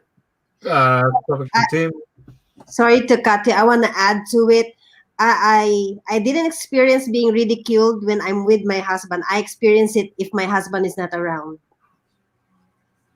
Someone's said it while your husband's nowhere near you. Mm-hmm. So talking behind his back. Yeah, it's not good. Yeah. Is that what you're saying, Jam Cat? Talking behind his back? Yeah, because I have this experience. We were staying at a hotel, and it's been more than 2 weeks that they're not cleaning our room, and I'm trying to ask them politely, you know, to clean at least our room. And I know sometimes they're very busy, but I ask nicely. But I notice whenever my husband asks something, they do it right away. If it's me, no. So what happened is, I think they called me, and then they forgot to hang up the phone. So I heard that. Oh, wow, really? Yes. And I wish I have a recorder, but that time, but I don't have. So I overheard. I know that had to have been an embarrassing moment. Yes. So I overheard the staff saying, because she forgot to hang up the phone. Like, why should I clean that room? She's just a Chinese. Hi, Hapsters. Hi, Lorna. Okay, how about 2 beers? Can you chime in on that? Well, I was at a party with my wife. So there's myself and a Spanish fellow from one of those 3 little countries on the eastern side of South America. Those 3 tiny countries clustered together. He was from there, and there was about 8 or 10 Philippine girls in the room in this party. And this guy was very loud and vocal, almost to the point of screaming at his girlfriend to speak in English. Oh my God. And when he directed that towards my wife, I put on a little bit of an act, and within 3 or 4 minutes after that comment directed at my wife, everybody in that room thought I was going to beat the shit out of this little asshole. Like, my wife can speak whatever she wants to speak, and so could these other ladies. So just sit there and shut your mouth. You're being very disrespectful to all these girls. But he had been going on about, speak English for about an hour before I finally lost it and put on this little act and scared the shit out of him. How was your, I'm sorry, what is your wife's name? Elizabeth. Elizabeth. Okay. Something tells me you told me that before, and it, I'm usually good with names and stuff like that, but if you did, it's my bad. But okay. So Elizabeth, how was she feeling when all this was going down? Was she looking for protection, like, kind of circling around behind you, or was she just kind of neutral, or No, was she out in front? She was kind of neutral. But she had that look on her face like, I wish this little punk would shut up. Okay. Because he's not part of the conversation. Okay. I get it. So did you take this dude out, or did he calm down, or what? Well, everybody in the room, including him, thought I was going to take him out. That was my intention. It was just to give him a good scare. But it never came to that? He shut up right after that because I was a lot bigger than him. He came up maybe here on me, little skinny little Spanish dude. Yeah, it helps to be bigger, right? Like 110 pounds soaking wet. Okay, so now we're gonna go back. Go ahead. Another time, before we moved into this apartment, we were living in a house that was split into two apartments. We had the downstairs, and we had this girl living above us. She looked like Shania Twain's twin. Wow. That she had two problems. One, she liked to drink a lot, and two, she snorted the cocaine. That's not good. One day, she comes banging on our door, and she starts spouting off, I'm prettier than you are. I can take Dennis away from you anytime that I want. And she was like a foot inside our doorway. My wife pushed her a little bit back, so she was right in the middle of the doorway. Then with both hands, grabbed the door and let her have it. Oh. Not once, but twice. Twice. She went flying backwards on her butt about 10 feet. Now, this door was 1 3/4 inch solid wood with a galvanized sheet metal skin screwed on one side of it. So it was a quite heavy door. Not once, but twice. So we're sitting there afterwards watching TV. I said, well, the police haven't shown up yet. Maybe there. Like next morning, this girl upstairs remarks, why does my head hurt so much? Didn't remember she got smacked by the door. She had no clue what happened to her. Yeah. Wow. With both hands. Wham! Okay, so what was the most embarrassing moment that you and your partner experienced? Right back to 2 beers. I haven't had any. Now something where both of you looked at each other and blushed. No. Have we had Got to be something. No, nothing. It could be something as simple as you made a dumb purchase at the store, or you showed up at the wrong with the wrong clothes at a party, or whatever. What was the most embarrassing moment that both you shared together, not against each other, but the most embarrassing moment that you both shared together? I don't think I've got any. No, I don't know. Nothing comes to mind. Okay, Except, think about it. Except for one time that I threw this priest out of the Nipa hut in Pavia. I was having this priest wanted to marry us, and I'd been divorced, and my first marriage was in an Anglican church. And the priest said that doesn't count in the eyes of the Catholic Church. So we could so we could have been married in the Catholic Church. And then I got into an argument with the priest about politics, and I wasn't too happy about the fact that they still preach from the pulpit who to vote for, even after the Pope himself had told the Philippine priests to stop meddling in the politics. An order came from the Pope.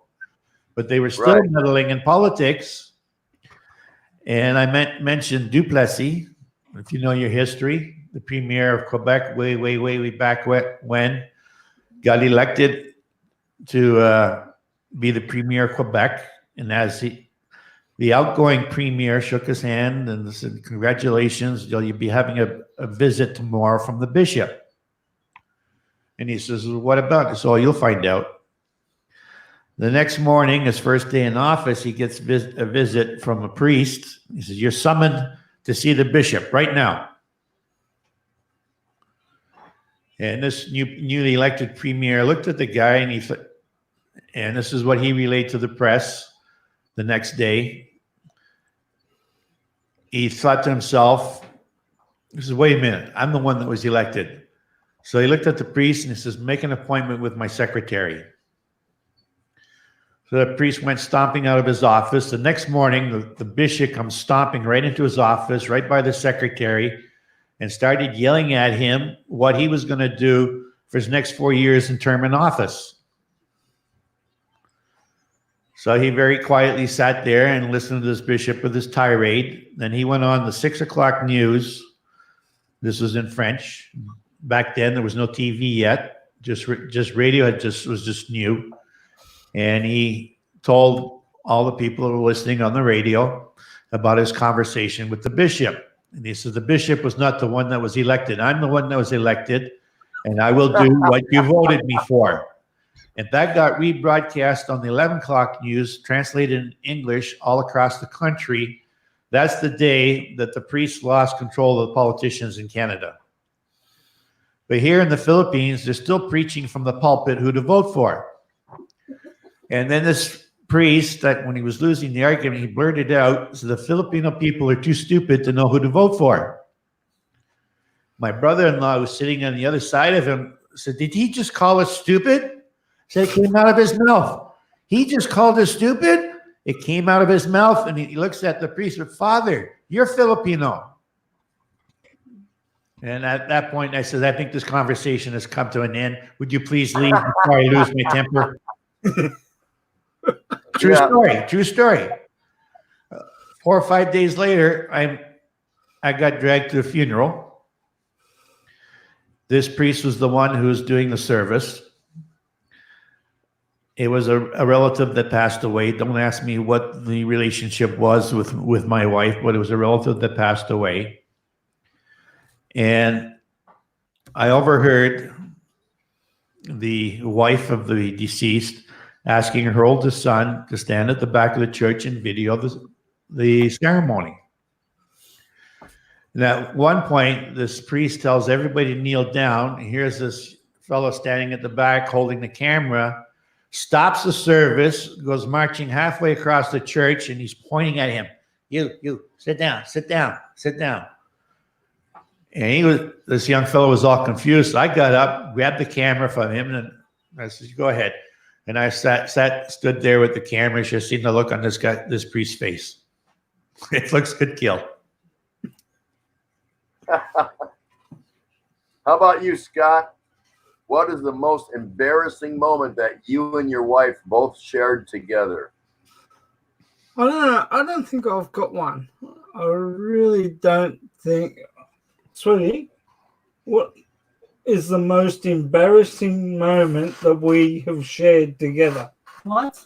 What is the most embarrassing moment we have shared together? Sorry, I've got to ask her this because you Hey, down Scott. your foot when you turn around and you see the bar. Hey, Scott. It's supposed to be from your mind. You're not supposed to solicit. And speak a little louder. Scott, speak a little louder. One day, my mum here, who's not that crash hot at the moment, she said something to me smart, and I turned around and Arlene was there. I just totally forgot myself. I just gave her a Mooney,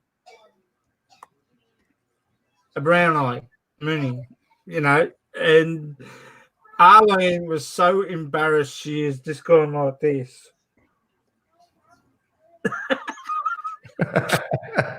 I had just given Mum a moonshine, and she said, "I will never live that down again." And like, Mum should have been. Mum was used to it. So what happened? Your pants fell down? No, I dropped the text. Because Mum made a comment, and it wasn't to my liking, so I just turned around and said, "Oh, cop this," and she's gone, "Hey, don't worry, I've done it in front of my mum and my auntie, who is 90-something, 92, and we were in the same room. And Mum was talking to my auntie a couple of weeks back, or a while back, sorry, and Arlene was in the room, and my auntie was over here, and Mum said something to me again, and I thought, when she had said it, I thought, "Oh, you sneaky woman!" I had done it again. I'd done a brown eye in front of Mum and my auntie, and they both cacked up laughing. And I said, "You going to say it again, or do you want more of that?" And Arlene's just gone like this. So you're sharing an experience of a brown eye with us? Well, she was embarrassed. I was embarrassed. She was embarrassed about me doing what I did. And I thought I was a little bit embarrassed doing it, but no, I can see how that could be. I can see how that could be. It wasn't a bad comment. It wasn't a bad comment. It was just something she said that I didn't take too kindly to until after I thought about it, and I'm going, "Oh my God." But anyway. Okay, Jam Cat. Most embarrassing moment between that you and your husband both shared. Well, actually, there's nothing that embarrasses my husband. We have like, oh wow, it's just me. I think one time we were at his cousins, and they've been like talking for a long time. And I kind of wanted to go home that time. We were at my in-laws. We were at PA for a visit, and then I messaged him that I want to go home if it's okay, if he's ready. I'm ready to go home. And then I think, at the garden, and then I went inside the house. So some of his cousins are drinking because my husband stopped drinking 5 years ago. So he told me, "You could have messaged me if you want to go home. You could have told me if you want to go home. Why did you message me?" And I got so embarrassed. Oh my God. And then his cousins joked to me, "Why you don't like us?" That's just it.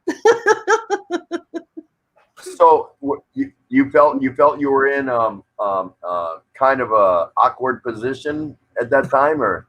I got embarrassed when he said that. It's not about I don't like them. That the thing is, I just want to go home and rest. Because most of the time, I try to talk to our relatives and our cousins, but sometimes, they talk about when they were kids and this stuff, and I try to sometimes pitch in, but sometimes I don't, want to pitch in into something I don't, like relate or understand. Oh, I see. Yeah, okay. but I like them. They're like nice people. So, I think our most embarrassing moment was we were celebrating one of our anniversaries. Now, our 38th anniversary is coming up here on May 5th, but this is a long time ago, and I think we had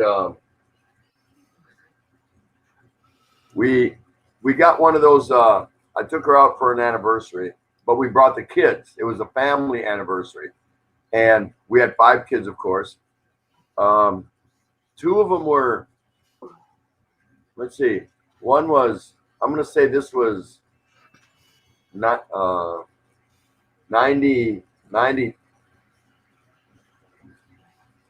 97, maybe something like that. 90, 96, 97.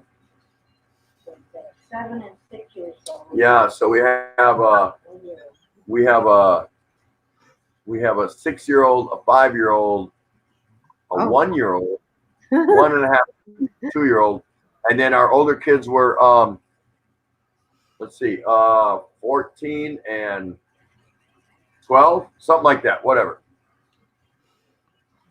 So we went to a hotel that had a kid thing, arcade thing, and play area for the kids and all that, and whatever. And then they had the nighttime adult thing, and it was actually a casino.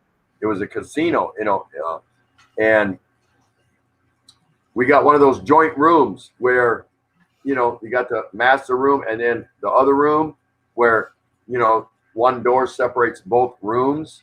Or you've gone to hotel rooms where there's a locked door and that's another joint room, but you can't get through there and they can't get through to you, kind of.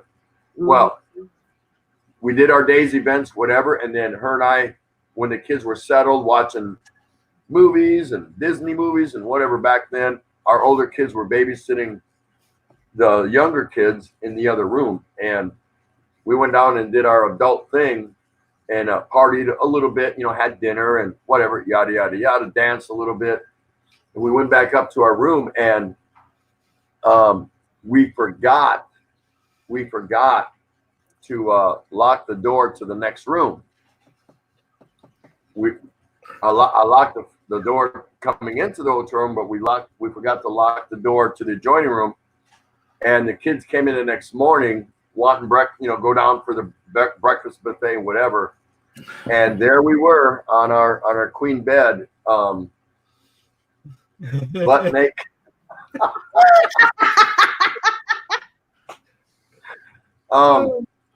I don't even remember what happened the night before. I couldn't tell you that, but what I do know is we were reaching for sheets and blankets real fast and telling them, "Get out of here! Yes, we're gonna go down to breakfast." Yada. Because we probably got back up to the room about 1, 2 in the morning, something like that, real late, and it was a long day anyway. Because we had just arrived, we drove a ways and we had just got there, so it was a long day, tired, this, that, and the other. So your mind, you forget all the little details, and all I had to do was push the button on the door, the little doorknob, so they couldn't get in. And I failed to do that. She didn't think about it, and we were just sprawled out all over the bed, just butt naked. It is what it is. I mean, 700. so yeah, we were a little gun shy about that. So what are you gonna do? One of those things. So Oh my God. yeah, oh my gulai, yeah, long time ago. So now, anytime we talk to our older kids, because the younger ones don't remember much about it, but when it's brought up with our older kids, they just go, "Ew, Dad." I was like, I'm just asleep. What am I supposed to do? No big deal. Hello, Darren and Sab. Nice to see you. So nice to see you. And of course, Hapsters has been here. So good to see you. So, Hi, hipsters. if you could do something different since the day you got married, from the day you got married, not before that, from the day you got married going forward, if there's something you could have done differently with your spouse, what would it have been? Buy a house. Jam Cat is first. Oh, me first. Yeah, we're going back From day one. from the day you're married, not from the day. I'm saying from the day you were officially married. If you could have done something differently from the day you're married up till today, Mm-hmm. what would you have done? Well, I wish I could have compromised a bit more or less to my relatives.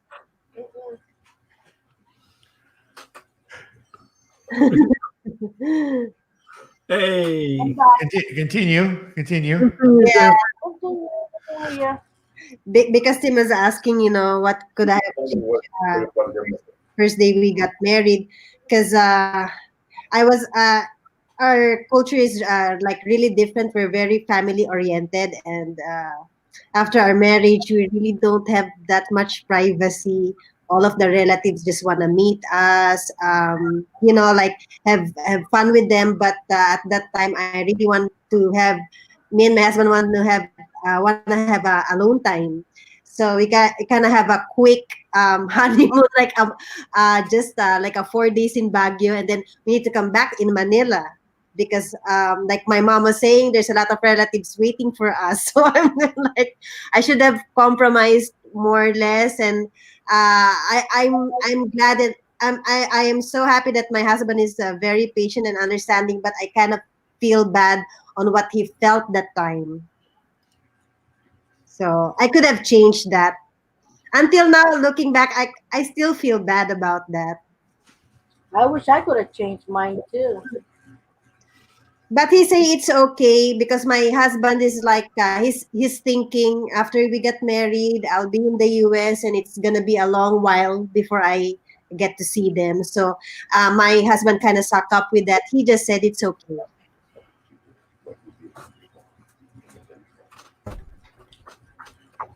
That's a good one. What about you, Scott? Yeah.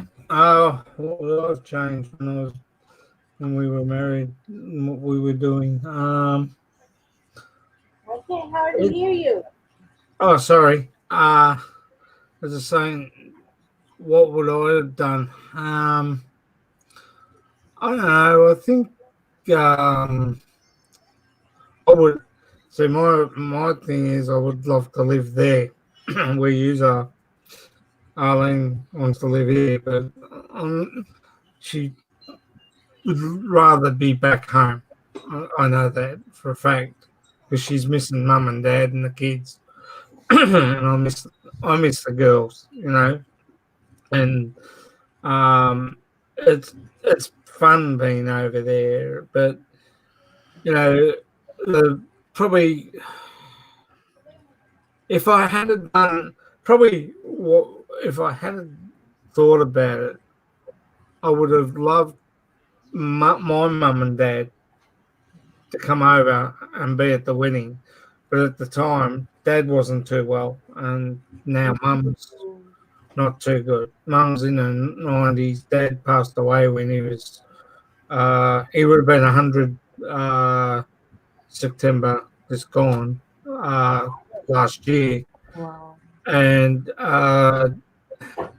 he would have adored seeing him grow up if we had mind you, we were trying and we were trying even before your iPad all charged? We were married to have kids, and then yeah, but is your iPad charged? March 5th, right there, 17. He was born. CJ was born, and Dad had died the following September. So, if I was to change anything, I think it would have been to have CJ before Dad passed away, and probably because we were waiting for Arlene's visa to come through, and that came through in September of 2011. And let me give a quick shout out to Darren and Sab Travels. How you doing? Nice to see you. Thank you so much for stopping by. Go ahead, Scott. Yeah, so if I had to change anything, it would have been basically to have had CJ before my father passed away. And look, me and my father we were close, but we weren't that close, but we got on, more or less. He showed me things of what to do and stuff like that. But yeah, basically, if I had to turn the clock back, it would have been before. Would have been to have CJ before he passed away, and that's what sort of like I'm 54. I probably should have done, if I had met Arlene earlier, when I was a little bit younger. I did tell Mum I was 40. I did say when Mum asked me, she goes, Arlene's mum asked me how old I was. I think I was 44. Yeah. And she had already had a birthday cake, put 45 on there. And I thought, Okay, there's only one more question left before we get to two beers response to the last question. It would be wishing that we had CJ before Dad passed away. Okay, that's awesome. That's awesome. And unfortunately, it didn't work out that way for you, but that's why we posed the question: what would you have done differently? So before we get two beers response, there's only one more question after this. So panel, you're doing great. Everyone's enjoying it. So one more after this, two beers. What would you have done differently since the day you got married? If there's anything you could have done differently. Probably buy a house. Probably buy a house.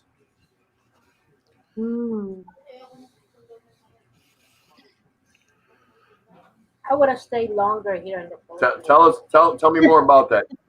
Probably buy a house. What does that mean? Well, when we first got married, I told my wife, because we both worked, let's go half and half and buy a house. And she said no, she didn't want to buy a house. Maybe it could have been cheaper before. Oh yeah, 20 years ago. Yeah, because it kind of increases. It depends where you are, especially in the city. Yes. We've got one in Sogod, land up in Sogod, and we've got we brought land in Kelowna, which is. So you're not currently. I think Scott, you own your own house, correct? Yeah, we own the land up at Sogod, and we're paying the land off in Cordova at Kelowna. It's just outside it's on Mactan Island, and it's just a little bit outside of Cordova. But that's been developed, so we've sort of got 10 years on that before we can build. So it's not too bad. My wife has a house in Pavia, Iloilo. It's sitting on 600 square meters, and she also owns 300 meters adjacent to that, plus an acre out in Palawan. Oh, nice. Oh, nice. Yeah, we also have a home in Palawan. So I love where this acre is in Palawan. Apparently, the cell phones don't work, so they couldn't get me any GPS coordinates exactly where it is. That's a beautiful. Yeah, we're about our house in Palawan is about 3, maybe 4 kilometers south of Palawan on Abanico Road. That's where our big Nipa house is. So we want to go back there. We're weighing our options right now because they did road improvements and they left the front of our house just one big ditch of dirt, and so it's something we're dealing with, but we'll see what happens because here pretty soon we're going to be leaving Tondo. So for our last question tonight, panel, and everybody here that's in the house, you need to salute the panel because they're sharing some really cool things. Final question. If you had not met your current spouse, where do you think you would be right now? And we're going to start with 2 beers. Well, I'd probably still be here. At least meaning what? Meaning what? Do you think you would have still married, or what do you, if you could? Yeah, I was probably still married. Okay. Yeah, So in other words, I was I'm tired trying of to- I was trying to, tired of the bachelor life. I'm trying to extract the gratefulness that all of us have for having the spouse that we're with. So that's what I was kind of looking for. If you had never met your current spouse, where do you think you'd be right now in life? Hollywood. You'd be in Hollywood? Oh, nice. Look at Tim's face. You'd be in Hollywood? I would have probably gone back to playing in a band again and traveling around the world again. Okay. Fair enough. How about you, Scott? If you had never met your lovely wife, where do you think you'd be at this point in your life right now? If I hadn't met my wife, I probably would have been still searching and would have been still in the Philippines because I worked with two guys that two car salesmen. I'm a car detailer by trade, and they always were talking about when they go to Cebu and what they do, and they're, well, I'll put it this way, they're not the types that you want to hang around because they just, all they wanted to do is jiggy and meet the next girl, you know, sort of thing. So, and they'd go to the bars in Cebu and that's all they did. And actually, I'll just touch on one thing. One of the guys, wanted a Filipina. yeah, and they would always just meet one night and then go to another bar and meet another one and take them back to their hotel and then see you later in the morning. I'll catch you later. I'll talk to you later, you know. And then the next night they'd go to another bar somewhere else down the road, you know. But So I wouldn't hang around with because it's not my upbringing to thing. But if so you're saying if you wouldn't have, Scott, if you wouldn't have met your wife, you would have been a barfly, a real gigolo, a slut. Gigolo. I wouldn't have gone to that sort of thing. I would have met another girl through the province. I met Arlene online through tag.com and we've been happy ever since. Okay, we have our moments, but we've been good, you know. But if I was to do before I met Arlene, I would do the same, basically, and go over there. But because I met those other two guys that I used to work with, one of them, he went back over to Cebu, right? And he met this girl. And apparently she lived on the river somewhere up in Cebu. And he overstayed his visa. And the next night they went into town, he lost her deliberately and met another girl and then went home with her. Next morning, he'd gone back to her, the one that he was with, gone back to her place on the river, and he was showering on the platform the next morning. Like, she didn't know anything about this, right? He was showering on the platform. She had rung the police because she had found his passport and he was overdue to go out. He's standing butt naked, all in soap, on the jetty of her mum and dad's place, stark naked. They took him in exactly how he was. He didn't even. They had a guy pick up his clothes, and off he went straight to the airport, wet as a newborn, and put him on the plane. Because they deported him back because he wasn't allowed to come back for like another 10 years or something because he overstretched his visa by 4 months. Wow. He wasn't too happy, but when he told me that, I just kicked up laughing. I was rolling around on the floor. That's unreal. That is unreal. How about you, Jam Cat? Had you not met your husband at this point in your life, where do you think you would be? I think I would probably still be in Kuwait as an OFW or Canada, because a year before before I've met my husband, I was applying to go to Canada. I've been reviewing IELTS and trying to get a job there. And then when I met my husband, I kind of tried to encourage him if he can work also in Kuwait, because my work is kind of okay there. I have a set of friends, this and that. But he said he don't like the Gulf country.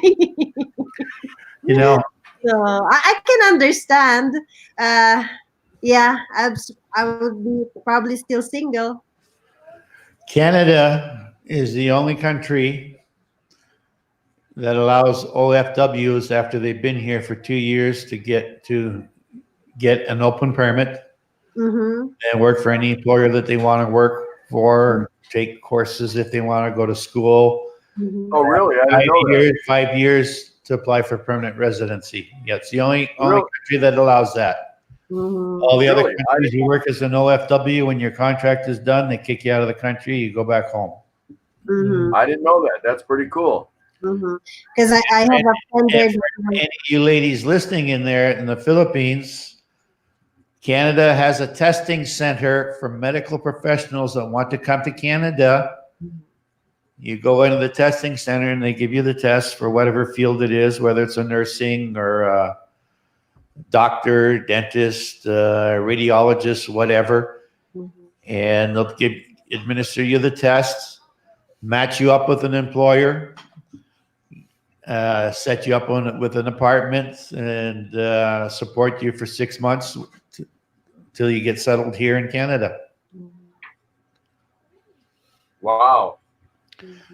I met a young girl at a party, and she came here as a living caregiver because her aunt talked her into it. Before she left the Philippines, she was head nurse at Manila General Hospital Emergency. So when she told me this, I said, "Did you tell anybody at the embassy what you did?" And she goes, "No, why?" Because if you did, they would have probably sent you to the testing center. And I says, "Do you want to stay working as a caregiver for the next couple of years?" She goes, "No, not really." Okay, when you get home tonight, you get a phone book and you find the Ontario Nursing Association, the ONS. Phone call. She did. They set her up with tests, and then a couple of weeks later, she's head nurse at North York General Hospital. Sorry, I'm going to mute that. That's awesome. Panel, I want to thank you so much for sharing your, life adventures, life details, intimate details, however you want to look at it. Hope we didn't get too personal with you. That wasn't our goal. Just some kind of rock solid foundation scenarios, questions, just to take a look and peek into other people's lives and check their thought process out and see what's going on. I can't tell you how much I appreciate that. That was really awesome. Really, really valid, really good. You all sounded like you talked straight from the heart, from experience, from life experiences, all those good things. Just way too much than I could have asked for. So thank you once again. I really appreciate it. You're welcome. We're gonna go ahead, and since it's late here, we've been here 5 hours. That's good. But we only do a StreamYard once a week. All right. We only do StreamYard once a week, so we enjoyed it, and we hope you did too. So thank you again, panel. You've been more than brilliant, absolutely brilliant. I'm sure those that stayed absolutely enjoyed your honest camaraderie and your opinions and your content. So we hope to see you again here soon. Really appreciate that. Hey, TT. It's been a long day. It's a good day. Tomorrow will be day 38 of the lockdown. So we're making the best of it. You're helping us out get through this. We hope we're helping You get through it. It is what it is. You can't get down. You can't get depressed. You need to keep Mr. Anxiety and Mrs. Stress over there in the corner. Keep them off your shoulders. Wake up and be the pillar of positivity for your family. Do the best you can, and hopefully this will come to an end, and we'll have a better understanding, a more clear understanding of what the heck is exactly is going on around us. We all have opinions. We all have formulated an idea of what's been taking place through this whole process. And I don't know that any of us got our finger on it or that we're correct in assuming what we think is right. Right now, my own opinion is I don't think we really know 100% what's happened. But maybe we'll find out. Maybe the truth will come out and we'll be able to figure this out together. But right now, what's important is that we get through this together, that we move forward day by day, one at a time. There's no point in thinking about where you're going to be in 3 months from now, 6 months from now, 3 years from now. That doesn't matter. Right now, it seems more like let's get from one day to the next and keep our base foundation together. And your base foundation really needs to be when you wake up, I'm alive. Take care of it. I have my loved ones around me. I have food and I have a roof over my head. From there, the day can become anything you want it to be. Anything you want it to be. Just keep it close to the vest. Keep it close to the house as best as you can. Great panel, just fabulous panel. And we had a couple others in here that popped in. That was also awesome. So want to thank everybody for stopping in. We'll do it again real soon. I can't wait for the next time, of course. So nice to see you, Kathy. So nice to see you. Thank you. 2 beers for you and Scott Expat in the Philippines and his lovely family, and 2 beers and his lovely wife. Maybe someday I'll get to see Kathy's husband. Hopefully. What's that? I am hoping he can join me. Tell him to come here to the Daily Exchange. Tell him it's kickback, it's relaxed, no stress, no pressure. We just kind of take, nothing's planned. We shoot from the hip here. Nothing's scripted. It's just, we just come in here and be ourselves. And I think that's the best way. Any last words, starting with 2 beers? Just be safe. Keep your distance from everybody else. Scott Expat in the Philippines. Yeah, pretty well much what 2 beers said. Keep your distance. Keep everything. Stay quarantined. Isolate. Make sure you wash your hands. Wash your face. Personal hygiene is the must at the moment, from what I'm hearing of what's going on with the Ruby Princess. But there's more to that, and it's blowing up into a big S storm. But I'll keep you informed on that as I hear more from the news. But I'd just like to say one thing. If I had the Australian flag on that side, and when I do my thing at the end of it, I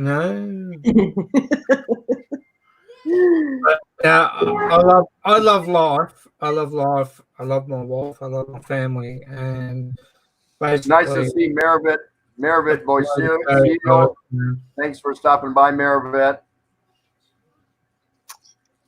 How about you, Kathy? Yeah, last words? It's the same. Be safe, everyone, and drink lots of fluid, lots of water. And if you don't have anything to go out, not really important, don't go out. Like it will somehow help the situation. Really, people get bored and mad at being stay at home. I can understand that, especially if some people don't work. But the thing is, there's a lot more worse to happen. So it's going to get worse before it gets better, as they say. There's going to be a big storm before it gets better. And unfortunately, we've got to knuckle down and stay together and stay tough. And, as Jan Ket says, we all go out when we need to, not unnecessary. And, our life will be a lot better for everybody. And as Ozzy Osbourne says, I'll see you on the other side. Yeah, Okay, with that, we're going to go ahead and sign off. Appreciate everyone coming by again, and we'll see you again real soon. Thanks again, panel. Loved having you. You guys were awesome, and thanks for everybody else that was following along here in the stream. Take care of yourselves. For Asawa Kano 38, this is Tropical Tim in the Philippines here at the Daily Exchange, wishing you peace out and walang katapat. Peace out. Take No care, puff everybody. pass at this time.